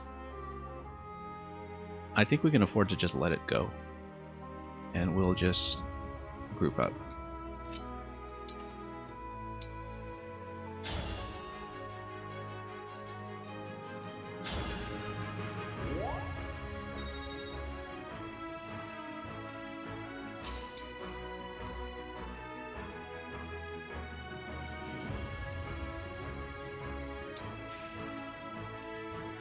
And in worst case, we'll do the Silica Warp to kill it.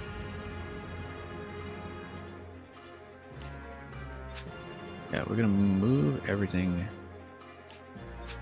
in if we can.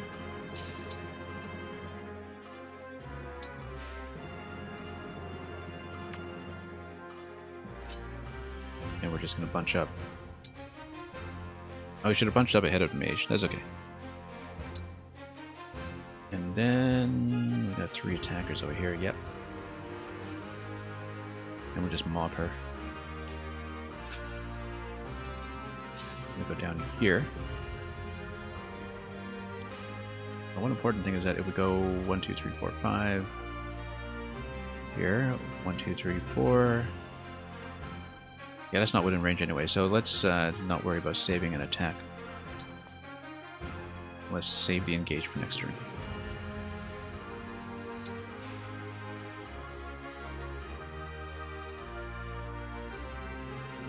Okay, let's go.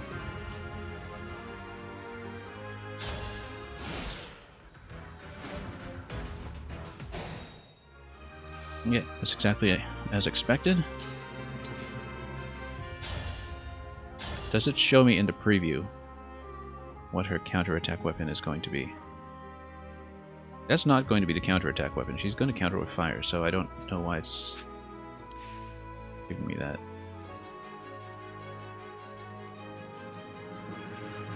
And also Vantage Plus, we need to see this, that the counterattack will happen, will take priority if she's under 50. So basically we want the second shot to come from Ragnarok Warp, probably. And it will have to. Let's see the Ballista. Ballista can also burn her down. Ballista will be quite nice, in fact, because she can just take a little bit of chip damage and die immediately. I just wonder if my damage buff would have applied to the Ballista.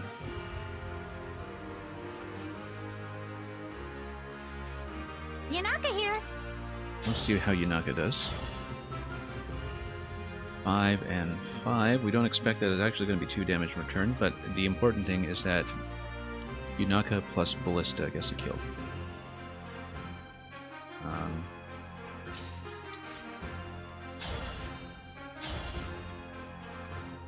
11. 15. Steel Lance here, but he's going to get nuked with something. How much do we calculate for the magic damage? Let's see. 17, so once again it's disability we're worried about.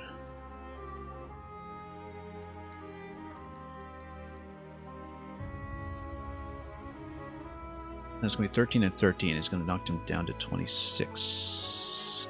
If we do the group heal ahead of time, we can try it.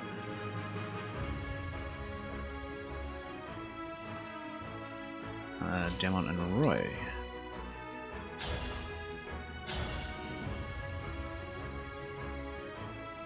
If we do the engage, he'll get a big stat boost. Lance Reaver will do a pretty sizable hit. We just need to make sure that It also doesn't die you. Something silly. Let's check.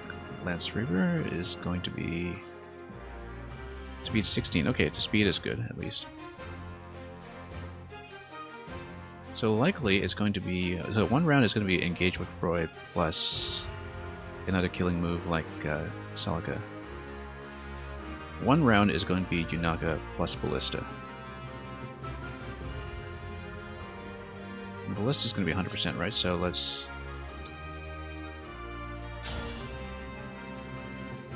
Yeah, okay, good. So we want to minimize the number of attacks that actually require direct contact. Also, we should check what Blazing Lion does in terms of damage. Because maybe it's even better. Stand down or perish! Okay, so Blazing Lion does how much? Not that much, actually.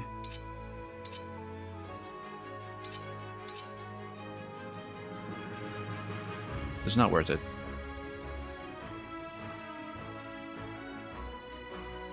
Standard attack is, in fact, quite a bit better.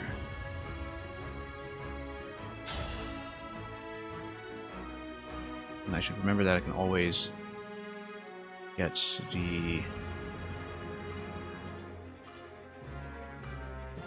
damage buff off of my adjacency as well. But yeah, 100% though, we are going to take it. Crit 25%. So it does 10. At most it does 30.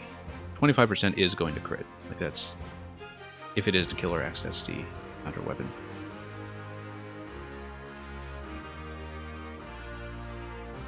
Okay, let's do it. With this emblem's strength and my own.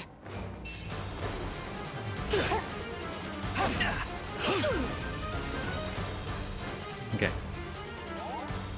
So we're going to get a round advantage by dropping in on her.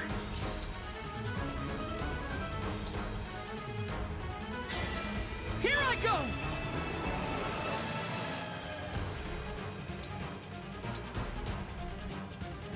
We'll drop in at range. Maybe over here. That's going to do 14, and it's going to not have a counter. Not about to stop here. Here I go! Allow your soul the rest it deserves. Okay, good. Yunaka will be next. Hit attack 255. That'll be good.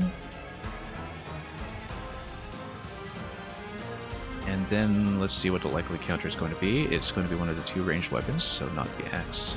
Yeah, if you want to avoid the crit, you just don't hit it from melee. She'll hit with either the lance, which is going to be 19 in slow speed or 17 magic. 19 physical, 17 magic, and neither of them will double. And then, what about crit chance on him? Low. So, you got 19. Let's think about this. So that'd be 7 damage physical or 2 damage magical. So it's not going to be too hard to hit, even with a crit. It's not going to hit too hard. So Yunaka's going to poke.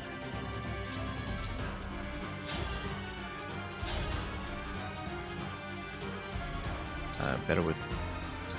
Yep, dagger. I'm here!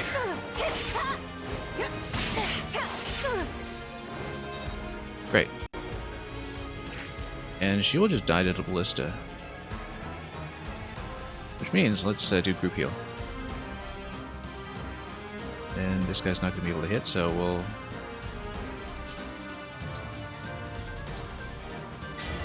Let's do that.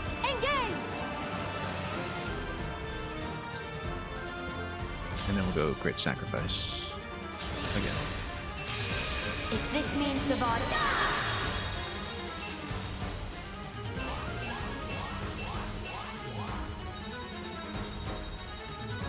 I cannot believe how powerful that is.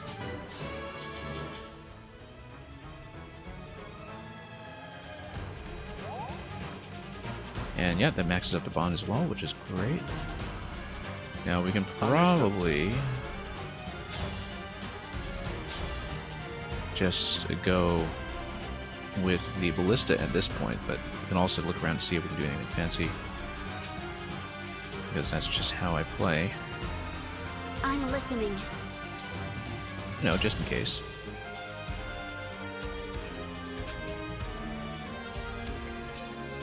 Yeah, Fram's not going to do it. Let's not kid ourselves here. Amber hasn't done anything for me. I don't think I've even had a fight with him. Maybe one.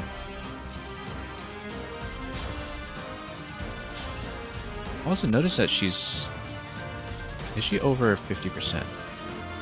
She is, which means no advantage. 50% or less if foe initiates combat. Yeah, well, she's not at over 50%, so... however, the counterattack will likely be a bit rough, especially if it's a counter with the axes. It's not type effective, so I don't really know. I don't know that I want to mess with this too much. Because if it is the axe, let's see, against defense 9. At 23 over 9, that's 14 with a very high crit. Yeah, it doesn't kill her quickly enough.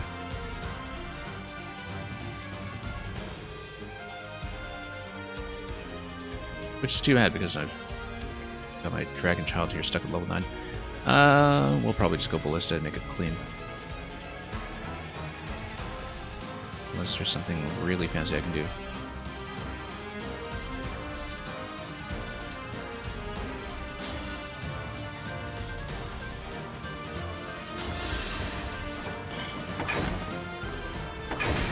Makes sense for this map to finish it this way.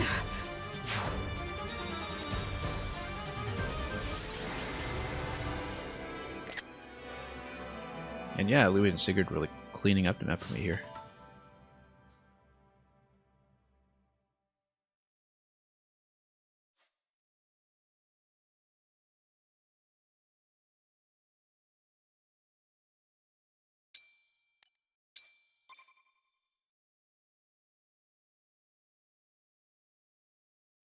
We recovered the ring, but the emblem is tainted with Fell Dragon energy. I'll have to summon him again myself.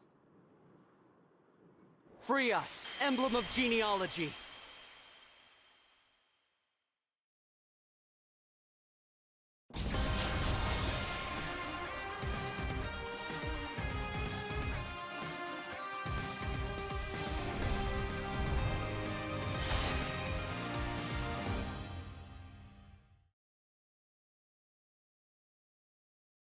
I am Leaf. Okay, Thank it's you Leaf. for letting me swing a sword with these arms again.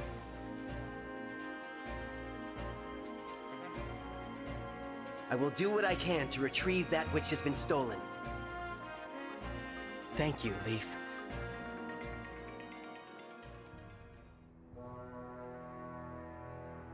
How could I have failed? It's over, Princess Ivy. Surrender. I will not. There is more for me to do. No!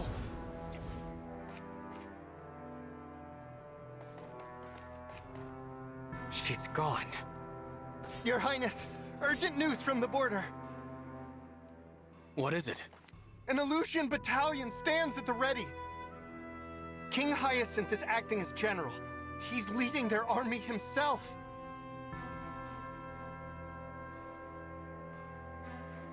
What? Yes. And he is... I must face him. Anything less would bring dishonor to Brodia. Father, he's baiting you. It's absolutely I can trap. fight my way out of whatever trap he springs. I urge you to reconsider. Listen, who's the father And who's the son here? Son, this has been happening a lot lately. Are you worried Brodia might lose this war? We're not ready for any of this. Diamant. From a young age, I was told I would lead Brodia after you died. Imagine, a boy forced to anticipate his father's death. The Fell Dragon has returned, and I'm not ready. It's all right, Diamant. But... What?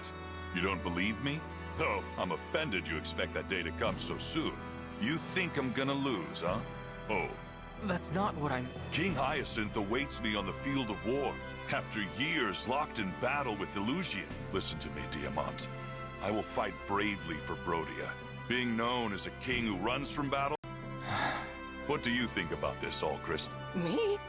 If I die, and Diamant alongside me, you will take the throne. Father, don't say that. I will not let that pass. Alchrist. Haha, that's my boy! Fear has no place in my kingdom. If we step into fear... Now then, to the border! It seems I can't dissuade you from this path. Come on, everyone. Let's show Illusia why we're called the Kingdom of Might. Haha, that's it.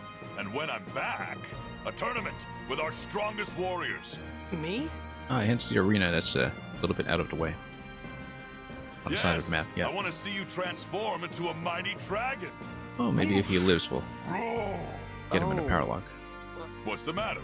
Ah, nothing. I'm looking forward to that. I'd like to spar with you too, Divine One. But that's for later. Now, we should prepare for our journey to the border. Indeed. Yeah, because there is a Colosseum that's off to the side on the map, into so a dragon. it's going to be Mother a battle map God. for sure, by the looks of it. Can I? I have no idea if I can. 30k. Well, a lot of that's going to donations back into the kingdom. So we can get that into tier 3. Okay, let's take a look at the map. Yeah, it was a fun one. It was pretty easy going. I had a good squad for it. And having Louis run up and tank everything certainly helped quite a bit. Yes.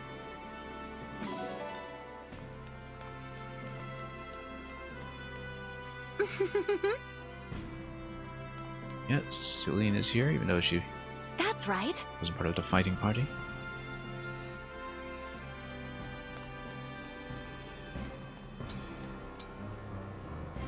Oh.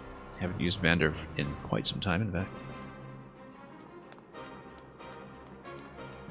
Yes.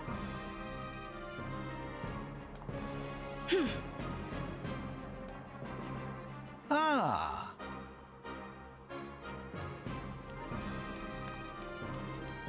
Oh, let's talk to the central characters of this kingdom.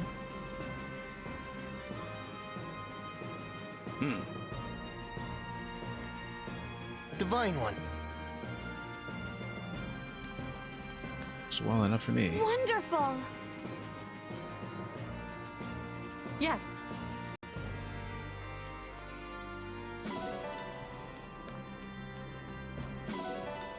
Okay, that's a plentiful supply of iron, which is great. We get back to the crafting table. Nice. Zappy! Zappy indeed. Pardon me. Yes. And yeah, we'll mostly just pick up the loot, and That's right. Jean acquitting himself well as usual. Leveling up very rapidly. But yeah, using group heal like twice a map, he'll just get him to 20 ahead of everybody else. Way ahead of everybody else. So,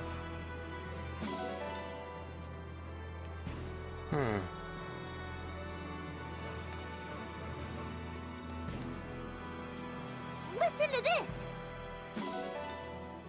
Yeah, we'll probably look at the supports that have been unlocked and also the bond conversations to get everybody uncapped at 5. And that will probably be it for this stream. But until that point, Yes. look around some more. Thank you so much.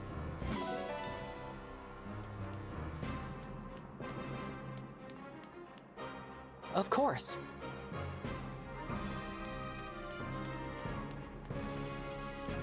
Okay, don't know if we talked to everyone, but good enough.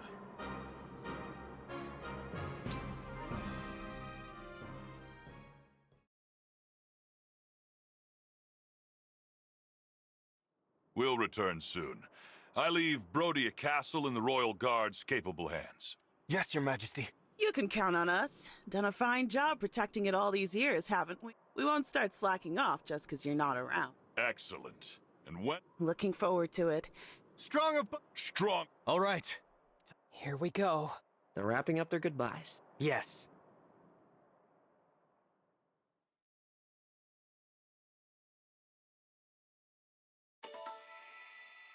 Okay, we'll get some of the bond conversations done.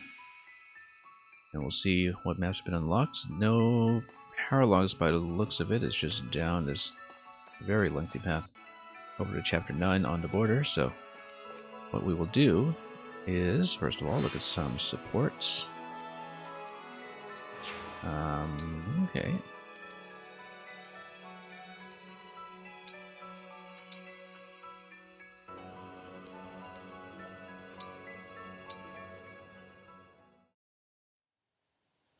Impressive work out there today, Yunaka. Whoa, what? I got praise from the she's Divine doing One? really well. Zappy! I'm serious. Skills like yours are in high demand. Zappy You Paya. must have been a... Right, mercenary, yeah. Obviously, I've merked a time or two. I thought so. With strength like yours. Oh, she's sure? absolutely I mean, notorious. I'll bet some of our allies are well acquainted with your reputation already. I'll have to ask around. There must be stories. No, I mean, could I ask you to maybe... What? Because I lied. I've never been a mercenary. You said it and it sounded nice. It's actually kind of surprising. I went with it. He totally has a I'm dark confused. background. You asked me about my past. I'm truly sorry, Divine One. You were only trying to praise me, and I'll take my leave. Yunaka.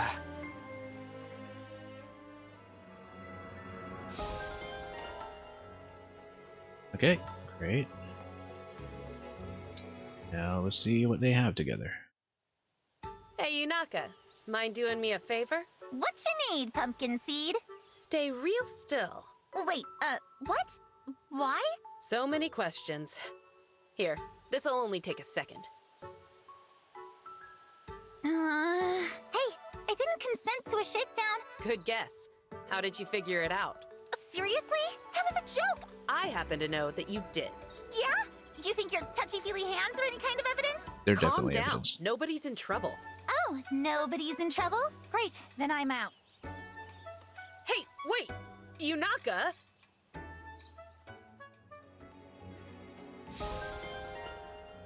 And is that it for now? That is, okay.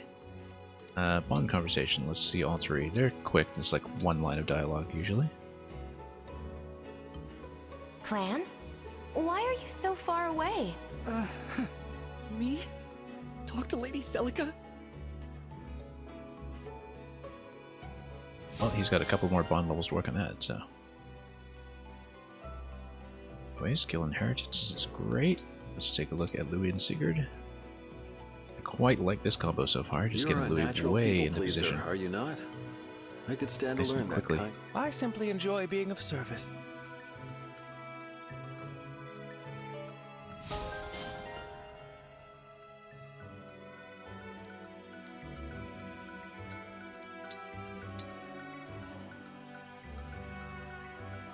You can heal people without medicine or a staff, right? Thank you, but it takes a lot out of me. Yeah, even though it is just one line here or there, it's kind of nice to have all of the Emblem characters basically matchable with absolutely everybody. There's a significant amount of support dialogue, and it's very understandable why the scale of the support conversations within the main party would have been reduced to something that's much more on the scale of older Fire Emblem games. But yeah, definitely a lot of unique content to see along the way. We'll almost certainly be checking Somniel and seeing just what is new there that is critical in case there are new buildings that have opened up. But then after that, it will likely be time to log off and call it a day. So, let's take a look first.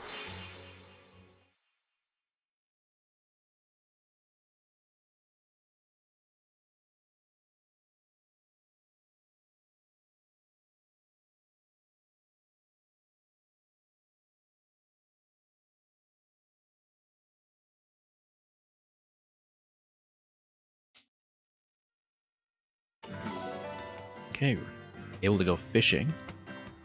That's new. New items in the item shop and armory. We can take a look at that and see what's up. Don't know if it's new classes of weapons, or we start getting up to silver weapons, or... Probably not this soon. Yeah, a lot less going on with the weapon skill levels in this game, but anyway, we have staves, and rewarp is good. Always love warps and escapes among the staff users, especially because it will benefit from the range buff from Micaiah as well. When you have her powered up, you can basically do a massive warp across the map. And Obstruct, that was kind of the MVP ability in one of my previous maps. Also, we now have access to buying additional seals, which we'll probably do so quite greedily. And the second seals, we won't worry too much about that yet. I just want to take the units through a main path first before we start fiddling with some of the minor skills. But yeah, nice to see more men's as well, and we'll have to make sure we save some of the bank for Do come again. As for the armory... Mm-hmm.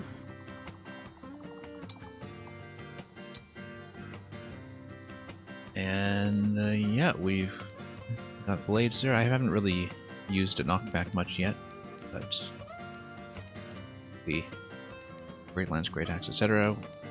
I'm sure there's some depth to it that will become clear to me in later maps.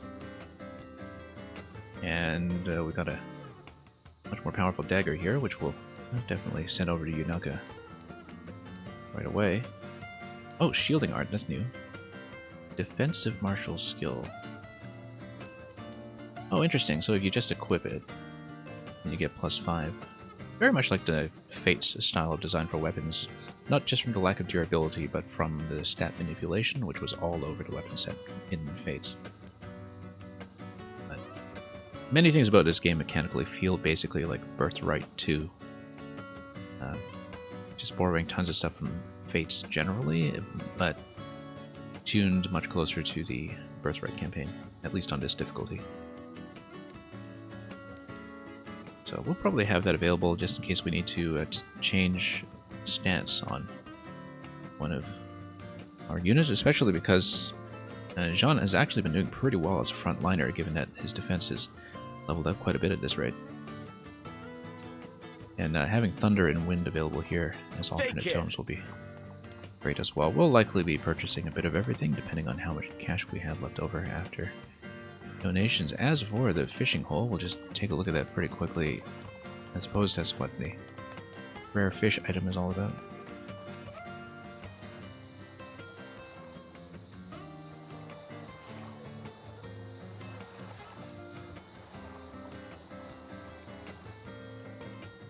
Maybe we'll go fishing. And fish guide. Ah, okay. So there is some day-night cycle here, as well as progression for a fishing rod.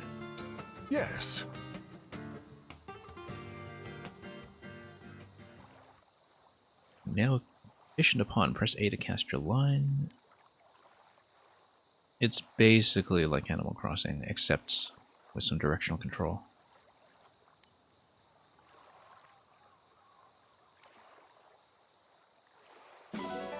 Okay. Pick a rod. Let's try it. We'll just do one round. Yeah, Sami likes me. Where were you thinking? Well, some of the pools.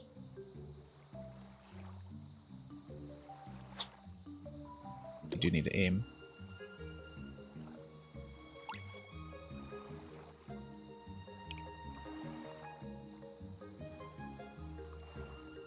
Don't know what Sami actually does here, but so we just have to wait.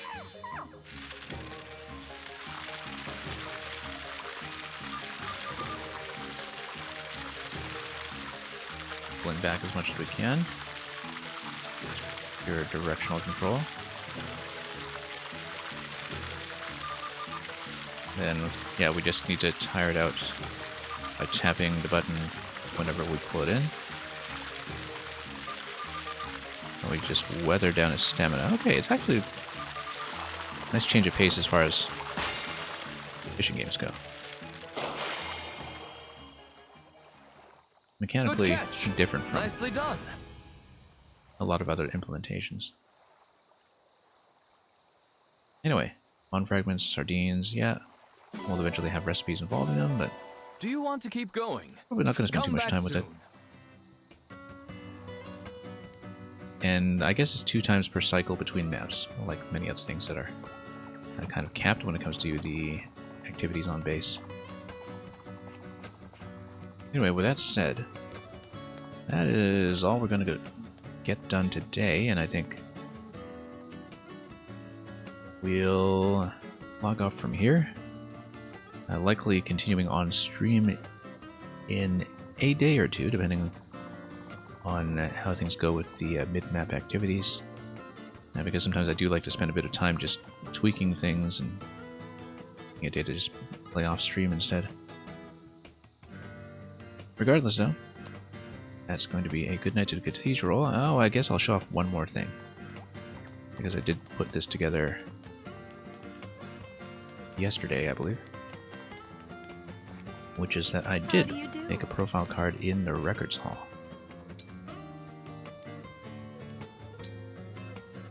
And this is the picture that we have here so far, just Chloe and Celine inspecting oranges for some reason, and Anna expressing precisely what she thinks of that. So, we'll leave with this view. And that is 8 chapters in the main campaign down now. And who knows how many more to go, although it really feels like we're still in very early stages yet. Thank you so much for watching. Pardon the technical errors with the sound once again at the end of Chapter 7. And until next time, enjoy whatever you happen to be playing, or for that matter, watching other people play. And as always, have a great day or week or whatever unit of time ahead of you. And fare thee well.